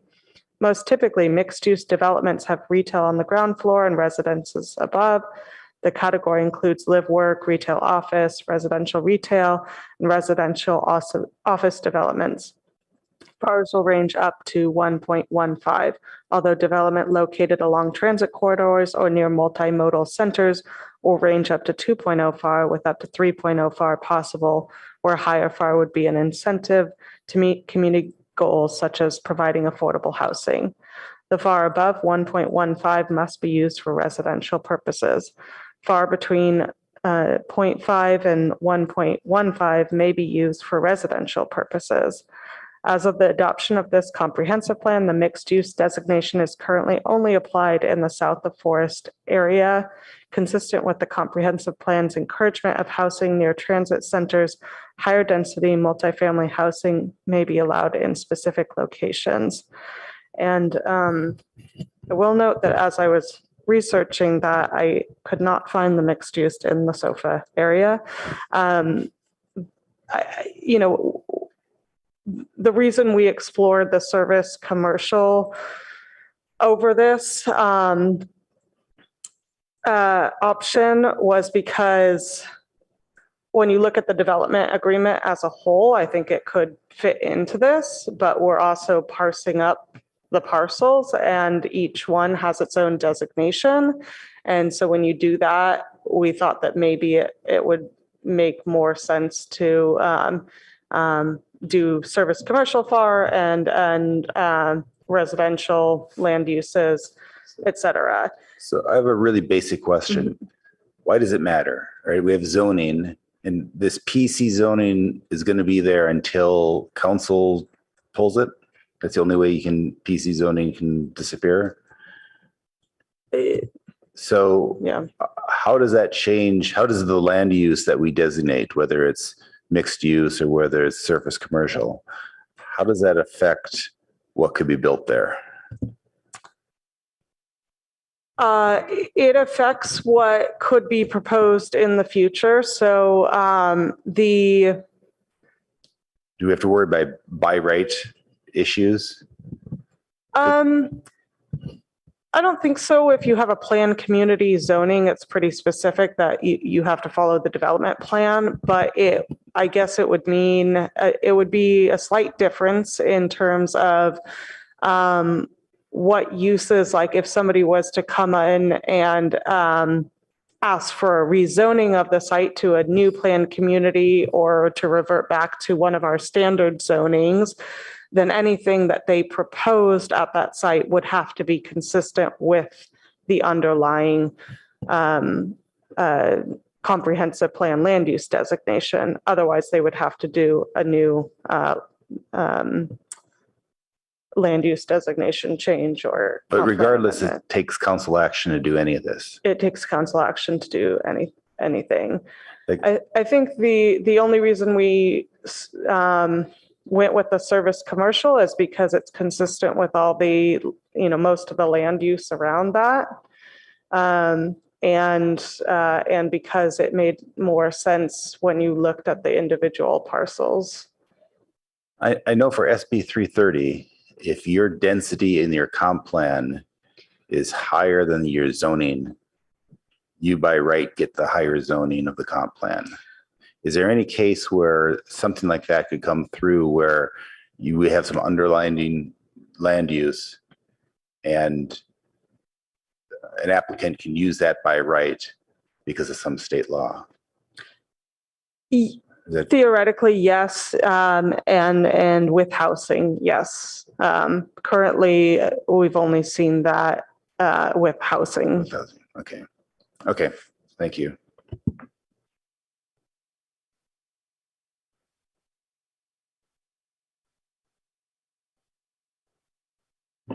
Would anyone like to make a motion? Question, observation I have for staff is when this first came to us in the study session on October 26th, we had a chance to review the draft development agreement, and I had provided a series of edits, potential edits for staff's consideration. When I look at the version of the development agreement that's in our staff packet, I don't see that any of those changes were made, not even the ones where there was a clear error. So all that tells me is staff hasn't had an opportunity yet to consider those suggested changes. And so I just wanted to remind you, as you move this process forward, please do take a look at those. Some of them are stylistic, but a few of them are just technically wrong and need to be fixed. Yeah, yeah. They just haven't had an opportunity. Understood. Understood. So I would like to move the staff recommendation to submit to the ARB a request to review this project and all of the elements described in the title of this action.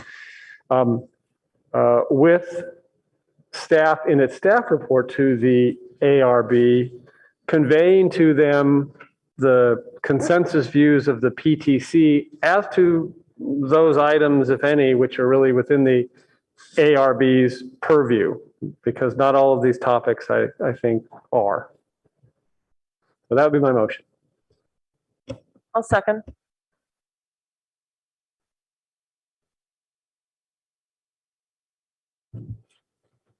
Do you want to speak to your motion or second? No, thank you. I think we have seriously covered it all, so I think we're good. Okay, then I'll just ask for the vote to be called, please. Yes. Commissioner Templeton? Ooh, I get to go first. Yeah. Yes. Commissioner Rupavar? Yes. Commissioner Rectal? Grudgingly, yes. Commissioner Heckman? Yes. Commissioner Chang? Equally grudgingly, yes. And Vice Chair Suma?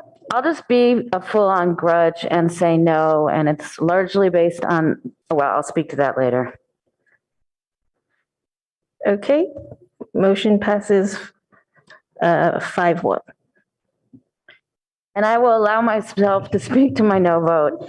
And that is because I sensed that this was going to pass and move along, and we may find out more about this in the months that go, and the project may improve greatly, and I hope it does, but permanently changing that to an intense service commercial land use and is just too much in addition to everything else for me. But I wish, as the process goes forward, I wish applicant very well, and I wish staff all the best for the great work they did, especially for being so responsive. Commissioner Chang mentioned it, but in adding additional information in the staff report. Okay, I think that's not our last item. I think we have minutes to approve. So let me find that. May I move approval of the October 26, 2022 draft summary meeting minutes as revised? Yes, and do I have a second? Second. Thank you, and could you call the vote, please? Yes. Commissioner Templeton?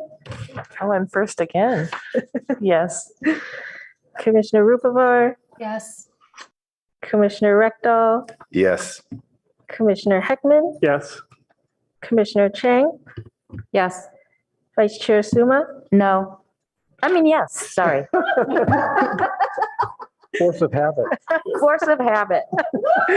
Motion passes 6-0. I was reading something. Okay, so now it's time for any commissioner questions, announcements, or future agenda items. Would anyone like to speak? Yes. Thank you.